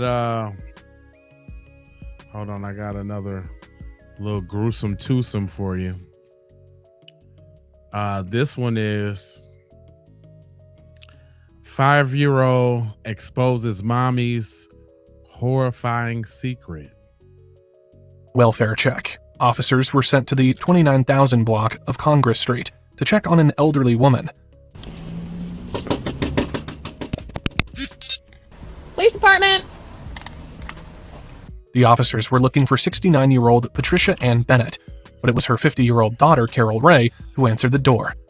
Hi, come on. Hi, how's it going? Everything good? Are you Patricia? No, I'm her daughter, Carol. Oh, you are? Is Patricia here? No, she's not here right now. She's with her sister. Who's her sister? Carol. Her mother was staying with her sister, who was also named Carol, who lived on Christmas Street. And she stays on Crystal Street in Warren? She hasn't stayed Or she's there. been She there comes right back and now? forth. She's been there since we got pneumonia. I went in the hospital and had diverticulitis. Okay. Came home, her and my boyfriend had to take care of me because I was in there for 8 days, almost going on 9. And the baby got the flu and we got pneumonia, so she went over there because she had COPD and she has lymphocytic white blood cell cancer. Oh, man. But there was one problem. Patricia's car was sitting right outside the house. So she's not here at all? Does she not drive? She just leaves her car here? Yeah, she doesn't drive very much because she has busy spells. Okay. That's why I've been living with her for the past year, taking care of her. I'm just asking because someone was worried they didn't know where she was at. My son John. Okay. And him and her having a little bit of tiff because he owes her quite a bit of money. And Oh, okay. didn't come by to help snowplow or do anything like that. And Okay. he's been trying to call her for 24 here hours goes the now. story. And I gave her the message yesterday. You don't have any concern about her, do you? She's fine. She's with your sister, right? Yes. Okay. This made sense to the They be having that story down packed, boy. cops. Yeah, that makes sense. I'm not worried about it as long as it's your mom. And my mom she's did fine. call. According to Carol, there was nothing to worry about. Patricia just didn't want to deal with her grandson John, who had been asking her for money, so she was ignoring him. It's your brother's son. He's my son. Okay. This Okay. is her grandson. All right, sounds good. I'm sorry to bother you. You have a good night, okay? But John wasn't satisfied. The welfare check from last night wasn't enough. If anything, it made him more suspicious. So the next morning, he called the police again. This time, his brother Nick and Nick's girlfriend Megan were with him too. Hi. How are you? Good, how are you? Yeah, what's going on? So we're concerned about the location of our grandma. Okay. Every story we get from my mother, who's currently staying there, has been different. She's been telling us that she's at her Aunt Carol's. I talked to my Aunt Carol. Hasn't seen her in years. We've been hunting down every location she says. Last night, Carol had been lying to him for months. In fact, she even lied about what happened during the welfare check. the welfare check last night. My mom told me, I have the text to prove it, that my grandma was the one that talked to the Roseville police. Okay. But Roseville police were saying that my mom was the one that talked to her. So your mom is withholding her from you guys? Yeah. Is there a reason? This bitch is crazy. She's been off her meds for months. She's bipolar and whatever else they diagnosed her crazy. So you just want to make sure your grandma's okay? Yeah. Pretty much. Okay. Okay. Whose house is it? It's my grandma's. Your grandma's house. Yes. Okay. Nobody was allowed inside the house. Carol controlled access to Patricia, had the keys, and according to the family, nobody had actually seen Patricia in months. Has anyone physically seen her? 9 months. Okay. It's been a couple months. Okay. How many months? November. Since when? November at least. Carol kept saying Patricia wanted nothing to do with John, but John believed that wasn't true. The mother-son relationship had never been great, but John felt something else was going on, and now he wanted help finding his grandmother. Do you not get along with your mom over there? We get along, but it's like an awkward relationship. The family's concerns were specific enough that officers decided to return to the house. And once again, Carol answered the door. Hi. Are you Carol? Yes. Is Patricia here? No, she's not. She's getting her B12 shot or something like that with Dr. Tapazolu. What's the doctor? Dr. Tapazolu? It's not written down anywhere in here? Maybe on, no, she writes it down with Dr. T on the old calendar. This little girl. This is my daughter, Allison, her granddaughter. Hi. Yeah, Grandma's definitely out of there. Does she live here with you? Yeah, we live together. Your grandma? Yeah. Or your My mom? mother. Sorry. This was Patricia's home. Carol lived there with her daughter Allison and her boyfriend Ricky. Carol said Patricia had been at her sister's house last night, but now she was in the hospital. Okay. And then who is it that she's been staying with also? She stays off and on with my Aunt Carol, her sister. Her sister? Okay. The only reason we're here is because your children are concerned about your grandma. My son John, yeah, he sent you guys over last night, which I contacted my mother about when she had a fit, and I was going to go down to the Roseville Police Department today about it. Well, there's a little bit of a financial money issue between my mother and my older son John. Okay. And he borrows a lot of money from her and doesn't repay it. He's got a truck in the backyard she bought him, a car in the garage that she bought him that she took back because he didn't pay the insurance on it. So my mom is a very finicky woman, and I told her about it. How old's your mom? I said she's 69 this year in August. Okay. So she drives and everything? She drives. She doesn't drive at night too frequently, and she doesn't drive a lot because she's got orthostatic hypotension. It started with a welfare check. Officers were sent to the 29,000 block of Congress Street to check on an elderly woman. I gotta get to it. Hold on. As Carol spoke, she seemed deeply involved in Patricia's care. She knew the doctors, the treatments, and the details of her mother's medical condition. I had to come up here and take care of her for about 9 months. She had a tumor removed. I didn't see John coming around helping her then. Right. She fell, broke her radius and ulna, his plate in her arm. I had to come up from Romulus and take care of her for another 5 months when she was only a newborn baby and ended up wrecking my marriage because I wasn't at home. Okay. Well, it seems like you do a lot. You do everything for her. I don't. No. Her cancer is back. She's choosing not to tell children. Right now, it's her choice, not mine. Right. She's choosing to not take treatment for it and ride it out. The officers insured her. They just wanted to confirm Patricia's safety. All right. Well, you can go give him the good news. See if you can get a hold of this lady. Yeah, I'm going to call her, and I'm going to tell her to let me know when she gets home. So that way I can just come and say, hey, you're fine. At this point, it sounded like a family dispute. A grandmother avoiding a grandson. A daughter caught in the middle. Officers drove back to the gas station to update John. But before she could close things out, something happened. And it pointed right back at Carol. Okay, so she's not there. She's at the doctor's office getting her B12 shot. I just got a message from my dad right now saying that she is at home waiting to go to the doctors. Like real time. We checked the house. She's not there. Yeah, but we got a real time Facebook from my dad and my grandma. No. Can I show you the message? Yeah, that's fine. The family didn't believe Patricia was sending the text messages. They believed Carol was the one behind them. And we're gonna... My dad's talking to my grandma on FaceTime real time right now. This is like a minute ago saying, yes, I'm at home. And that wasn't the only thing Carol had lied about. And it says Megan never saw her. It said that he's seen his wife yesterday, but Megan never went inside the house yesterday. These are just screenshots from my phone. Well, we went in today, Yeah. and she's not in the house. For the first time, officers started wondering whether Carol had been misleading everyone, including them. Why should put it on Facebook that she's at home? I don't know. Right. She could have just left. No, we drove by the house before we stopped here. Okay. The white car is there, right? Yes. Right. That's Grandma's car. There was a simple way to find out. Call the doctor's office where Patricia was supposedly being treated. Woods Cardiovascular. I'm gonna call them real quick and see if she's there, and then we'll hopefully... I was just gonna call now, but I don't know if they'll tell you guys if she's there or not. The clinic might not share information with family members, but they might speak with law enforcement. Hi, this is Casey from Woods Cardiology. How can I help you? Hi, this is Officer Pelt with the Roseville Police Department. I'm just calling because I believe you have a patient in your office by the name of Patricia Bennett. What happened next was not what the officers expected. She's not here. They might have got the date mixed up. Her appointment is February the 13th. Patricia wasn't there. The hospital had no patient by that name. She's not supposed to be in today. Nobody's seen, like, she hasn't come in yet or anything like that. But we can for sure watch out and contact you. While the officer was still on the phone with the clinic, another message was sent from Patricia's phone.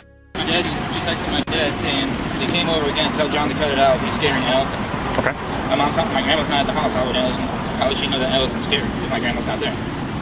Why is it that your mother can't speak to her? No, Your mother's talking to your grandmother. Yeah, but that's the scenario. Let's embrace that scenario right now. Yeah. That's how this messages are getting to you. We talked to your mother talked to your grandmother is now sending messages in regards to that. That's what I'm saying. Go ahead. Apparently, she does not have a doctor's appointment today. Right. That's what we're worried about. See, she's just lying, making shit There's up. something wrong. And she said right on Facebook, I'm home. Right as you guys are going over there. So why would she say she's home and she's not home? Now, the pieces were starting to clash. John believed his grandmother was missing, and the one person living with her had just lied about where she was. As soon as you pulled away, she texted my dad that. There may be other circumstances that we're not aware of, or the family's not aware of. So what your expectation is that this woman here is your mother, is hiding your grandmother from you? Yeah. For what reason? For months. She's trying to take the money from her that you think is entitled to you? No. Okay, I don't know.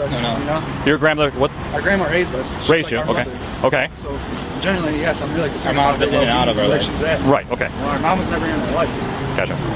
And I just don't want my grandma to be passed away and she's collecting, or hopefully she's just hiding her because she's sick and my grandma doesn't want to know. I really have a pissed off grandma than a missing or a dead one. Well, if she's dead, then, I mean, if she's got a body hiding somewhere or has done away with her, I mean, and then trying to collect Social Security or whatever she receives. Remember Carol claimed John was after Patricia's money? But the grandkids said it was actually Carol who had been taking money from her mother. My grandma has fraudulent police reports on her. Yeah, police reports on her. When was it then? A couple years ago. Yeah, A couple years ago? back. Okay. And what happened to those charges? I think my grandma decided to not pursue them. Okay. As they stood there talking, another message appeared from Patricia's phone. My grandma just texted me again. Okay. Sent the cops to my house again. My grandma's not at the house. As Carol spoke, she seemed deeply involved in Patricia's care. She knew the doctors, the treatments, and the details of her mother's medical condition. I had to come up here and take care of her for about 9 months. She had tumor removed. I didn't see John coming around helping her then. Right. She fell, broke her radius and ulna, has a plate in her arm. I had to come up from Romulus and take care of her for another 5 months when she was only a newborn baby. And ended up wrecking my marriage because I wasn't at home. Okay. Well, it seems like you do a lot. You do everything for her. I don't. Her cancer's back. She's choosing not to tell children. Right now, it's her choice, not mine. Right. Yeah, I just want to see that At part this again. point, Patricia wasn't at the hospital. Nobody had seen her in months, and the messages kept coming. So officers headed back to the house again to find out if Patricia had returned home. Back to Patricia Ann Bennett, 8750 to your address. Hello. Hi again. Hi. Is she here now? No, she's off at the Liver Cancer Institute getting her B12 shot. I'm sorry, I don't mean to be gripey with you, but No, Where is she at? we're just getting conflicting information, that's why. So we just have to confirm. She has 2 doctors. Dr. Tapazzo is who treats her leukocytic white blood cell cancer. She goes to the Weber Cancer Institute, the one up here at St. John McComb Hospital now. It used to be McComb Hospital on 12 Mile in Shaner. On the back side of it, there's a place called the Weber Cancer Institute. Okay. That's where she gets her monthly B12 shots. Officers were no longer just listening to Carol's story. They started testing it. One of the first things they confronted her about was her claim that Patricia had spoken with officers during the welfare check the night before. They already knew that never happened. When the officer came here, she did not speak directly to her. No, she spoke to me. Okay. Because she was at my aunt. She was here night before last. As the questions became more direct, Carol began to get upset. Listen, we just want to know where this lady I is. understand, but you guys are upsetting my daughter and you're upsetting me. She doesn't look upset. Okay? Because you don't hear what she says when she leaves. I just went through a really bad domestic violence divorce situation. He CPS up my butt for the past 2 We're not years. here, but that's not what we're here for. My mom's She's sitting on the sending couch. messages telling everyone she's here. She's currently here. No, she's coming back here because she just called. She just called. Why don't you call her right now? While we're here. And she's on her way, and shortly we'll be able to. We'll wait for her. If she's on her way here, we'll wait. Notice her demeanor changed again. She realized that arguing wasn't helping anyone. Up to this point, she had been deflecting. Now, she became measured and careful, choosing each word much more deliberately. Will she answer you? I don't know. She went up there to get her B12 shot. I know she's supposed to be calling John because John's the one that started this. They finna hear the She phone didn't ringing answer in her the call. house. Why can't your mother directly speak to John? Not through a message, not through text. She can. FaceTime. I don't have nothing to do with her and John, though. Well, that's why we're here. I'm getting stuck in the middle of it. Yes, and so are we. So are we, and we have to figure it. We have trying to to see get her. Do you want to just try to call her again? Carol maintained that Patricia had gone to the hospital with her sister Carol. So, officers decided to verify it for themselves. What's the missing's name? Patricia? Yeah. The clinic Carol named wasn't even operating anymore. It had been closed for over a year. Maybe she had the wrong facility. Maybe Patricia had gone somewhere else. So officers reached out to Patricia's sister next. She hasn't seen her since 2015. This is Carol. Her sister. Where she's supposed to be. So she hasn't been to your house in years? Yeah. Okay. At this point, there was no reason to dance around it. The officers confronted Carol directly. She needs to come clean. Who says she hasn't seen your mom since 2015? They can't be true. Why would she lie to us? Why is she lying to me? Yeah, why would that be a benefit for her to make a lie as a police officer that she knows nothing of and make that statement? I don't know. Your statement is I don't that. know why. Hold on. And no one can get a hold of her. I've called her. She wasn't at the doctor that you said she was at, and now she's at a different doctor all of a sudden. With Patricia still nowhere to be found and multiple lies now confirmed, the situation changed fast. This was no longer a simple welfare check. It was becoming a missing person investigation, and detectives were called in. Officers had already looked through parts of the home earlier, but several areas still hadn't been fully searched. She's at her breaking. Okay. To continue, they needed Carol's consent. So we're gonna, if you don't mind, we'll get consent from you to search the house to see if there's anything that would lead us to think of who she may have went with to help you out and figure out where she went. So this is a consent since you live here, just to search the house to see if there's anything that would point us in the right direction where she may be. Give a second, I'm going to show you what it is so you know what you're signing. But when the consent form came in front of her, she refused to sign. I'll open up her bedroom door so you can see her stuff or whatever. I'll unlock the car for you so you can look at it and whatever, or whatever you want to do. I don't want to sign anything and get in trouble. You really shouldn't be in a hard position. You should be wanting to help us find your mother, like I right? said, If your mother... Open up the door, I'll unlock the car, you guys can look and do whatever you want. I don't want to sign something that's going to get me thrown out of here if my mom gets pissed at me. Okay. This has nothing to do with your mom, though. This is just for us. I know, but Saying if we're not I sign violating it your and rights. my mom gets pissed off because I let you guys go through all of her stuff and everything like that, she can kick me out of here. We're not going through, we're looking for a physical body. Or maybe a cell phone. Maybe she left her cell phone here. Or a note. Exactly. Those are the things we're looking for. At this point, Patricia wasn't at the hospital. The detectives weren't leaving. They want answers, one way or another. The delays weren't going to stop the investigation. Carol, I want you to be clear. I want you to understand this clearly, okay? We're not going to leave here now until we find out what's going on. We are going to get to the bottom of this probably pretty quickly. Anything you know, now's the time to start. Okay, I don't know anything, like I said. Fairly certain something's going on. We need to start fresh, and we need to tell you. We need you to tell us exactly what happened. Your story's not adding up. You're extremely nervous. Well, yeah, I had the police here last night and today. Again. Carol, let's start fresh. And tell us what you know. Obviously, something probably happened to your mother, right? No. Where is she at, Carol? I don't know, because she honestly said is what she told me when she left here. Small book thing. Who knows her best? You, correct? You live with her. Absolutely. And you have no idea. She walked out of that door yesterday between 5 and 5:30 yesterday evening, right? Yes. And nobody's seen or heard of her since. Her car's here. We have no idea who she's with. That's not normal behavior for anybody. Her car is here because she doesn't drive it on a regular basis. For your permission to search the entire house. Everything. It's not my house. Okay. Are you in control of the house right now, Carol? Do you have the physical capacity to give us permission to search it? Yes, you do. Your mother is not here. The sole reason we're here is to find your mother. Your behavior is very odd. You're very nervous, and it's clear that you're not telling us the truth. It's not worried, it's nervous. There's a No, difference. it's not. I've been doing this for almost 19 years. Yes, there is a difference, Carol. There's a difference. It's not. Carol still refused to sign any Carol's paperwork. You understand the police can't just go into people's homes without people's permission. But I'm giving you verbal consent. You're here. I walked you into every room. I gave you permission to look at her clothes. And Are you okay with? Are you giving us verbal consent to search the entire property, the garage, the cars, the attics, everything? there is no attic, but I'll open up the garage door now. That's not what I asked you. Are you giving us verbal permission to search the entire grounds of this property? That's my question to you. It's a yes or no question. No, you're going to have to get that from my mom. Legally, I don't want to be responsible for that, because if she gets pissed off at me, she will throw me out. She will. At the same time, investigators had another theory. They weren't worried that Carol was blocking a search because they might find a body. They believed she was trying to hide Patricia's phone. She's Facebook messaging people from it. It's got to be in the house. That's exactly I thought she was on the account through her phone. And it's possible she is on the account through the phone too, but I think that's what really shut her down, was more than the garage or anything else. So maybe the mom's not here. I don't think she's here. If she is, she's in that garage. Yeah, maybe she's not. She's not in the house. She's let me go through the rooms. I mean, I can check under the beds and shit for a 70-year-old lady, but... And just like clockwork, the detective called them in immediately.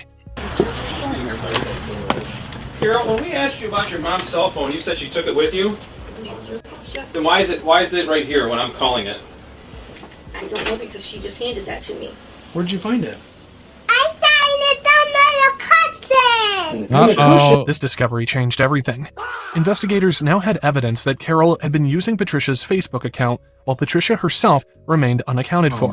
That gave detectives probable cause to move forward and seek a search warrant.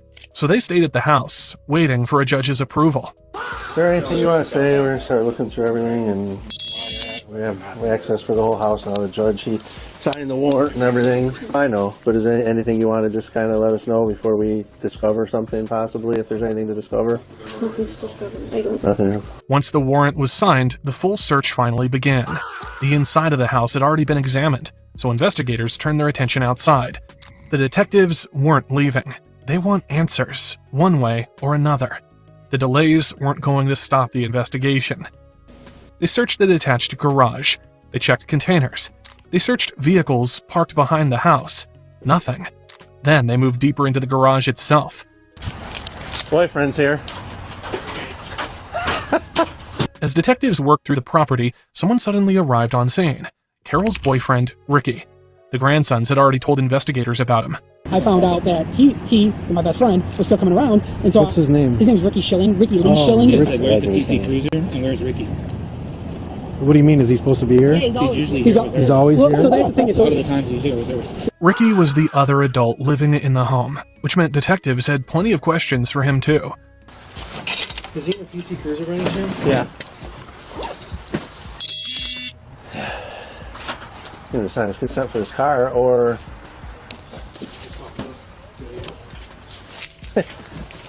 You open it. And that's when investigators noticed something inside the garage. A large storage tote. Fit in here. I mean, Ooh, bloody. oh, all right. Bloody towels. There's shit in here. She's in there.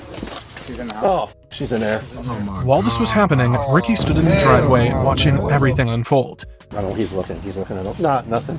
I think I opened up that grave bin and it's full of bloody towels and shit. It stinks like a dead body. Bloody pillow in here. It's ready? Yeah, there's a body in there. Yep. Where? You see the legs in the far corner. Okay. Somebody said he was back here, so he needs to. Everybody needs to. That's a boyfriend. He just showed up. We've been looking for him. They stopped Ricky before he could go anywhere. Then they began bringing everyone up to speed. Everybody was saying, the brothers, we need to find out what they were telling officers, because they were saying he was like in the back there yesterday. It was coming and going. Somebody might have seen, There's still moisture on the top of that. I open it and there's still moisture on the top, so that's not been in there long. And they were somebody we got to talk to over there. According to Patricia's grandsons, Ricky had been moving in and out of the garage the day before, shortly after the first welfare check. Supposedly he's here every single day, all day. And the family said, hey, he was seen leaving here yesterday. It's just blood in her ear. She's got mold on her face, so she's been there for a couple days. Investigators were actually trying to reach him earlier. They couldn't find him. Then, almost at the exact moment they found Patricia, Ricky showed up. Detective Garibus. How you doing, buddy? Good, how are you? All right. When was the last time you saw Patricia? Like, physically saw her in person? Physically saw her. It's probably been about a month and a half. Would you mind coming to the station with us? So we can just sit there and talk? What's this about? Well, we want to find Patricia, but we're getting... She's not at her sister's house? No. That's what we're trying to sort out here. Oh, he know what's up. And you were here, how many nights have you been here in a row? I've been here for like a month and a half. Month and a half, every day? Yeah. And every day in that month and a half, you have not real seen... bad for you, Rick. No. All right. No, I have not. And in that month and a half, did you ask where she was? She kept telling me she was at her sister's, and then like Thanksgiving, she's like, oh, my mom's going to stop by for Thanksgiving, or she's going to come by for this day. And then she wouldn't show up, and I'd ask about her, and I talked to her on December 3rd, so I wasn't thinking anything of it. Come on, Bucko. And then, so last night, you spent the night here? Monique, and then, where'd you go in the morning? I went to work. Ricky lived on the property. He had access to the garage, yet he had seen nothing unusual. To detectives, that didn't add up. Come up here for a minute. Yeah, he should be in cuffs already. You can't take it. You got any weapons on you? No. I might have my knife on me over there. Ricky was taken into custody and transported to the police station for questioning. Once detectives were finished with him, it was Carol's turn. Go ahead and stand up for me. Turn off the chains behind your back, okay? You just gotta set a cuff.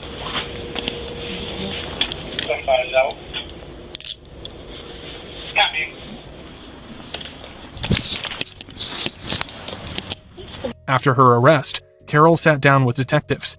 By now, Patricia's body had been found, and for the first time, Carol had an explanation ready. According to her, it had all been an accident. That night, we were sleeping between 1 a.m. and 4 a.m. in the morning, and I heard loud banging. My daughter and I were sleeping in my room in the back, and my mom was sleeping on the couch. Anyways, there was a big crash, and it sounded like someone was breaking through the glass window or breaking down the door in the living room. I grabbed my gun, and we were running down the hallway, and had my finger on the trigger like an idiot.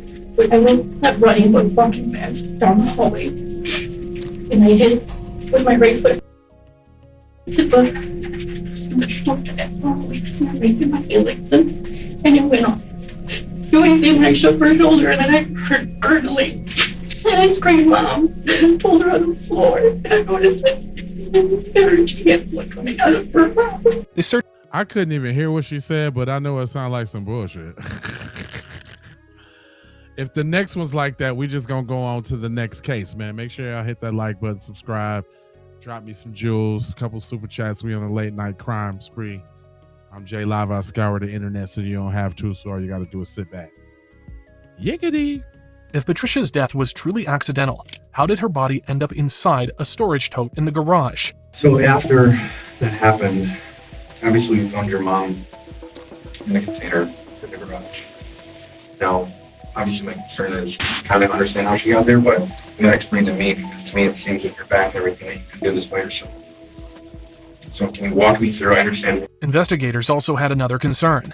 They weren't convinced Carol could have done everything alone. Let me ask you this, was Ricky there that night? That naturally brought their attention back to Ricky. He was bigger, stronger, and lived in the house. Detectives wanted to know whether he had played any role in what happened. Of course he did. You don't have to give them if you want to. Carol claimed he wasn't even home. According to her, Allison was asleep when the gun went off. Now that's a good Detectives then asked the obvious question. What happened next? Did you leave your mom on the couch? Did you move her somewhere else? From a human standpoint, I mean, from a girlfriend standpoint, she's a great girlfriend. If she, you know, he must got some straight up whip appeal on her. She take the murder charge, but that is her mom. But it would suck if he actually did her mom and she was covering for him. That's some deep hatred for her mom. Either way, it's messed up. I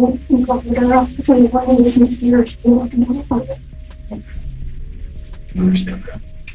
Very hard for you to understand. Obviously, we're operating under panic, right? I mean, I can picture myself in a situation of panic. You got your daughter there. Where did you move her from the house to where first? We found her in the garage. She moved anywhere before the garage. Directly in the garage. Okay, so this is where I'm concerned with Ricky. Your mom, and I know this is a hard detail to get through, but picking up your mom, there's no way you're picking up. How did you do that by yourself? You're saying Ricky's not there. Did Ricky come over and help? Did you have him help you move? Carol didn't answer. Are you afraid to tell? He asked, did Ricky come over and help? Must be afraid of Ricky. You don't have to be afraid, I promise. You're scared, aren't you? Carol stayed silent again. She was willing to say it was an accident and that she panicked afterward. But beyond that, she wasn't giving detectives anything. How did you get the toad out of the house? How did you get past all that stuff in the garage? Is it possible somebody else could have moved it before? The problem was that Carol's story didn't fit the evidence. Moving Patricia's body into the tote and getting it into the garage would have been difficult for Carol to do by herself. And this wasn't the only part of her story detectives had caught her lying about. The autopsy results revealed more of her lies. The other thing I want to bring up is they obviously did an autopsy on your mom. They found some puncture wounds in her neck. 3 puncture wounds. Not a whole scar, but actual fresh puncture wounds in her neck. How did those get there? Nothing at all?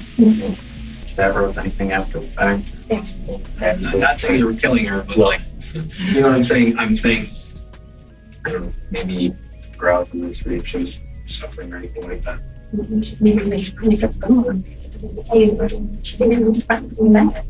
Because here's what I don't want to get caught up. Is that once they tell us exactly how deep they were, if it was a cause of death or contributed cause of death, it can be really bad. So we have to get everything out here now to try to do something with those wounds that don't cause those wounds or anything like that. So I want you to think right now, what could have possibly caused those puncture wounds in her neck? I don't know if she had testing or anything like that. I didn't hear anything. Patricia was shot once in the back of the head at close range. But that wasn't all. She also suffered 3 stab wounds to the neck. A single gunshot might support an accident theory. 3 stab wounds did not. I told y'all it was some deep-seated hatred for the mom. I told y'all. Did you actually not have a mistake? Did you actually mean to kill your mom?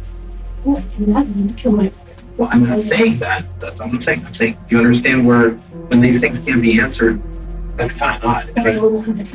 And can I ask you this, with going back to the puncture wounds, did you freak out after you shot her and she was still breathing and you wanted to make sure that at this point, no good for her to be like this? Absolutely not. I wouldn't know. Absolutely not. Even with the evidence mounting against her, Carol refused to change her story.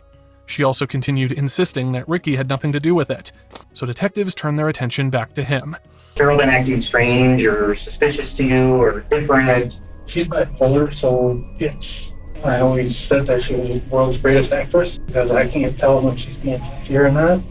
That's in addition to bipolar. Unlike Carol, Ricky was cooperative. He answered questions, He provided information, and he appeared to be genuinely trying to help investigators understand what happened. It's also worth remembering that officers stopped him before he even knew Patricia had been found dead. Do you have any idea what's going on? No, I don't. You have nothing? Somebody at the house said something about Patty is not at her sister's house where Carol was telling you that she was at. Then, detectives focused on one area in particular, the garage. Let me ask you about the garage. You ever go in the garage? Yeah. Ever? You ever? When's the last time you think you were in the garage or at I think we went to go look for a screwdriver. Jeez. I think it was early December. It's been a couple weeks. Did she have you go and look for it, or did you go? No, she's been with me. We got a real big problem. I think you know what it is, and I think you need to be honest and upfront with us. Yeah. So we're going to give you the opportunity now. Tell us what really happened. Patty, she's been at her sister's house as far as I know. We know Patty's deceased. Patty's got a gunshot wound to her, and she was found in a tote in that garage. So you have to tell us everything you know so you don't implicate yourself anymore. Because here's the thing, Ricky.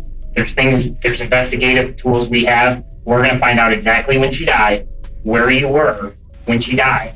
Which I'm betting you were in that house, and you know exactly what happened. No, I don't. I never had a problem with Patty. I'm not saying you had a problem with her. I'm not saying that at all. I'm saying you know something. I don't know anything. I swear. You don't know this woman. This woman, Carol. In the end, detectives found no evidence that Ricky helped commit the crime. The evidence pointed to only one person, Carol. In the beginning, this looked like a family disagreement. Nothing more than a welfare check. But every time someone asked a simple question, Carol's story became harder to explain. Where was Patricia? Why couldn't anyone see her? The answers weren't uncovered by a confession. They were uncovered one detail at a time. And the reality was far darker than anyone expected. Patricia Bennett's body remained hidden in the garage for nearly 2 months before it was finally found.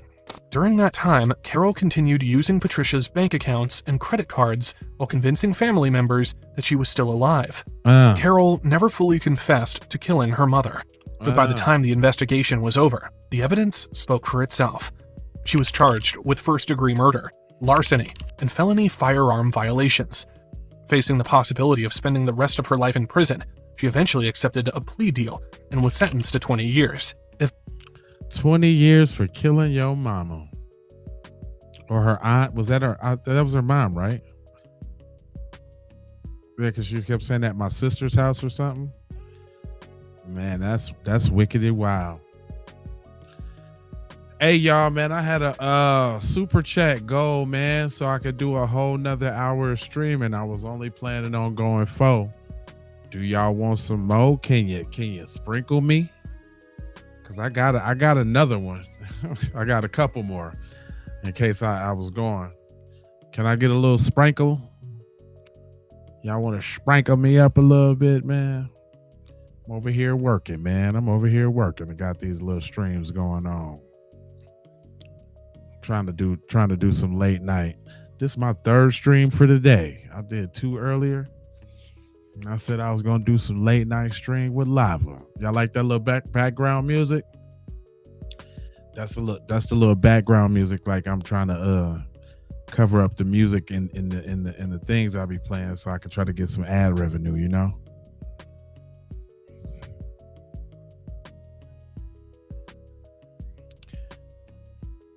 Let me see. All right, I'll do one more case. Cause y'all up in here rocking with me. I appreciate it. It says drunk son has no idea he just killed his mother. How he don't know he just killed his mother? It's already starting off the wrong way. September 13th, 2023. It all started with this 911 call. 911, what's the address? Appreciate you, Lee. Appreciate you. A man was hiding in the Diane. basement. He was too scared to Shout come out upstairs. to my mods. I heard the guy leave out the back and my door members. and I heard shit. And I went up there and heard the dog crying. He said he had just heard a man leave the house. His mother was upstairs, and she All right, wasn't Chris. responding. Your mom's not responding? Does she need an ambulance? I didn't even want to go in there because they were like Black bang, Cherry. bang, bang. I appreciate the love. I don't know. I have no idea. I didn't hear shit. The dog's at the door. 5 minutes later, officers arrived for the welfare check. Waiting in the driveway was 44-year-old Neil Howard, heavily intoxicated. What's up?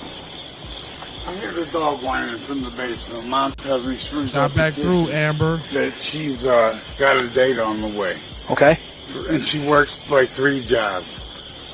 This is the way I was raised. So I spruce up the kitchen, take all the laundry off the kitchen table, throw it in the laundry room. I want to see nothing. I guess it's that date on the computer, or on the tenders or whatever. I don't know. I'm afraid to go in that room. I hear the dog whining in that room. So you live here, sir? I live in the basement, man. I opened heart surgery a year and a half ago. Okay. So what is your... So I'm about to move out this weekend. Okay. Everything went silent. I hear the guy go out the back door. Okay. Is your mom okay? I'm scared to open the door. Huh. Okay. Where's your... I hear the dog whining behind the door. Everything just went shut up, and she goes... She turns the country music on real loud so I can't hear. Oh, she did that? My mom does it every day. It's already not starting out good. Blasted. Some old thorough country music.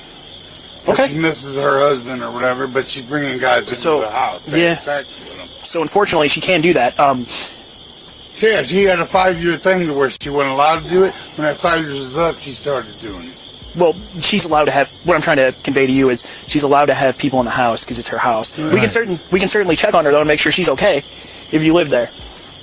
Please. Certainly. The woman inside was 60-year-old Norma Carricker. Her husband, Tom Carricker, had been a businessman and the former mayor of Troy. He died in called the 2018. police on himself, For I 5 know. years, Norma lived under the terms of his will, but that restriction had finally ended, and she had recently started openly dating again. Tonight was date night. I heard the back door, the sliding door open, and she goes, "You ain't gotta go, you ain't gotta leave." So you heard her? I heard her. So she's okay. Well, I tell you what, how about this? How about you go see if you can get her to come out here before we go inside? We made contact with a son who is extremely intoxicated. He lives in the basement. He's going to try to get his mother to come outside right now. We are secure. That's when Neil came back out. His mother was bleeding from her mouth. What's up, dude? You go. Why do I have to go? I'm telling you, she ain't gonna get up. Okay, but you can hear her? She's not a word. I pushed her a couple times. She's bleeding out the mouth. She's what? Bleeding out the mouth.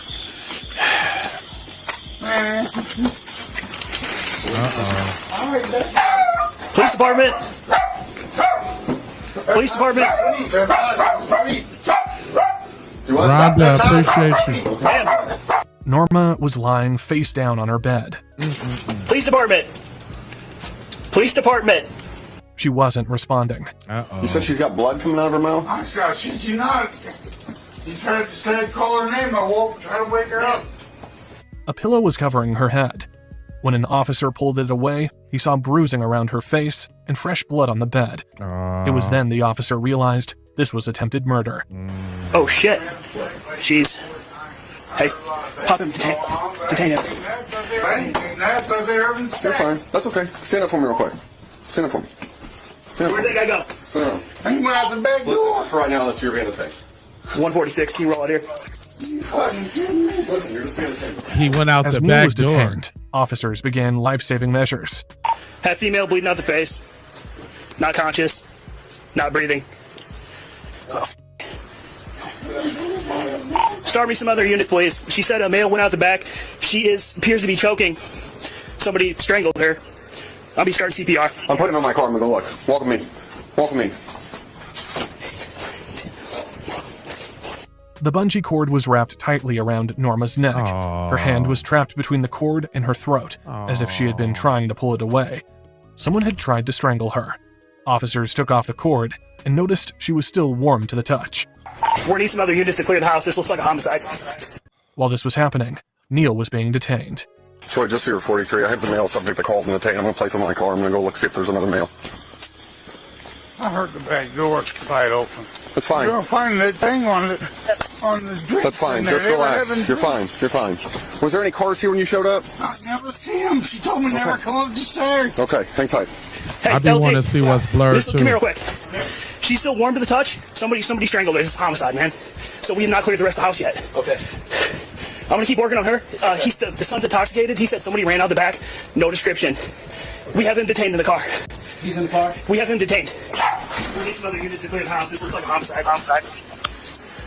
I'm going to start clearing. You got it? You got it? I'm going to clear. He's requesting more units. He believes this might be a homicide. I'm going to start clearing this house and I'll work my way outside. If there's anyone in the house, make your presence known. Troy Police! Troy Police, if you're in here, make your presence known. It all started with this 911 call. 911, what's the... That's when backup started to arrive on scene. It was their shift lieutenant. No, I'm clearing it. We don't know if there was someone else, if it was him. I'm coming back to you. Dude said that he heard the back door open and somebody went out, but he never saw him. He's also mad intoxicated. So I don't know if it's him. He's detained in my vehicle right now. Alex is doing CPR until Matt gets here. I've not cleared the basement. I'm with you. Troy Police! Troy Police! This is where Neil Howard lives, in the basement. Uh-oh. There's no other cars in the driveway. Because he said she had a date that came over, so it could be him. He could have been The one detained in my car could be the suspect, because he's highly intoxicated. And when we showed up, he kept talking about how she brings these random guys over to the house and has sex with them, and she's not supposed to, but he was agitated. Officers cleared the entire house. No one else was inside. Then finally, EMS arrived. After handing CPR over to EMS, the officer immediately went looking for the man Neil claimed had fled the house. Fuck.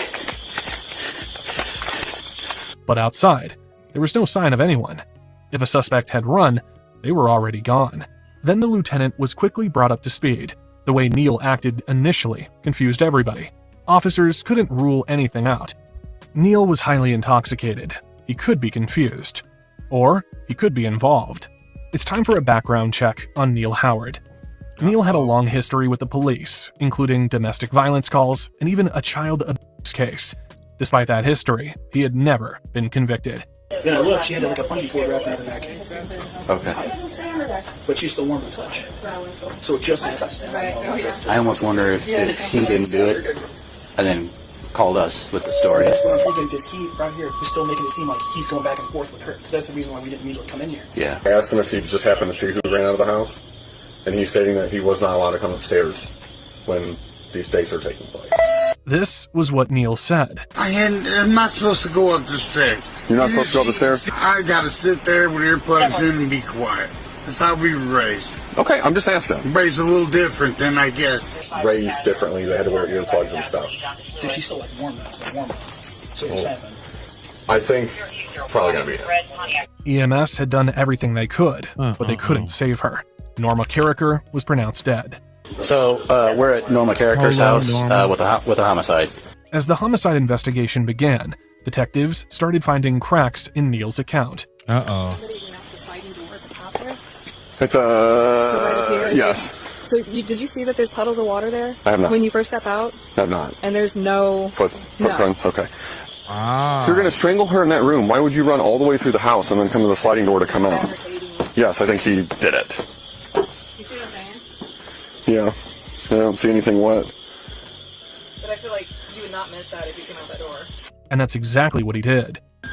There's little puddles outside the sliding glass door that most people wouldn't see coming out of, and there's no wet footprints. We're at... By the very... When you come out the sliding door? This door, not this door. Right. This door. Sliding glass door. But here's my thing. And if you were they going to probably commit a wouldn't crime close like the door. murder, there, why run all the way through the house, go to the sliding glass door, and come back out instead of coming straight out this door? Right. Then investigators spotted a CCTV camera mounted on a neighbor's house. Perfect. Hopefully that works. Unfortunately, no footage was recovered. Wow. They still brought in a canine team to track the killer. The dog found nothing. Neil Howard just became their prime suspect. He was then transported to the station. Howard. Yeah. You know what? These guys are all wrong. That's what we're here to find out, okay? Look at my fingers. Come on, we'll get you inside, I'll get them off you. Come on. Sure, give me this. This is bullshit, man. He was taken to an interview room. Detectives noticed fresh injuries on his... All right, y'all. Give me a 1 in the chat if y'all think he guilty. Give me a 2 in the chat if you think he not guilty. Come on, let's see. I'm trying to see some. fingers. The marks looked consistent with the hook of the bungee cord found around Norma's neck. They also noticed a bloody lip. Before Neil could be interviewed, detectives returned to the neighborhood. They began canvassing nearby homes. One of Norma's closest neighbors was also a mother living with her son. You heard anything tonight? No, not until these guys all started barking. So tonight's been quiet, anything like that? Yeah. Do you know who lives there? Norma Carragher and her son and different relatives are always moving in and Everybody out. say he goes. She had always found Neil unusual. He's kind of different. Do you know her son's name? No. Have you noticed anything like unusual or anything like that over the last couple He's days? unusual. He rides the lawnmower down to get the mail. He comes out in what looks like her nightgown. I mean, he's different. So he comes down and comes out in her nightgown? Uh-huh. Are there a lot of guys coming down over there? Always. So a lot He of black- dates and stuff? Oh, it just all the time. There's a black Dates. pickup truck with a black, and I know that's a friend of his. She hadn't seen any visitors that night, but she did mention a black truck that had been showing up at the house regularly. Yeah, black Silverado, single cab short bed with a black camper shell. There's a twist, and y'all. that is I'm not going to say an older gentleman, but he's in like his 50s. Or so And that it's a drives friend that. it's a friend of the son's. Plot twist. She has a very good friend. His name is Terry, but that's a friend of Norma's that comes and goes. And it was really kind of funny because 2 weeks ago, all of a sudden, Terry came in, and he's not over there a whole lot. And Back at the station, Neil sat alone for more than an hour. Detectives wanted some of the alcohol to wear off before questioning him. Hey, Neil. You're waking up to talk to me? You alright? I'm a little bamboozled. Understood. Thanks, How much sir. have you had to drink? Are you? No, my mom drinks it. Okay. I don't drink it to the bottom. I know better. Okay. This is crazy. Yes, it is. So are you? So you sober enough? Are you on anything? You're enough to understand me? Understand what's going on and stuff? My thing is listen to people. Okay. You're not healed up yet. I used to talk like this. Neil is right. This wasn't the first time he had been investigated in the death of a family member. Back in 2005, he was charged with killing his biological father, George Howard. The case went to trial, and he was found not guilty. Detectives tried. Why is it every time we watching one of these joints, the killer has done everything under the sun first? This dude that killed his dad? To read him his rights, but he was still too emotional and too intoxicated to conduct a proper interview. Wow. So they left him alone and headed back to the scene. Back at the house, detectives found wet footprints near the sliding back door. That actually is bare feet. I see it. Bare feet. Yes. No one inside the home had been barefoot except Norma. Was he barefoot? Do you remember? I don't think so. Those are smaller feet than his. You sure? Yes. Well, no, not positive, but. Water right there at the fridge. Under the table. Mm-hmm. You look right there. Let's watch that for just a second. You look right there. There's a puddle right there. And there's a puddle right there. And then there's wet footprints inside of this room here that are coming into the house. The prints were small. Investigators initially thought they could belong to a woman, possibly Norma herself. Then they found the evidence that would keep drawing them back to Neil. There was blood on the mattress, blood on the pillow, blood on the bungee cord. Investigators also noticed blood near the very end of the cord's metal hook. Neil had a puncture wound on his hand that appeared to be about the same size. And there was one more thing. A painted fingernail lying on the bed, a possible sign of a struggle. After processing the scene, detectives returned to the station. Neil had been sitting in the interview room for nearly an hour and a half. Hey, Mr. Howard, here's another water. I didn't know if you were still thirsty or not. Hey, I apologize. There's only two of us trying to do all this stuff, John. Now they were finally ready to hear his side of the story. After being advised of his rights, the interview began. She called me. He should have just lawyered up and not saying nothing. You drive in St. Jacob, the Rooster, she calls. Who did? My mother. Okay, she got a job at the Rooster? Okay. That was about 8:30? Yeah. She usually calls me and asks me if I want something on the way home to eat. And she says she's gonna accompany me. And says that don't gotta clean the whole kitchen, just spruce up the kitchen. It's gonna be a while. You drive my car off first, I got a headlight. Neil said Norma finished her shift at Rooster's and drove home because her headlights stopped working. When I went up there to spruce up the kitchen. What time was that? Do you remember when you went to spruce up the kitchen? No, as soon as you called me, about 8:30. Okay. And what time did you hear the car? About 9:30. About 9:30? About 8:40 when she called me. This is later than usual. So was she at the rooster? Did she already start the job, or? Yeah, she was already getting on. Oh, okay, so she was getting off work from the rooster. Yeah. Okay.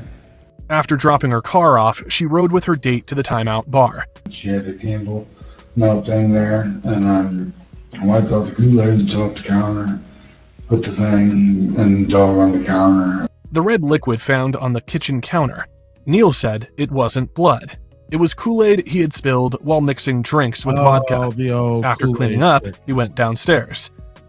And I went downstairs because the dog don't bark. Went downstairs. I could hear the car out front. I guess she jumped in his car and left hers. I didn't get to see anything. I wanted to go up there just to, make my presence known, but I was scared of Mama. Neil insisted he never met the man Norma was seeing. He didn't even see him. Neil stayed out of his mother's way because he was afraid she would kick him out. He said Norma left for her date, returned hours later, and he put in his earplugs. If I don't take Trish out to the curb on time, whatever. And I put my earplugs in, and I could hear the banging, bang, bang, bang, the headboard. So right there above the bed. Did you ever hear anybody else come in the house? I heard them. I heard them banging off either the headboard or... And that's when Neil could hear Norma and her date talking. She's got to tell that radio what to do. The Alexa. Okay. I didn't hear her say that. All of a sudden the music picked up real loud, but I heard her talking to somebody. Okay. And then I heard her saying, "You ain't gotta leave. You ain't gotta go." And it wasn't because of me making noise. Because I was like, I don't even try to move. Then he heard the sliding door open. The dog started whining. Neil believed something had happened upstairs. That's when he called 911.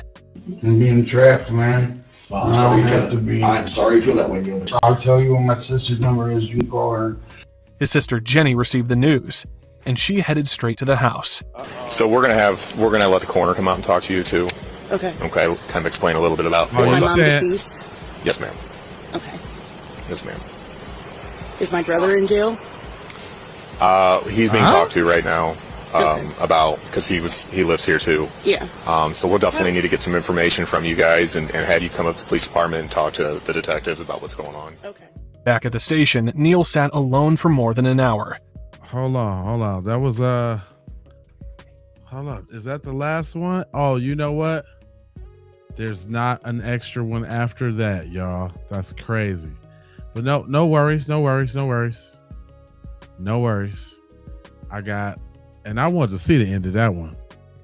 All right, let's take a vote. How y'all? Was it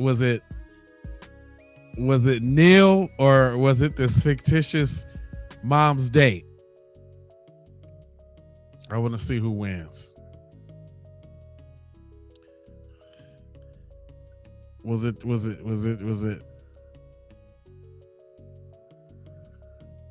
Neil or the fictitious date? If y'all had to guess, let me see where y'all at.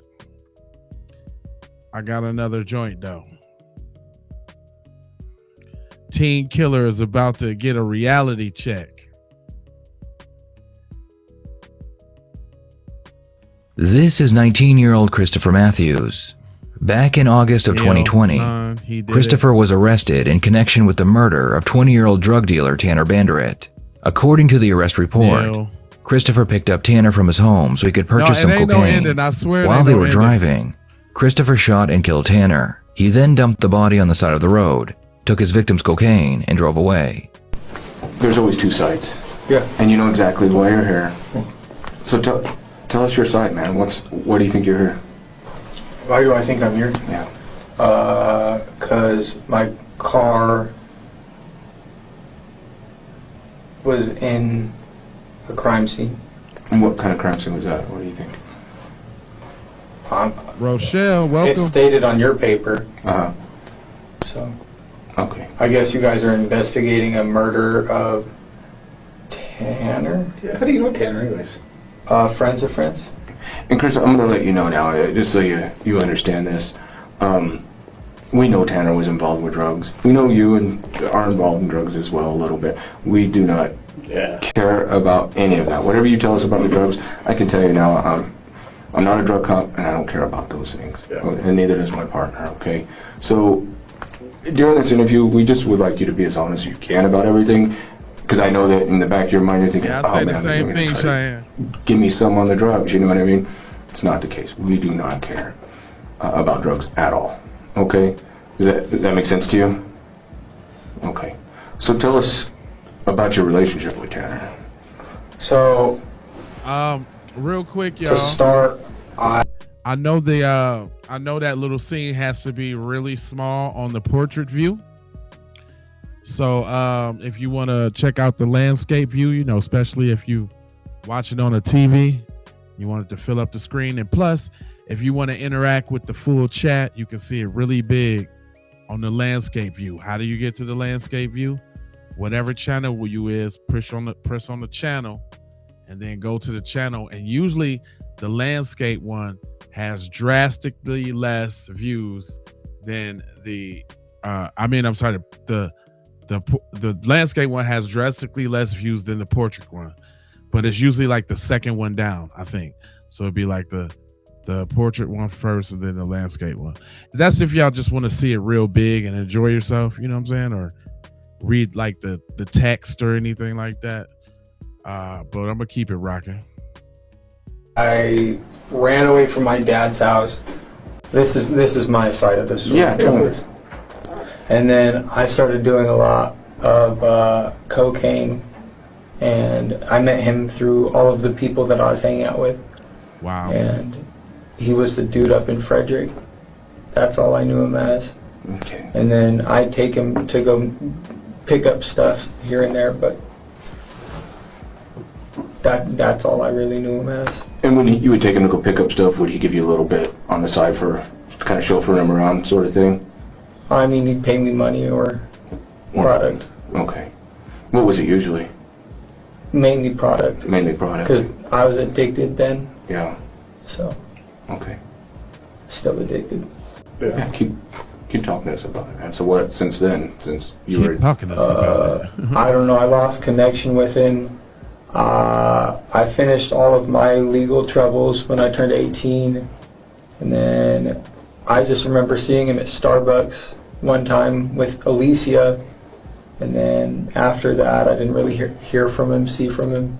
And then one of my friends, Jojo, Jojo reintroduced me to him. Quick, let me answer that real quick.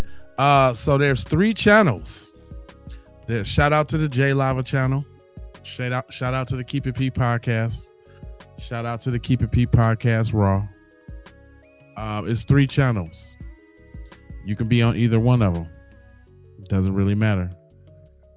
I just appreciate y'all tapping in. I mean, it would be advantageous to subscribe to them all because eventually there's going to be different content on each channel. But right now, since we just growing, then we showing on all 3. So very good question. I appreciate that.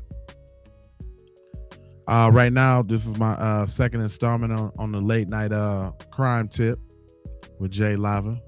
Here, let me show my face, man. Just so y'all know I'm still here. I'm sitting here tapping in with y'all.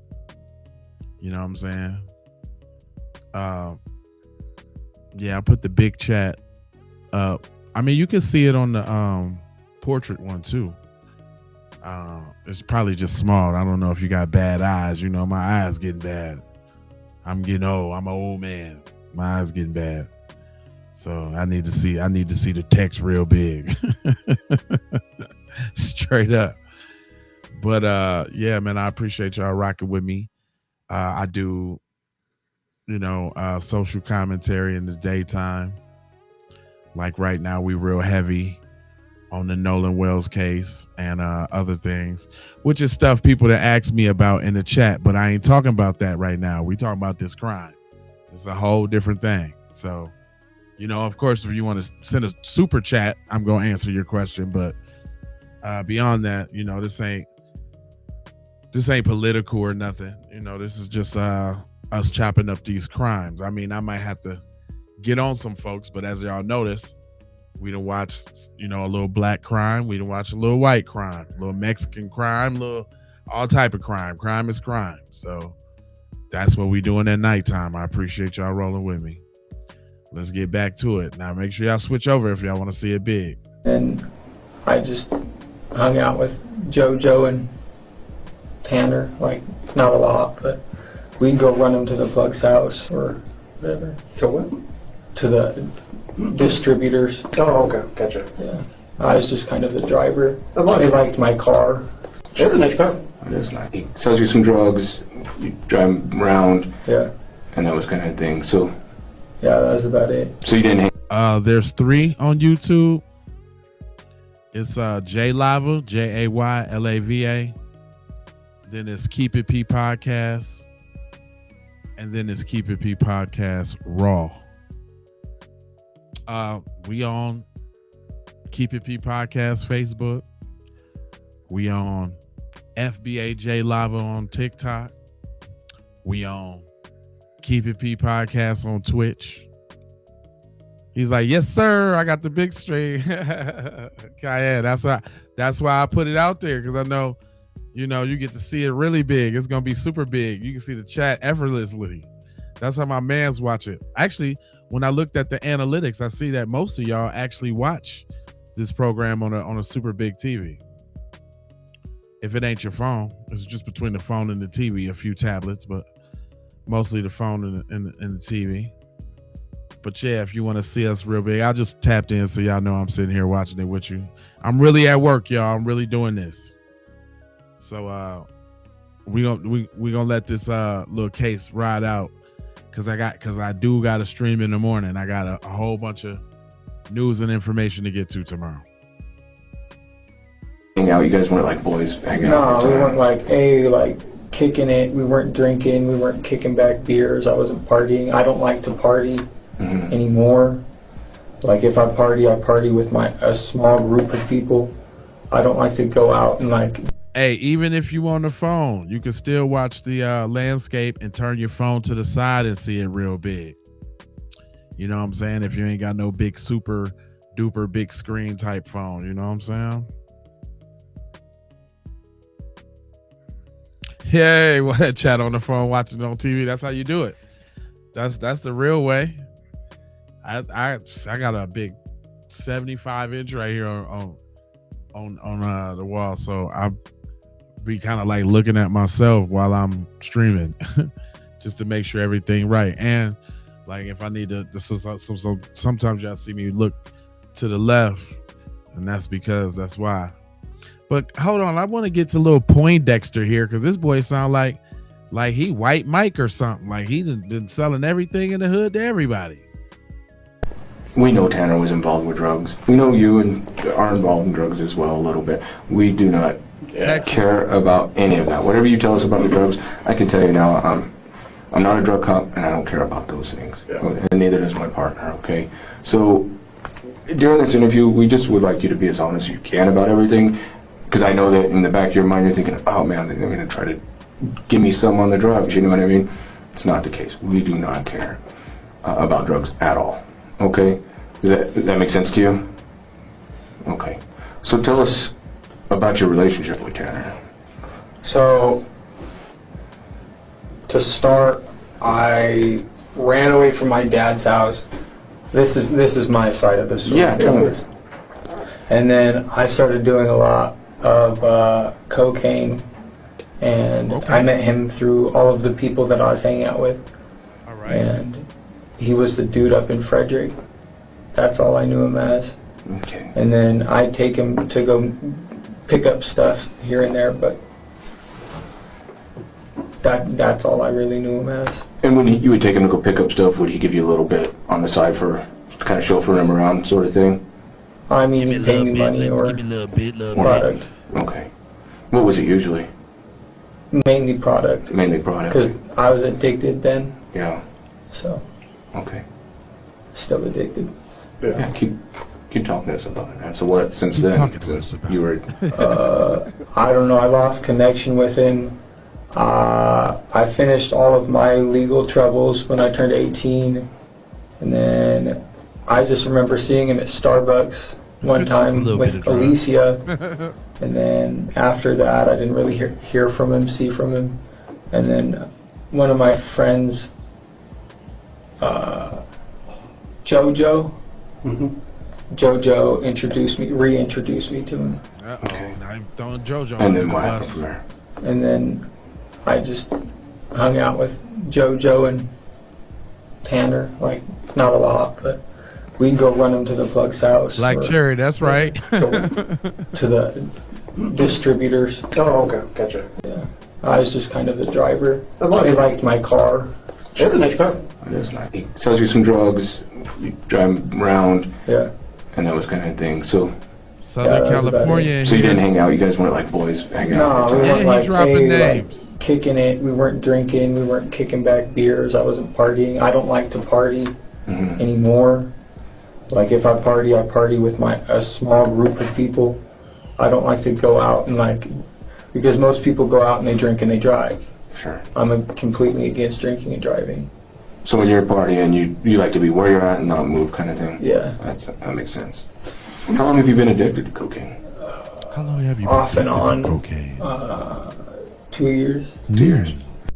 After they establish that Christopher knew Tanner, it's time to move on to the reason why he is there. Christopher knows he has been caught, so he comes up with one of the worst lies you will ever see.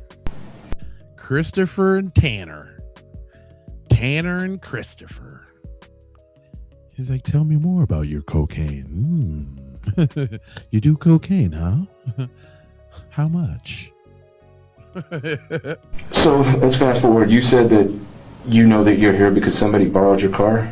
Is that what you said? Yeah. You told a different detective that, right, over the phone? I told the detective that over the phone, yeah. Yeah. Well, I would imagine they're being nice because you catch more flies with honey than you do vinegar. I would imagine you don't want to go into said interrogation pissing them off and making them defensive. You know, you go in with the good cop, bad cop, or maybe just, I'm your friend. Tell me you can confide in me. I could understand that. And tell me about that. So basically, honestly, I'm just going to come forth and tell you that was a lie. Okay. We appreciate that. Yeah. And we've done a lot of work, so we kind of already knew that. Yeah. But and I think this is your opportunity to be as candid as possible and just tell us what happened. See, get candid. We want to know your side. He was in the car with me. Know your side. Tanner was? Yeah. So what happened? And then we drove down to Pecos. We hit the 7-Eleven. And then we're driving back. And then he tried to reach for a gun. Huh. For what gun? For my gun.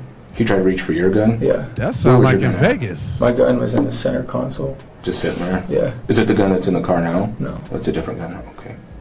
And what happened? Basically, he reached for it, and then I shot him. Damn. How'd that go down? How'd that go down? Because he was shot right here. Yeah. So how did that happen? There's more. There's a whole lot more that happens when you shoot somebody in the head. So give us details. We struggled for a bit. I mean, I was driving down the road, and then he reached for the gun, and it was self-defense. Sure. So tell me, did he say anything? No. When he reached for it? He just reached for it. Did he actually get hold of it? Honesty. No. I got a hold of it first. You just saw him reaching toward it? Yeah. And then what happened? And then I shot him. You were in your car, Yeah. still driving? Where was that at? Where exactly? What do you think that? Pecos. Pecos and what, like cross streets? 116th. Like 116th and Pecos? It was still by those apartments? Yeah. Okay, so then what happened? And then I didn't know what to do. I was scared. Sure. You shot somebody in a car. It's scary. Yeah. So what did you do? I should have took him to the ER, thinking about it. Yeah. But what did you do? I took him to a field. Okay. Dang. I didn't know what else to do. I bet you panicked at that point, huh? Yeah. I'm pretty scared too. That's a long ways to drive. You know, was he dead right away? Cops is making me sick. Really? And they are so. I don't know. I was just freaking out. They they would piss me off. I wouldn't tell them nothing. They are so condescending. It is ridiculous. Like, yeah, tell me more. What you mean? Tell me more. Yeah, sure. Tell us about that, man. Yeah. I mean, walk us through the emotion. Because I told you in the beginning, there's two stories. Tell us your version. Tell us everything. I mean, I want to be with you and in the car. Help us understand the self-defense part of this. Yeah, because who else? It was just you in the car, or was there somebody else in there? No, there's nobody else in the car. Okay, so tell us what happened. He reached for my gun. I grabbed it, and then I pointed it at him and shot him in the head. What did he do when you pointed at him? What? What did he do when you pointed at him? He tried to grab it. You tried to grab it when you were pointing it at him? Yeah. So did you guys struggle over the gun? Not like terribly, but he grabbed it. Oh, you're It's okay. Yeah, take your time. He tried to grab it, and then I grabbed it, and I went like that. Nah. Okay. So you're in the driver's seat. Nah, you ain't been with. Did you touch his head with it? Not I don't have any idea if I touched his head with it or not. Okay. So now you done Steven Seagal the gun. So you driving with your left hand, paying attention to the road. You Steven Seagaling with your right hand, and flip the gun out his hand with one hand, and pointed it back in him and blah blah. Okay, all right. There you go. You point the gun at his head. Yeah. What did he say anything? I mean, he was trying to reach for my gun, but Did he say, like, "Don't shoot me" or anything? Or he was trying. I don't know, honestly. It's memories that I've repressed. Sure. Yeah. It's a very But this is traumatic really thing. important to get this all out. I mean, this is really for your benefit. Yeah, get it all out. And we appreciate your candor. So what? How did you shoot this guy? What happened? I just remember picking up the gun after he they should tried be to grab talking it, at all. and then I pointed it at him and shot him, and then after that I was just like, I don't know what to do. I don't know what to do. I don't know what to do. Absolutely, I totally get that. And then you drove a long ways. You have a dead guy on the side of your other side of your car. You drove a long ways. You're freaking out. yeah, I was like, I don't know what to do. Yeah, sure. At that point, it's like, do I bring him to the ER or what? Like, he's sitting there gargling. He's gargling? Yeah. Really? Just blood all over the place. Is there a lot of blood? Yeah. Did it get on YouTube? Yeah, I got on one of my shirts. Okay. So, what'd you do? You drove south, apparently, obviously. Yeah. And then, I don't know, I was just like, I found a field, and I was like, I don't know if I should just put him here. That's what was going on in my head at that moment. Yeah. Yeah. And then I put him in the field. Yeah, that's and I was it. just like, Yeah. freaking the fuck out. Yes. Just freaking out. Because killing somebody, whenever you kill somebody, it's just, you're never the same after it. Sure. I haven't been sleeping much since then. No, not really. So when you got to the field, what happened from there? Walk us through that. Basically, I grabbed him out of the car, and then I pulled him into the cornfield. I don't know what kind of field it was, but I dragged him into the field, and then that was it. And then I jumped back in my car. Okay. When you drug him into the field, was he still gurgling, or was he? He was out. He was out by then. No, and then I took off my shirt while I was driving to cover his head. Oh, you did? Yeah. Just good. Why? Just because I don't know. I just What'd you see after you shot him? Is trauma. Like I try not to go back into it. Yeah, I understand. Unfortunately, we're going to need to go through it in some detail today. And I know it's traumatic to have to relive it, but these things really happen. Yeah. And you well, fortunately, we're going to have to go through it, buddy.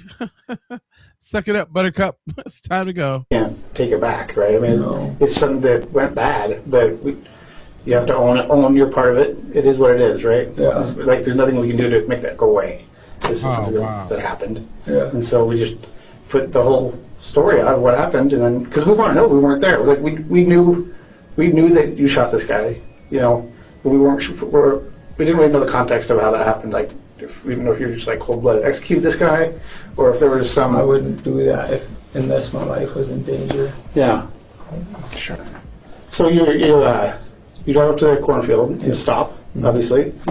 Walk us through what happened after that. And then I remember just getting out of my car and then grabbing him and dragging his lifeless body into the field. How did you drag him? By his arms. Like under his arms, like a fireman, or by his hands, or what? I think I grabbed him by his wrists. Okay. I think I'm not exactly sure where I grabbed him. Okay. And then what? And then I drove off. Okay. Christopher claims that without any reason, Tanner reached for his gun that he kept in the center console while he was driving. It's very impressive that Christopher was able to react so quickly and grab the weapon before Tanner could. The detectives will eventually question him about the shooting, but for now, they want to know what happened to Tanner's drugs, money, and phone. Where is his money and cocaine and phone? I'm not exactly. Because I know his pockets were pulled out, and I know he had money and cocaine and his phone on when he got in your car. It's none of his.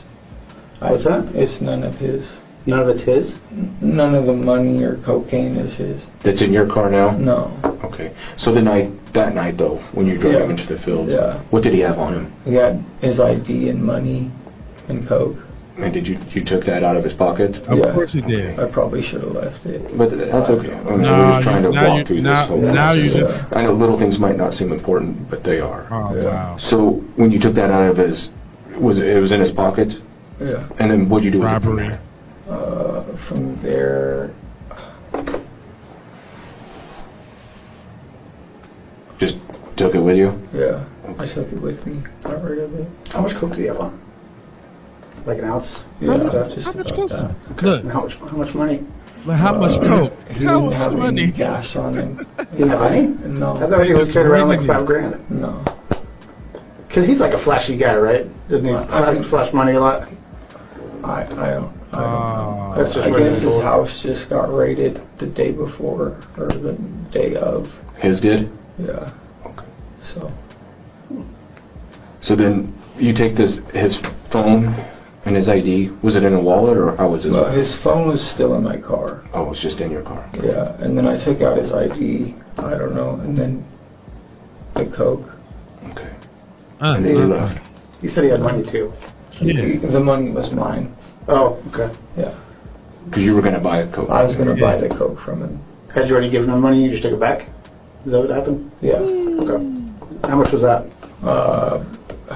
Like $1,000. That's not a bad price for an ounce. They're usually 12 to 14, right? I don't know, somewhere around there. Yeah. I'm not exactly sure.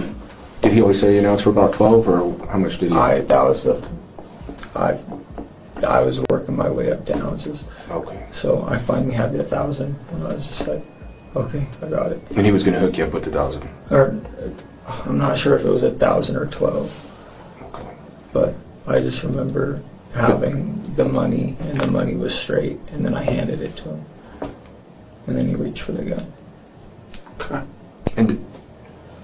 But he never touched the gun, right? He never touched that gun, right? He was reaching for it, but. So you just grabbed it out and then shot him? Yeah. So let's fast forward from there. I know that I can imagine that things are just chaotic. But he's a kid, though, man. They taking their I'm advantage of in him. complete panic mode at this point. I can seriously see that. I can imagine that. I can see it. Yeah. So from there, what happened? What'd you do? I drove around aimlessly. Was him in there? No. After I dropped him.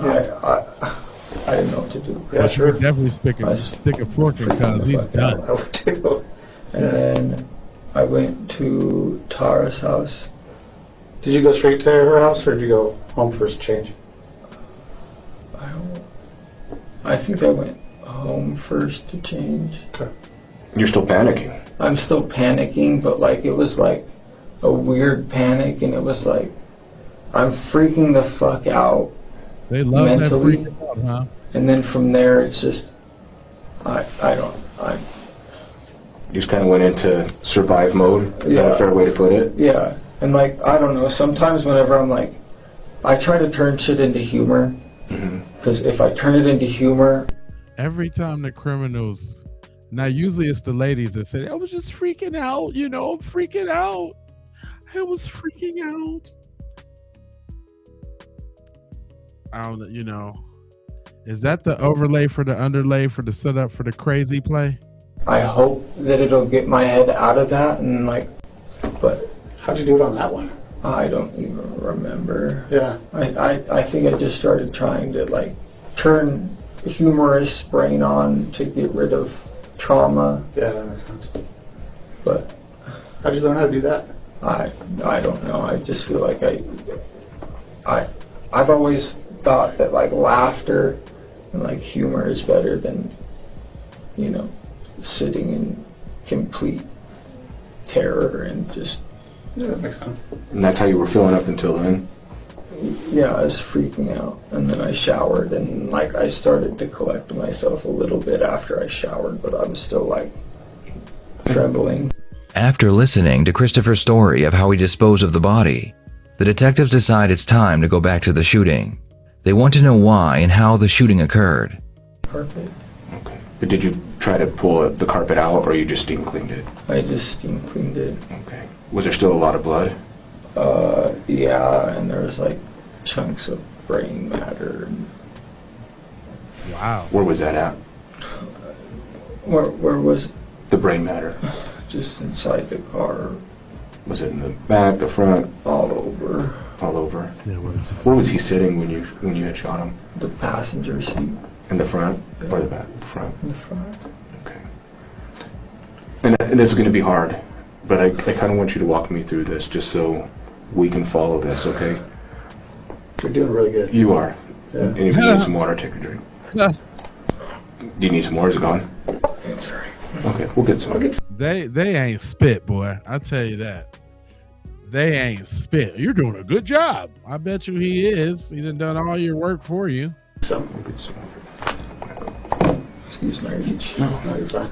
So, when you leaned back, you grabbed the gun, and you demonstrated it. Show me how that was. Was it a reach out when you shot him? Were you here? How? Okay. Show me your body position as you're right. He's right here. Okay. Say I'm in the passenger seat right now. He reached for it. No, kid, just shut up. I went like that.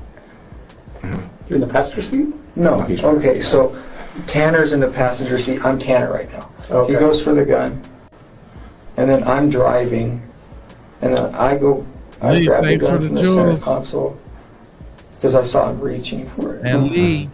And then I shot him. And when you shot him, what was his body position? What was he doing? Was he just sitting there? Or show me how he looked when that happened. I think he was trying to reach for it like slide-like. Okay. So it was slow? Like you reached real slowly for it? I don't know. Like it's just like you're not trying to grab it quick like, but like you're trying to grab it. I don't know. So he didn't like lunge for it. He just kind of like was moving his hand that way. Yeah. And then you grabbed it and shot him. Yeah, because like you don't reach towards the center console where a gun's at or another man's gun's at. Sure. Okay. Why did you decide to pull the trigger? I was always told with gun safety, if you're going to aim a gun at anybody. What? If you point a gun at somebody in gun safety, your intent is to shoot them. Yeah. So that was your intent. I mean, it wasn't like if you point a gun at somebody. I know he ain't getting choked up on this after everything else he done said. In the position to where your life is in danger enough. Yeah, why was your life in danger? Because he was reaching for my gun. Okay. How far away did his hand get from the gun, you think? It'd be easier to show it, like in my car.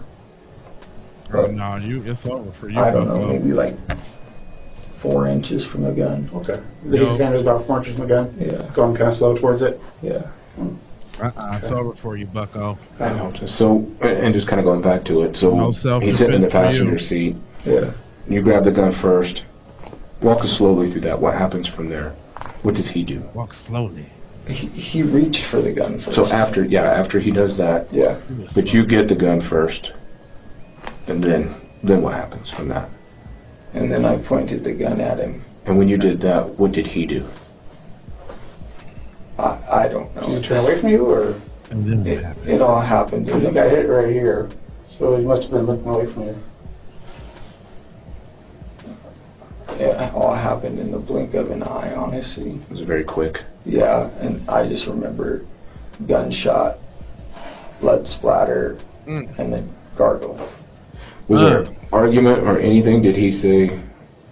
Yeah. Did you say where's the cocaine at, or Where the cocaine at? I was like, where is it at? And then, and then he reached for my gun. Okay.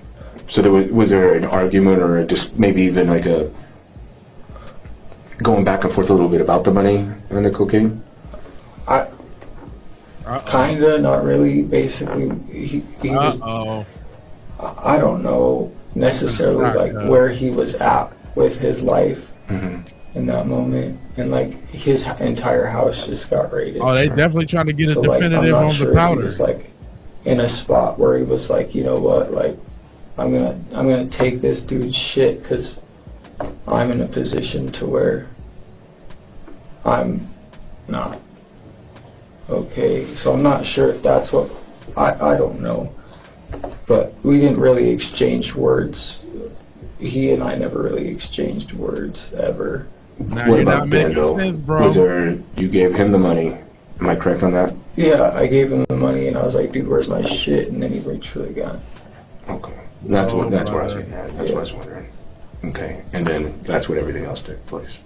Yeah. Okay. Hey, Chris, I gotta tell you, I'm pretty impressed with your candor. I really respect that.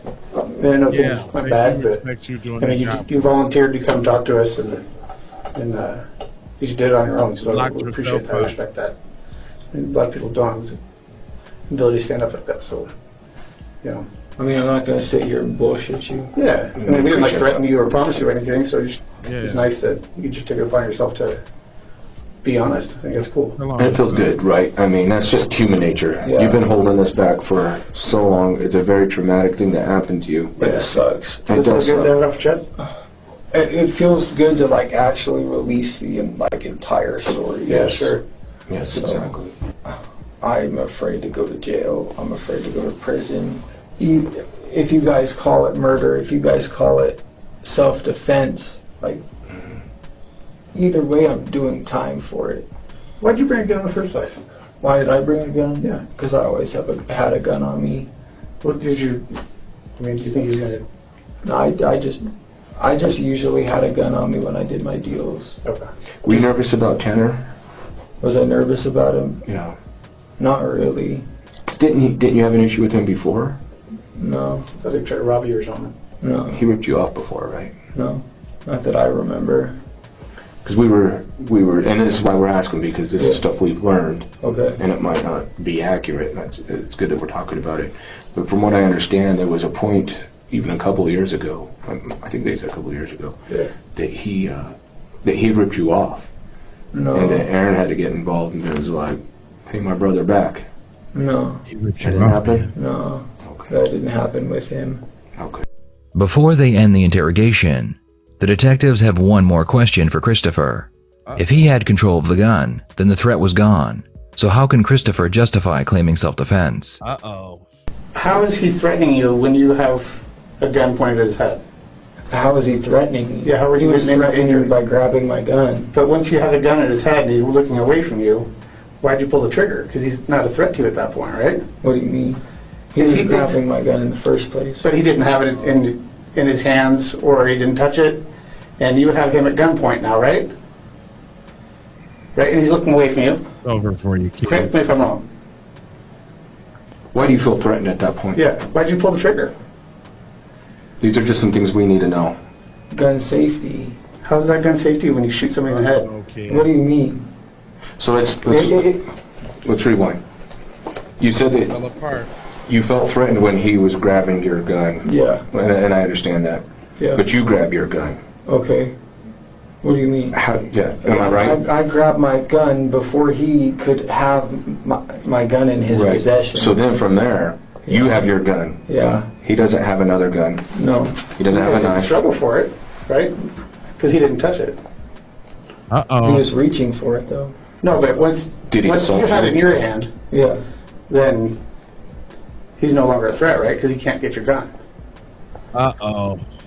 Am I wrong? Uh-oh. Walk us through that. What do you mean? Tell us how you felt. How did you feel? Whenever somebody reaches for your gun, and usually, I don't know what was going through my head, but whenever somebody reaches for your gun,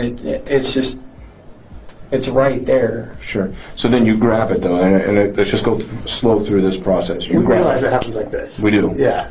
We've been cops for a long time, so we understand the quickness of things happening. Yeah. But now's the time to slow it down and let's break it down to that moment. Yeah. So now you grab it. Yeah. He doesn't have it. You explain. Tell me if I'm wrong. He kind of turns. I'm Tanner. Yeah. He turns like, oh shit. I made a mistake. Yeah. He's like this. You're like this. Is that correct? Where's his arms? Is his arms in front of him? Where's his arms at this point? His arms are. Is it still here? You're motioning like that. I think it was like. Okay. But so from there, did you feel like you had, without a better word, you got the draw on him at that point, correct? So if you're going back to cowboy stages, two guys coming out with guns at the same time, the duel, you got the draw. Is that fair to say? Over for you. He tried, but you beat him to it. I'm not trying to put words in your mouth. I'm just trying to help you explain. We're trying to understand what your position is. Yes, exactly what happened. So, and we recognize things happen fast. Really? I don't know. Is it me, or was they trying to put words in his mouth this whole time, and now they're not all of a sudden trying to put words in his mouth? Come on, man. Shut up. What happened in my head was that he was endangering my life, and at that point, when somebody reaches for your gun, and in that moment, the gun's right there. Okay. Sure. The gun's right at his head. Yeah. I was quicker to the Then why'd you draw. pull the trigger? Whenever gun safety. How is that gun safety? What do you mean? What? Don't point a gun at somebody unless you're ready to kill it, or anything unless you're ready to fire. So if you point, so if you're feeling scared and you point your gun at somebody, that means you get to kill them? Right. No, it doesn't mean you get to kill them. Let me ask you something.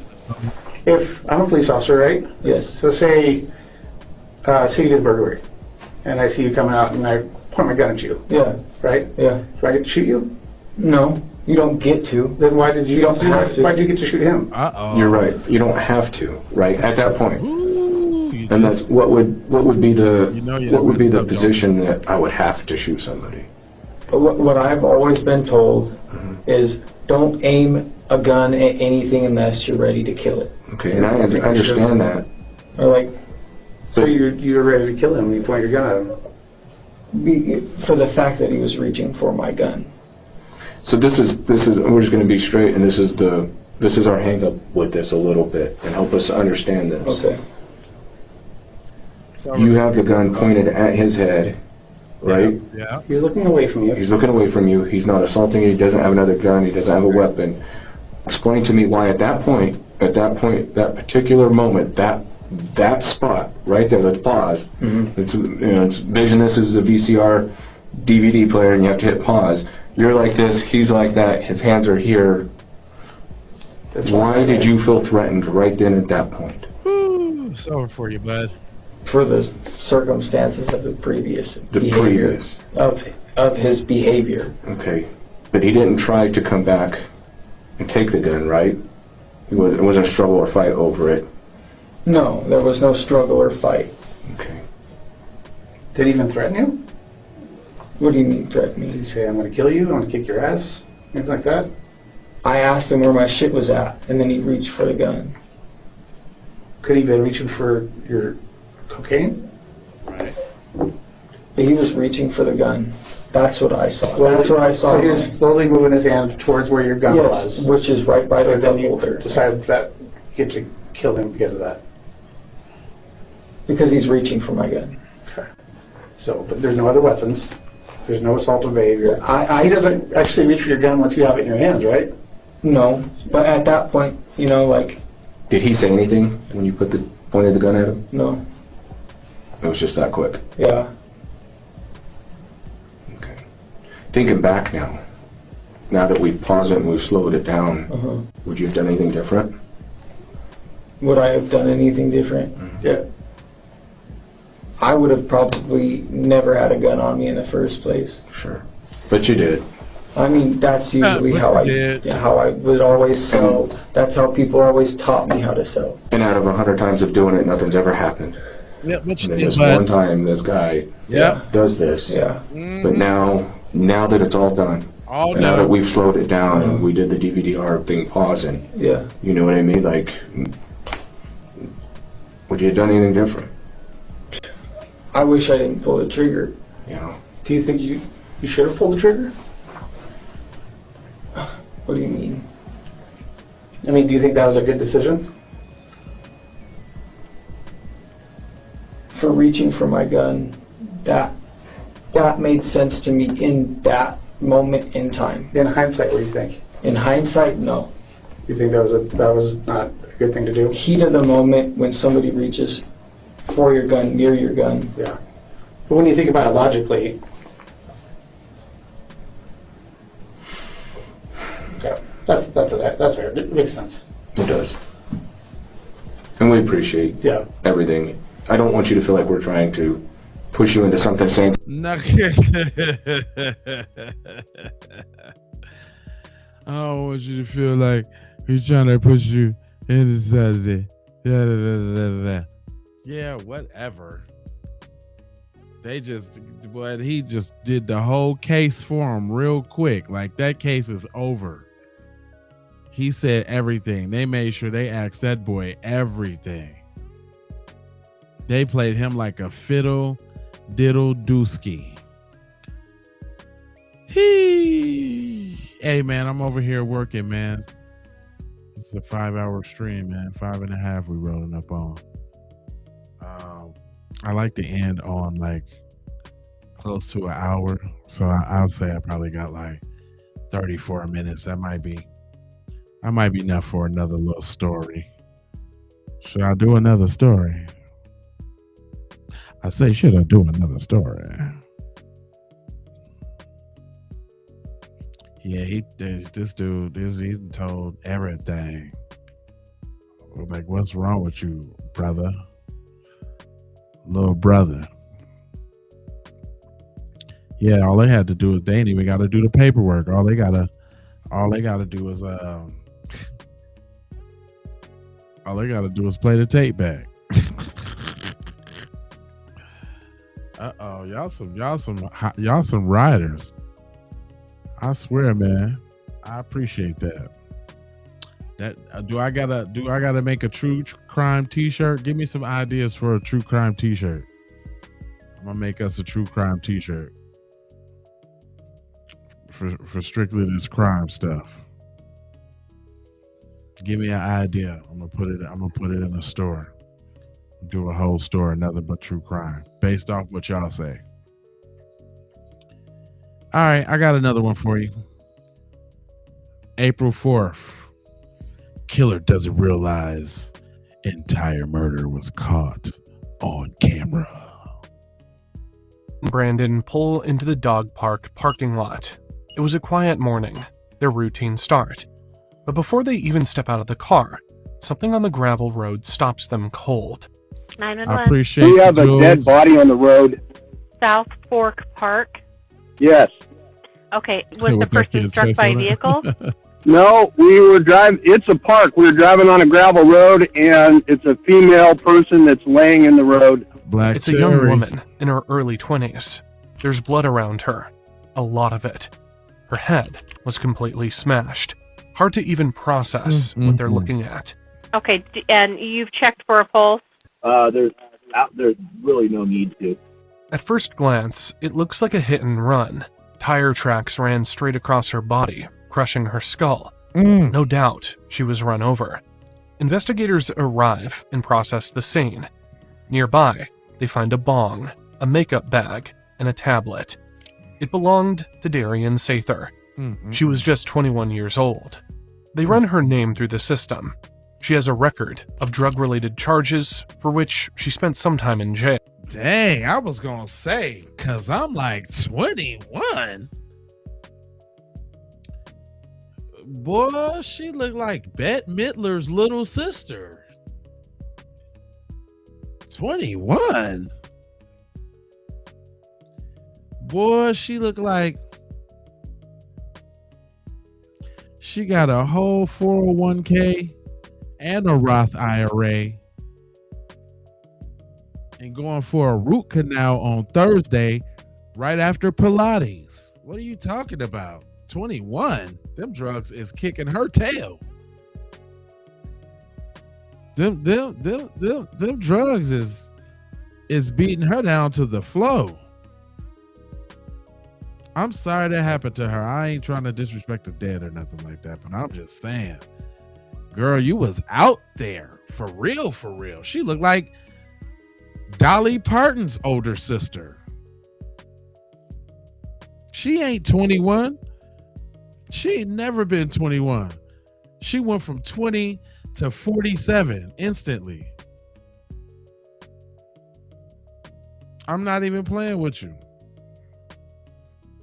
She was doing crocodile. She wasn't doing meth. That's crocodile. Y'all ever heard of crocodile? That was something. That's something else. And not, no disrespect to the dead or nothing like that, but I'm just saying, geez, Louise. But not it. Just 12 hours earlier, she called police, reported being mugged and assaulted near another park. That night, she was with Tyler Orstad. They were driving to a tow yard. That's where things turned. A woman named Caitlin came at her, swinging a bottle. It wasn't just Caitlin. There was a man with her. He joined in. Darian was outnumbered. Stranded on the street with no money, she called the police. An officer gave Darian a ride home to get her out of there. You just give us directions as we go.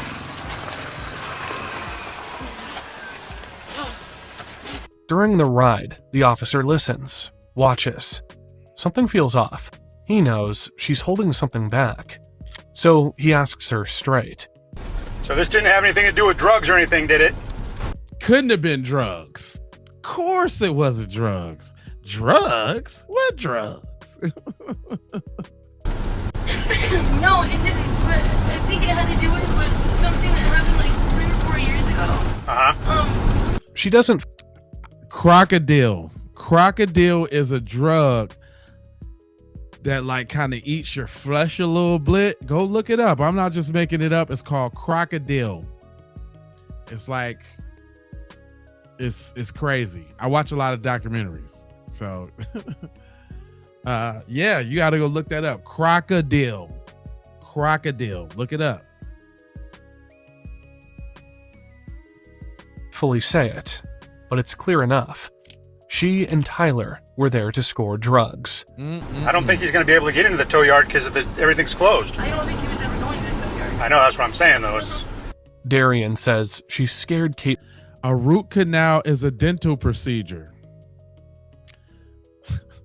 I was saying those things, to constitute how old she looks. Like she's doing old people stuff. Like when you get older, you get root canals, and Pilates is a stretching class. Like when you're stiff and you're tense. I mean, I thought everybody knew what Pilates was, but 401k, Roth, those are savings, for older people. It said bath salts. No, I don't think. Nah, man. Bath salts. No, it ain't the same as bath salts. Bath salts is something totally different. Crocodile is I forgot what they said it was. See, now you finna have to. See, I don't like when I say something and then. Hold on real quick. Let me look it up for you real quick.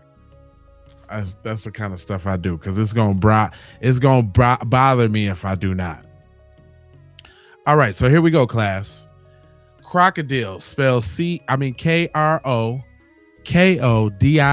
is a street name for illicit homemade injectable opioid mixture whose primary active ingredient is dosomorphine. Originated in Russia in the early 2000s, it serves as a cheap, high toxic substance for heroin. It is notoriously dubbed flesh-eating drug or zombie drug due to its horrifying skin and tissue damage it caused. So you know, I don't be just saying stuff. I really be kind of know what I'm talking about sometime. Kinda. Let me bring that down a little bit. There you go. That's it for you right there. If you can't see the whole definition, that means you on the wrong screen. You got to be on the landscape. You probably on the portrait. But yeah. So that's crocodile for you. Just a little bit, little class for you. You know. So and you know, I just did that just so y'all know when I be saying stuff, I really be knowing what I'm talking about. Okay. All right. Caitlin might come after her again. Thinks she's been labeled an informant. Now she wants a protection order. Okay, so if you want to do that, you need to go to the court and apply for that. You got to go over to district court in Mount Vernon. No correction there, Black Cherry. Bath salts is a street drug, an illicit street drug. It was used as an alternative to quote unquote booger sugar. It was really popular in head shops probably 2005 to maybe like 2010, but it had some strange effects. It was the bath salts that people was snorting, and they quote unquote, there was one case where somebody ate off somebody's face doing some bath salts. So bath salts is a total different beast than what did I say? What was we talking about? Dang, I just forgot about that real quick. Crocodile. Bath salts is a whole different beast than crocodile. But just as deadly though. Just as messed up. I guess if I looked up crocodile, I can look up bath salts for you really quick. And so bath salts are a dangerous man-made stimulant drug, synthetic cathinoids, and a designer drug that mimics a substance like cocaine or methamphetamine. They are solid as white or brown powders and are often not for human consumption to hide the true use. What do? They speed up the brain and the body. They cause high energy feeling and false happiness. They lead to extreme panic, anger, and violent actions. Trigger severe seeing or hearing things that are not there. Hallucination. Main risk: fast heartbeat, high blood pressure, extreme loss of reality and severe paranoia, risk of death and severe harm, high addictive and dangerous withdrawal effects. It is no joke. No joke. But that's all right though. That's what we're here for, to all learn. You know what I'm saying? To get it in there. Oh, I know a little bit about cayenne in Philly. Well, not in Philly, but in what's the name of it? Dang, where they doing Trank. It's called Trank down there. And that's like horse tranquilizer, but they be mixing it with the Fent and all of that. So now it's like a mix of Fent and Trank. But what is that called? Something Town. Yeah, Philly, but Kensington. Is it Kensington? Is that what the name is? It is. I've got so much stuff up here. I think it's Kensington, New Jersey, or something like that, or Kensington, Pennsylvania, or something. It's still Philly. She's like, it's still Philly. Right. I just don't be trying to misrepresent, But yeah, I'll be watching a lot of documentaries, man. So I just be knowing about stuff. And the stuff that they be using down there is called trank. Let's look up trank since we're looking up stuff. So trank drug is, I guess it's spelled with a Q. But trank is a street drug name for xylazine, a non-opioid animal tranquilizer mixed into illegal drugs like fentanyl. What is trank? An animal sedative, approved only for veterinary use as a pain reliever and muscle relaxant. It's not safe or approved for humans. The illicit addiction, frequently cut into street opioids like fentanyl and heroin to make it last longer. The risks and health effects: severe sedation, lower blood pressure, heart rate, and breathing to dangerously low levels. So I guess that's the lean. The lean with it, rock with it. It says severe skin wounds, causes painful, rotten skin ulcers, abscesses, tissue damage, and can lead to amputation, even away from the injection site. If something's gonna do that to me, I just don't want to do it. If I got to look all like that after doing it, I don't want to do it. No. So you saying I got to get high, but then I got to deteriorate and I got to turn into the yayo monster? No, I don't. If that's the case, I don't want to get high there. I just can't. Just give me some weed. Give me a little weed. Ain't nothing hadn't ever happened to nobody from some weed. You can talk your ass off. Ain't nothing happened about no weed. But yeah, hard pass on that. It's a real hard pass on that. I don't know how we got into looking up different drugs and drug effects. Oh, because we're watching Criminals and Crime, and we was speaking to the degradation of the beauty of the young lady that didn't realize that the entire murder was caught on film.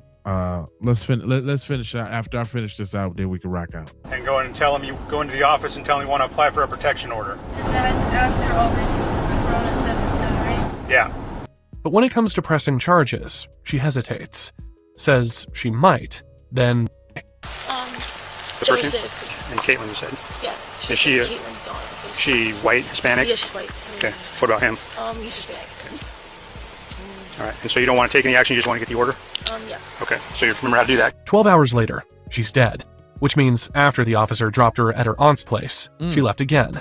This time to another park, South Fork Park, looking for another fix. Back at the crime scene, investigators find a phone near her, a black Samsung Galaxy J7, lying on the dirt road. Problem is, Darian's phone was stolen the night before. They trace the phone. It belongs to Malachi Dexter.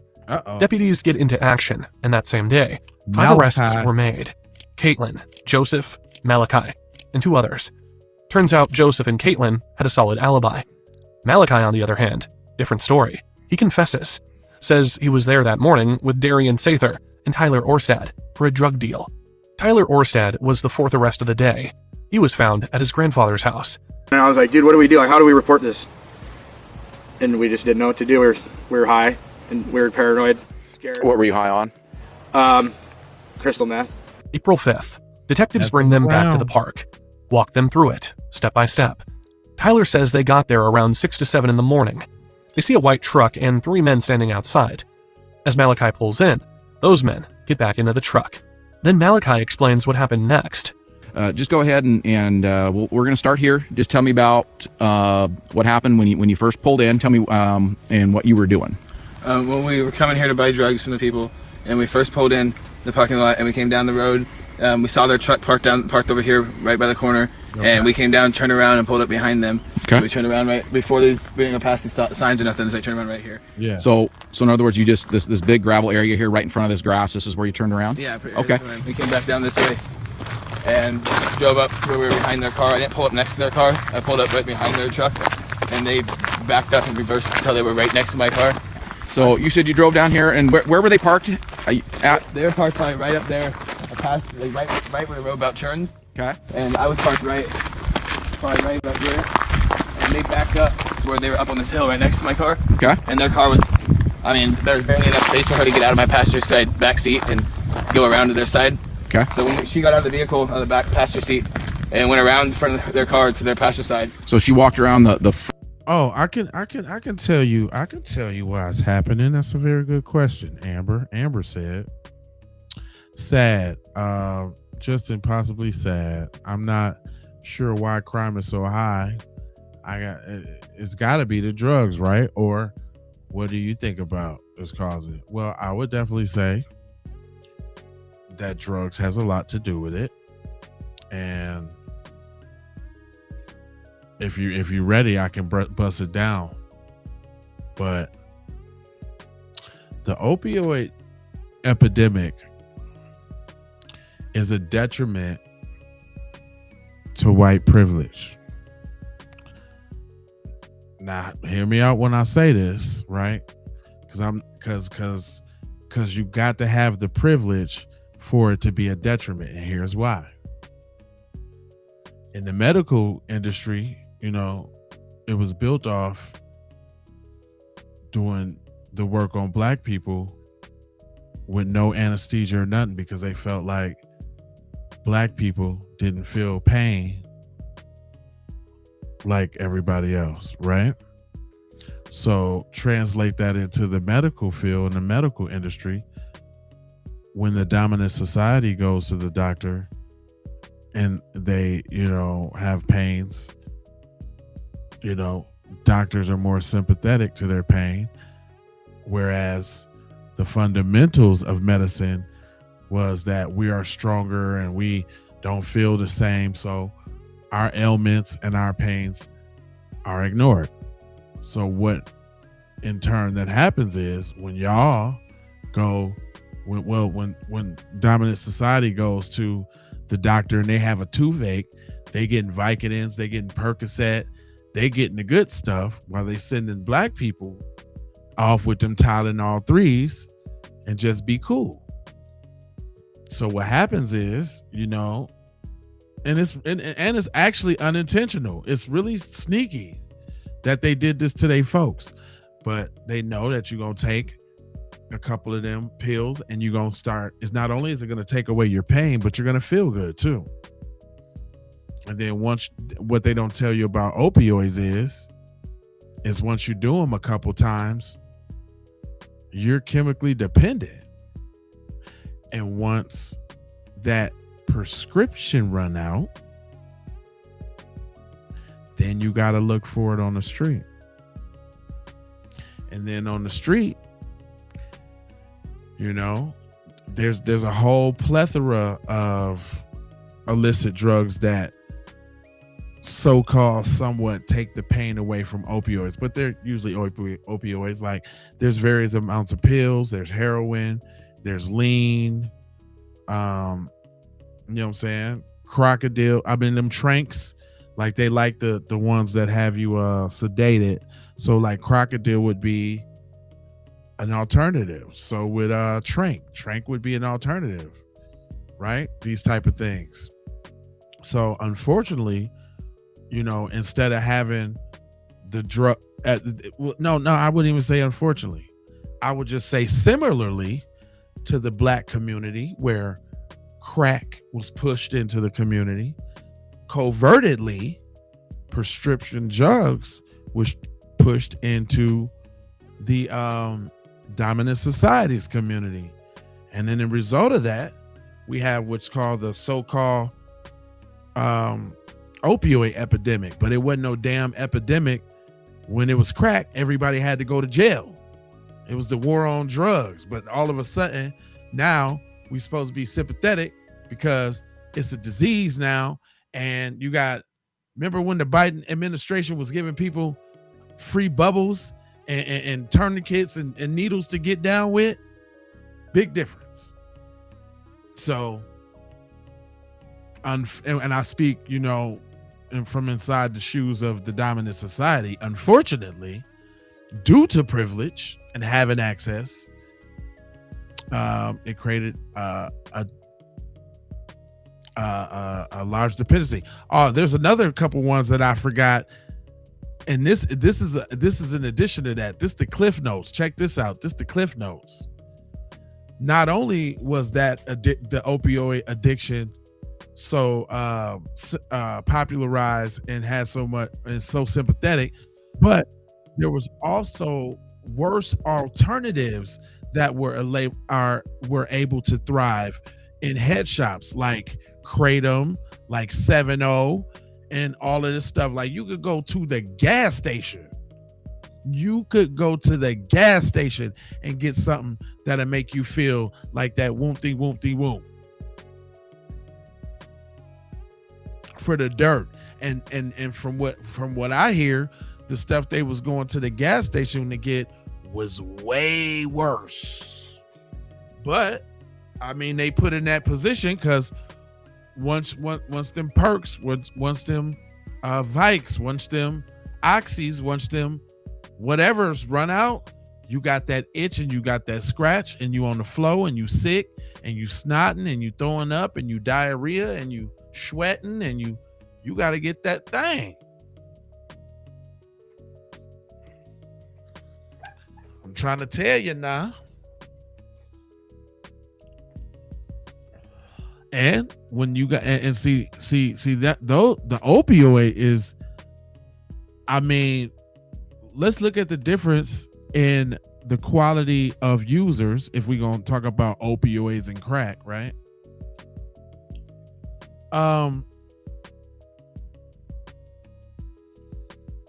You know, opioids motivation is not even just to get high. It's actually just to like survive, to feel normal. And then the tolerance goes up so much, you know what I'm saying, that most of the time is spent chasing the fix to get you back on normal. Whereas crackheads used to do a little. You can get crackhead $20, they'll mow your lawn. You can get a crackhead $40, they let you borrow their car. You can give a crackhead $20, you can get their TV, their cow. You like, it was a whole little different little thing going on with crackheads. Crackheads was boosters. Get you some school clothes, you know, from the crackheads. You know, I'd even venture to say crackheads was useful. I mean, you know, you could, if you had one in your family, you know, you had to watch your stuff because they was definitely gonna steal it. But you know, for the most part, you ain't have to really worry about a crackhead hurting nobody or nothing like that. They were just trying to get some crack. And they was gonna be there, wash your car. They'll paint your house. You know what I'm saying?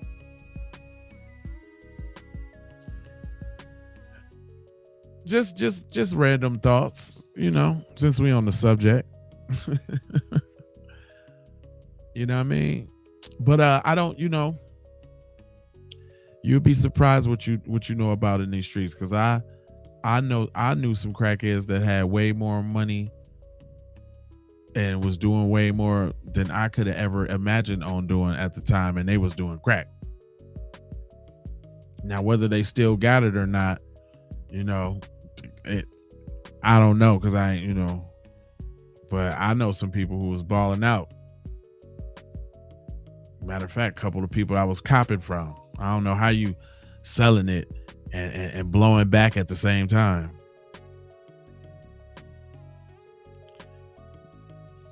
Yeah, it's crazy. a bag of cell phones for $20. Boy, I've had some amazing crackhead stories, boy. Man, hey, when I was in the 7th grade, y'all, story time. Story time. And then I'm gonna get on up out of here because it probably take me that way. But anyway, so imagine in Minnesota was popping, by the way. But fortunately, unfortunately, I would say both because I learned a lot. You know what I'm saying? But I grew up in a building that was the spot. You know what I'm saying? So they were selling crack upstairs. You know what I'm saying? And their little brother was my homeboy. Rest in peace, Poobie. He got killed, unfortunately. But he had the Super Nintendo with the Street Fighter that just came out. And I was over there playing the game, this, that, and the third. He always had, the new games, Mortal Kombat and all of that. And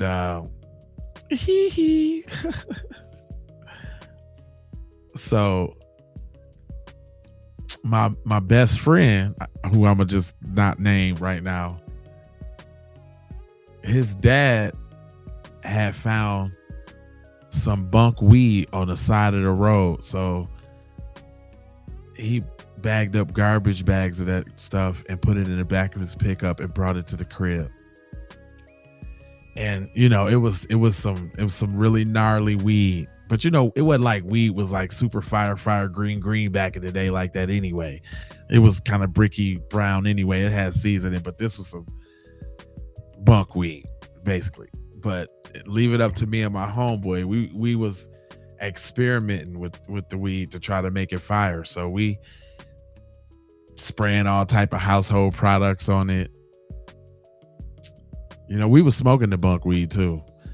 But we was trying to be chemists and shit, right? And so now that I think about this is really wrong. But we ended up on roach spray. Raid roach spray, because it kind of smelled like weed a little bit. And not only like the regular raid, but like potpourri raid. I just think about this. This is funny. Oh, but this story gets deep though. Wait till I'll get to the end of this story.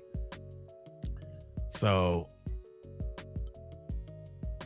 we think we the men. We are them guys now because we got a whole bunch of weed. Whether it's fake or not, we got a bunch of it. One of the fiends that was at the homeboy's house, older white dude, straight fiend. He's talking about he had a car for sale, right?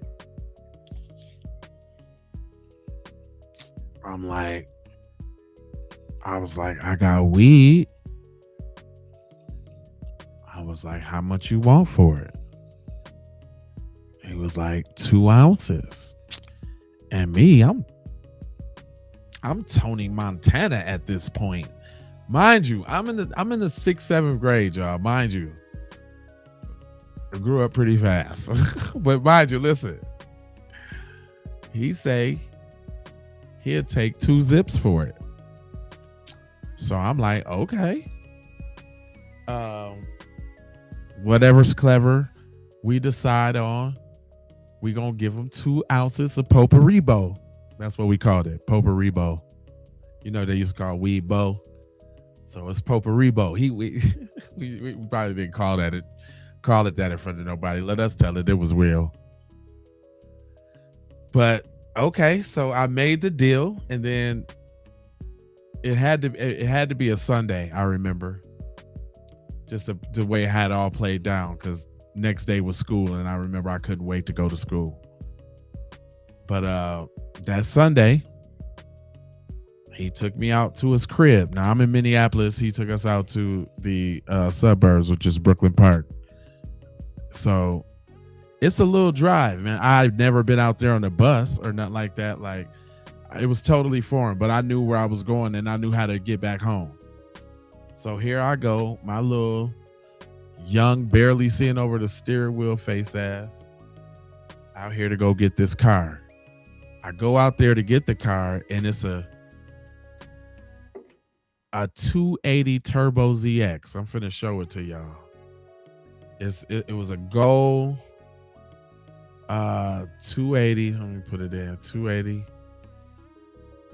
Turbo ZX. So I gotta get y'all a little picture, cause the story ain't even it's got a twist. So I goes out to Cuz's crib. Hold on. Oh, this is exactly what it looked like too. Like this one right here. Like this is exactly what the damn car looked like, y'all. Datsun 280ZX. But it wasn't a 5-speed though. It was an automatic. This the joint right here. This the joint right here, y'all. Let me see if I can blow it up. So yeah, there we go. Okay, so I goes out to his crib, right? Hold on, let me move this. I goes out to his crib. Oh yeah, I could drive it. Yeah, I could drive it because I had just started stealing my drunk uncle's car before that, but that's a different story. Okay, so I goes out to the crib. We do the deal. I get the key. I got the car. I drives home all by myself. Right. I ain't tell nobody. I think I called a homie and told him on the phone, but I ain't tell nobody because I wanted to go to the crib and hurry up and get dressed so I could go to school tomorrow because I was going to be the shit in school. And this was, you said those were worth good money. It'd be good money these days. Let me see. So this had to be like, how old is you in the 6th, 7th grade? Like 11, 12? So this is 91, 92. And the car didn't look that good either. It was a little hoopty-ish. It didn't look like that. That's just the color it was and everything, with the T-tops and everything. So I gets to the crib, right? I'm super duper hype. I done picked out my outfit for the next day and everything because I'm about to drive to school. You know, usually I take the school bus or whatever, right? So the next morning I get up early, I get dressed, I leave out just like regular, and I drive to school, right? I am the man. Do you understand what I'm trying to tell you? And because of that, I'm walking around and I'm bragging, right? Oh, I'm telling everybody I got a car. Oh, everybody has to know. Well, I told 4 dudes who turned out to be the wrong dudes ever to floss to. The 4 the most grimiest. Like when I think about lessons, you know how you learn lessons, like stuff happens. But this is a big one. Them dudes was grimy, and I should have known that. Like I should have known that they meant me no well. But I was flossing though. So we between classes, we had dipped outside because I had parked it behind the school. And so we get out, we go get in it. I drive them around the block. It was like 3 niggas. I drove them around the block. I ain't even really know them like that, for real. Just flossing. Came back and got out. Right? Well, why the ignition was the type of ignition where you can just turn it. Like they ain't had a little chip on the key and all of that back in the day. So somebody must have peeped that, right? So I go back to class. I think I'm about to come out and go get me something to eat at lunchtime like a high schooler. off campus. Go outside, y'all. The car is gone. But wait. That ain't it. Wait. Car's gone. Car is gone. I still got the keys in my pocket. Go back in school. Now I'm trying to figure out what I'm finna tell my homeboy about the car I just bought with the weed, and it's gone. Like, I'm crushed, devastated, right? I'm sitting in class, and all of a sudden,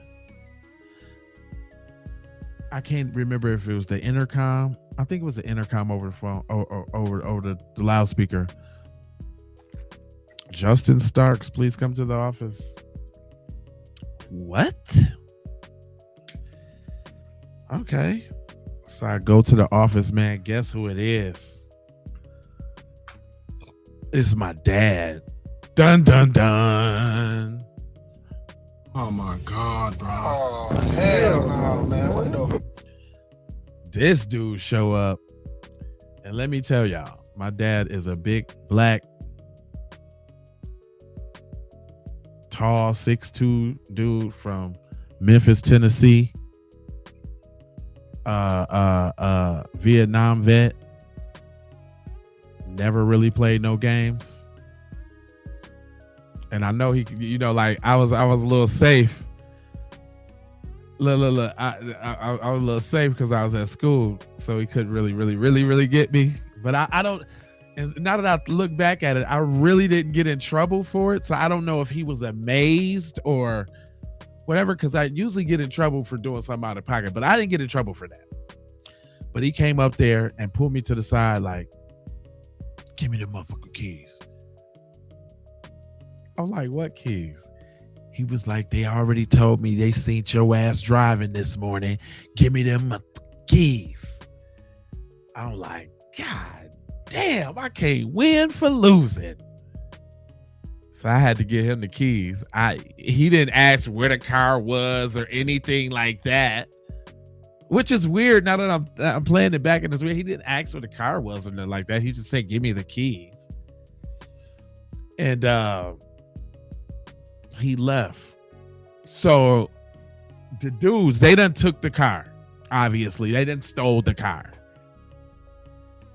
This story actually gets longer because there's a little something with them dudes.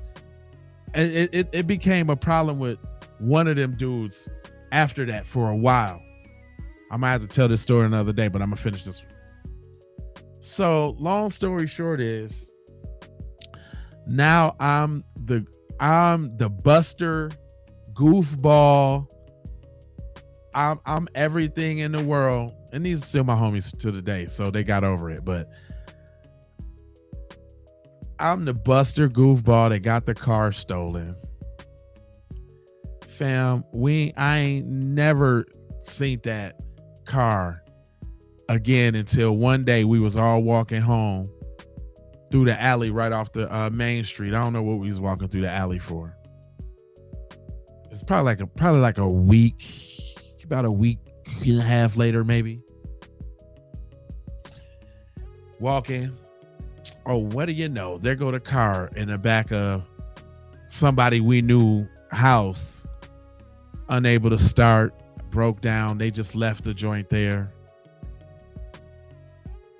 We just looked at it and kept walking. Right. And that was it, man. Like, I thought we had. Now, in hindsight, looking back, Cuz didn't give me no title. I don't really understand how. And after that, he got on our head too about that weed too. It's like, hey man, that weed, man, you sold me was bunk, man. And I had to tell him, like, man, somebody stole the car. I mean, he was a fiend, like, so, and they end up changing spots too. So when they left, he left too. So I really didn't see much more of him. You know what I'm saying? I don't even know what happened to him. But yeah, man, like I had a car in the 7th grade. It's a hell of a story. There would be more antics, trust me. But yeah, I had a car in the 7th grade, dog. Before that, the reason why we was on it like that, because I had an uncle that used to drink a lot. Rest in peace, Uncle Ronald. But my Uncle Ronald used to get smashed, and he used to live with us to kind of watch me and my brother while my dad was at work. And he had a blue Chevy Impala Caprice. And as soon as that boy hit the couch, he used to drink. His drink was Wild Irish Rose. Soon as but it take about 2 or 3 of them though. And he used to hide the bottles all in the couch and all of that. Uncle Ronald was a special guy, man. He was very smart, very intelligent. As a matter of fact, they used to compare him to like Eddie Kane Jr. back in the day. Like they used to call him Little Smokey Robinson. Like he used to sing, him and my uncles and them. They had like a group, like the Real Live Temptations, for real.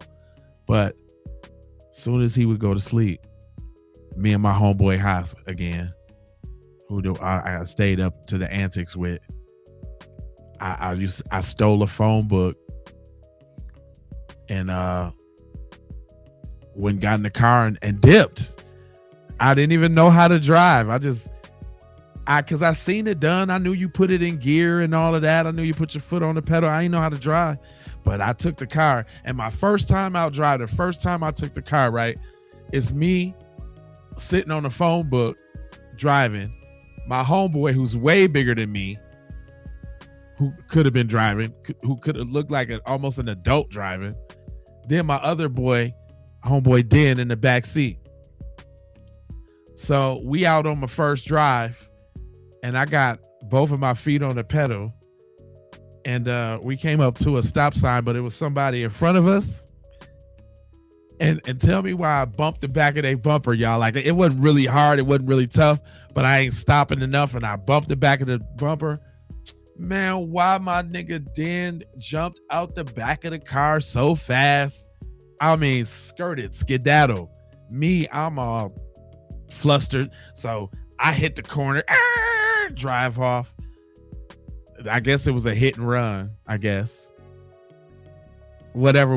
We made it back to the crib safe. I see my homeboy, he made it back to the crib. We're like, nigga, where you go? He's like, dude, I was scared. I got out. But then eventually, like, my uncle found out that I had took his car a couple times. He's like, oh, I didn't know you wanted to drive. He's like, come on, let's go drive. And he took me out and showed me how to drive. Like, no problem. Like, no questions asked. Phone book and all. Like, said, he suggested you got to get a phone book, nephew. You too small. So that's how I learned how to drive. Shoot, the sign of the times, y'all. The first car I bought with my own money was a Buick 9.8 or a Buick 9.8. Is that what it was? Like a 1991 9.8 or something? Hold on, let me look it up, because that's where it is. Well, I done had like 40. I stopped counting after like 35, but I think I done had like 40 cars in my whole life. I was terrible with cars, y'all. I used to buy cars, and if they break down, I used to just leave them right there. I was reckless with cars, like super reckless.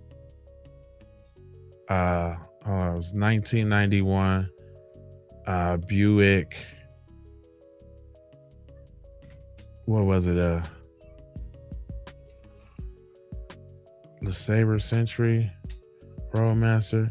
Let me see. 9.8. Maybe it was an Oldsmobile. And it must have been older than 91, because that's not the body style. And it must be older than 89. What about, damn, was it like an 86 or something? I thought it was an 89.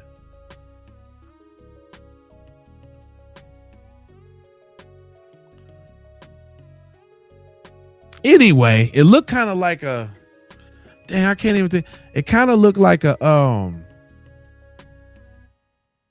but anyway, I bought that car for $100. My first car, I bought it my own money for $100.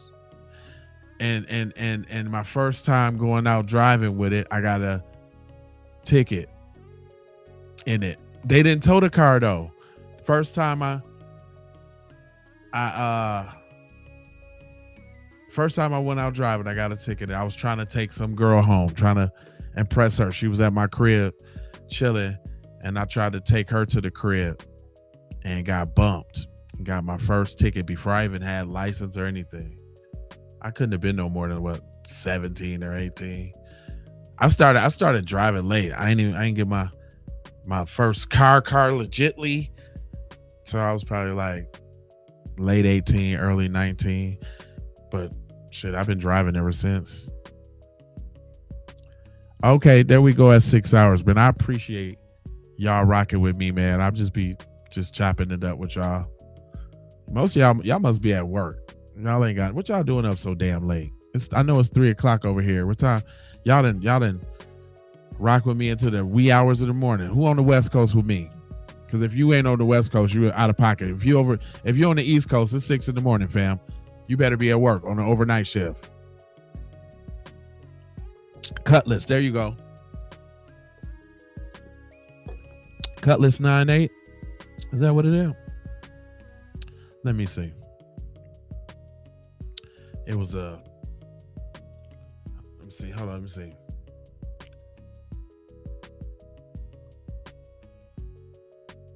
Buick. I thought it was a 9.8 though, or something like that.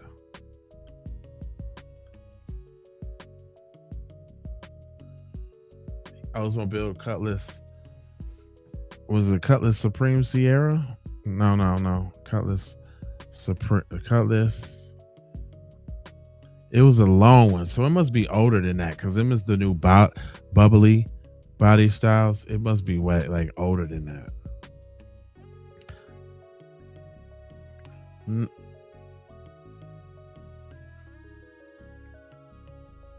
Okay, maybe it's just the Oldsmobile. Delta 88. There we go. That's what it was. Delta 88. That's it. Now, what year was it though? Because I remember that Joker was long. I even had my favorite little car. There we go. It looked just like this. It must have been like an 87. Yeah, it looked just like this. Come on, load the picture up. Where the picture at, bro? Where the picture at, broski? What? I ain't gonna give me the picture on that. Yeah, it was a Delta 88. That's what it was. Yeah. Hold on, I found it. Delta 88. There you go. It looked just like this. This is exactly the one right here. One of these Jones. Yep, this is my first car. Yep. That joint costs $100, man.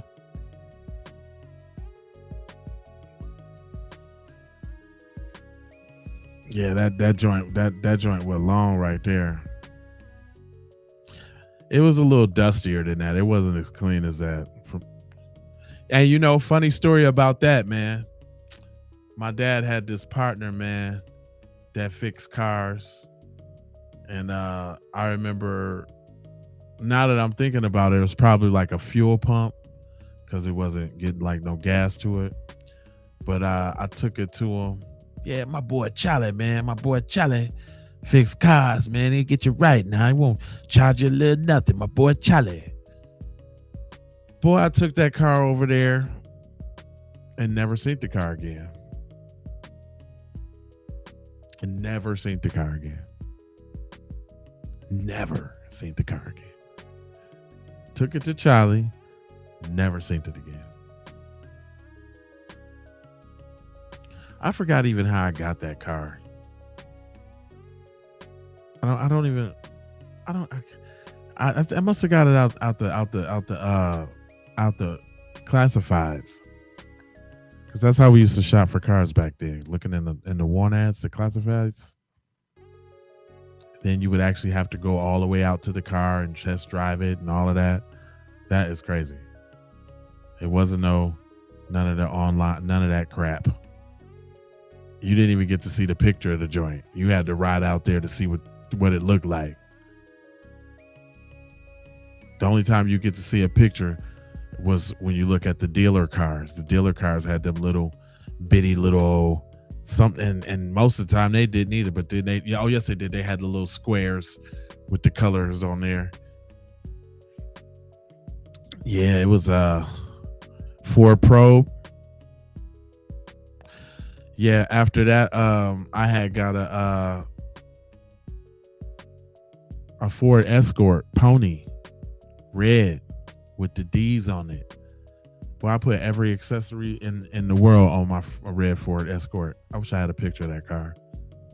That was when I like really had got in the game. That was like my first car. Red Ford Escort Pony with the gold D's. Boy, you couldn't tell me nothing. Had speakers in there and everything. I had 12s in there. I ended up putting the little VCR TV in the bag, in the back seat. This all in the Pony too. Boy, it was a stick shift. I used to love that car. 6:30. What you at work, Joe?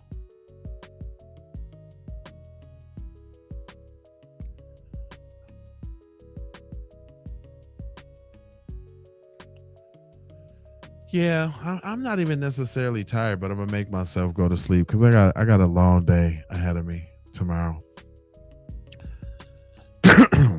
Excuse me, y'all. Sorry about that. I didn't mean to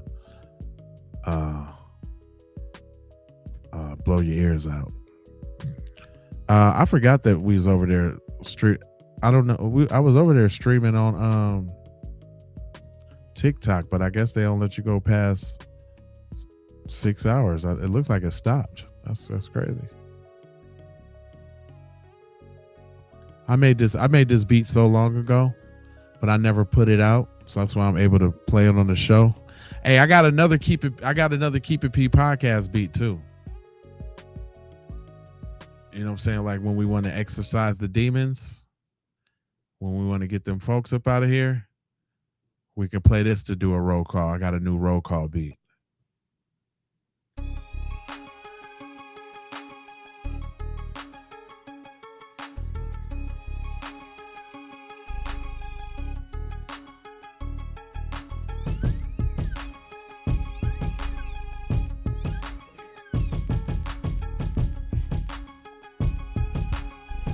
We're going to do the roll call to this.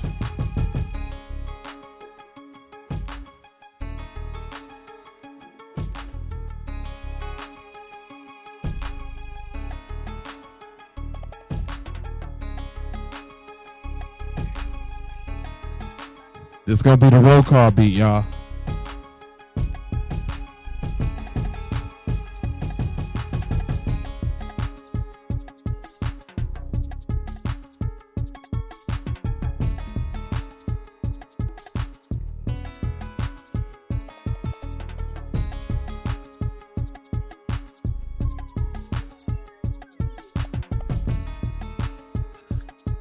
Y'all think this cool for the roll call?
Of course I did this.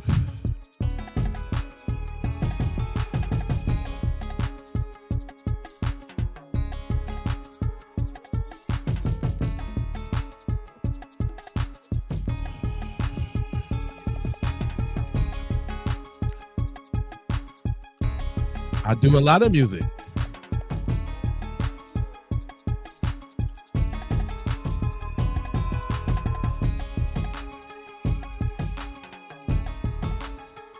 See? You go to my joint, like go to my Spotify or Apple Music, whatever you got.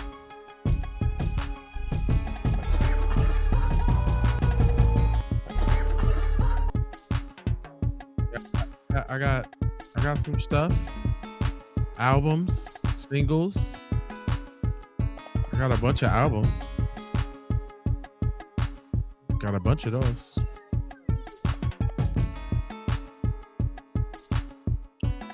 Look, I got a song that's about to hit 1 million too. I got one I'm finna get a plaque for here shortly. California up in here. Look, y'all starting already.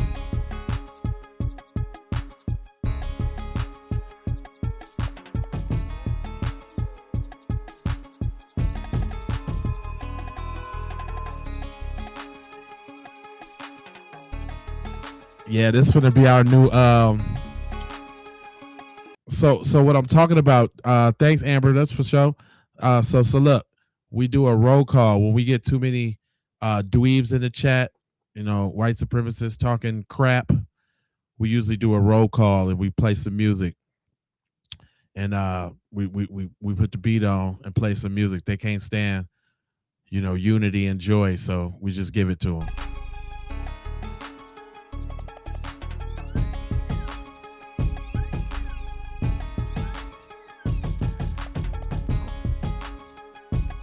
That's not the usual music. The usual music go like this.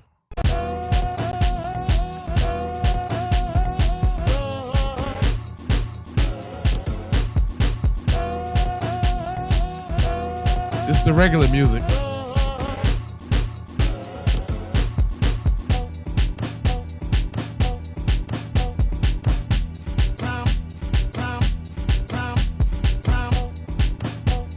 Then everybody just say, you know, the city and state they from. Positive messages.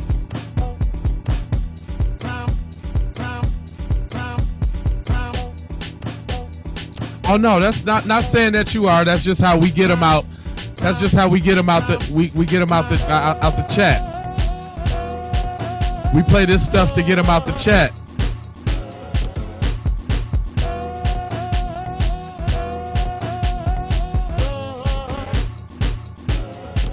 But this is my Spotify though. I got some tunes. I got Spotify. I got Apple Music.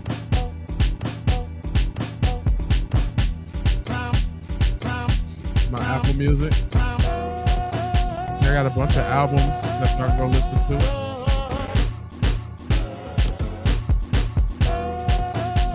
I think I got a YouTube one too.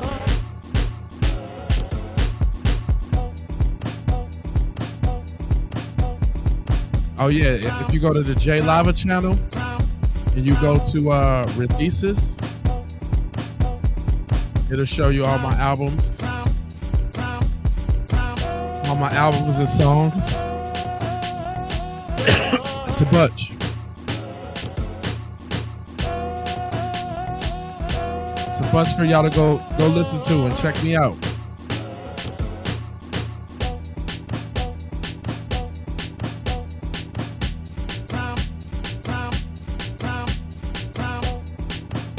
Yep, I'm on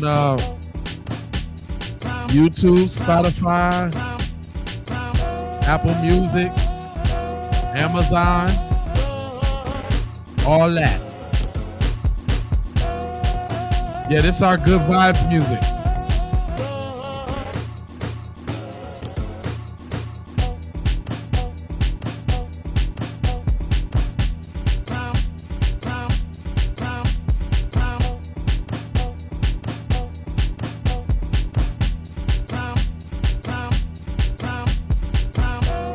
Hey, I just gotta let the whole thing play. I don't mind hearing this at all.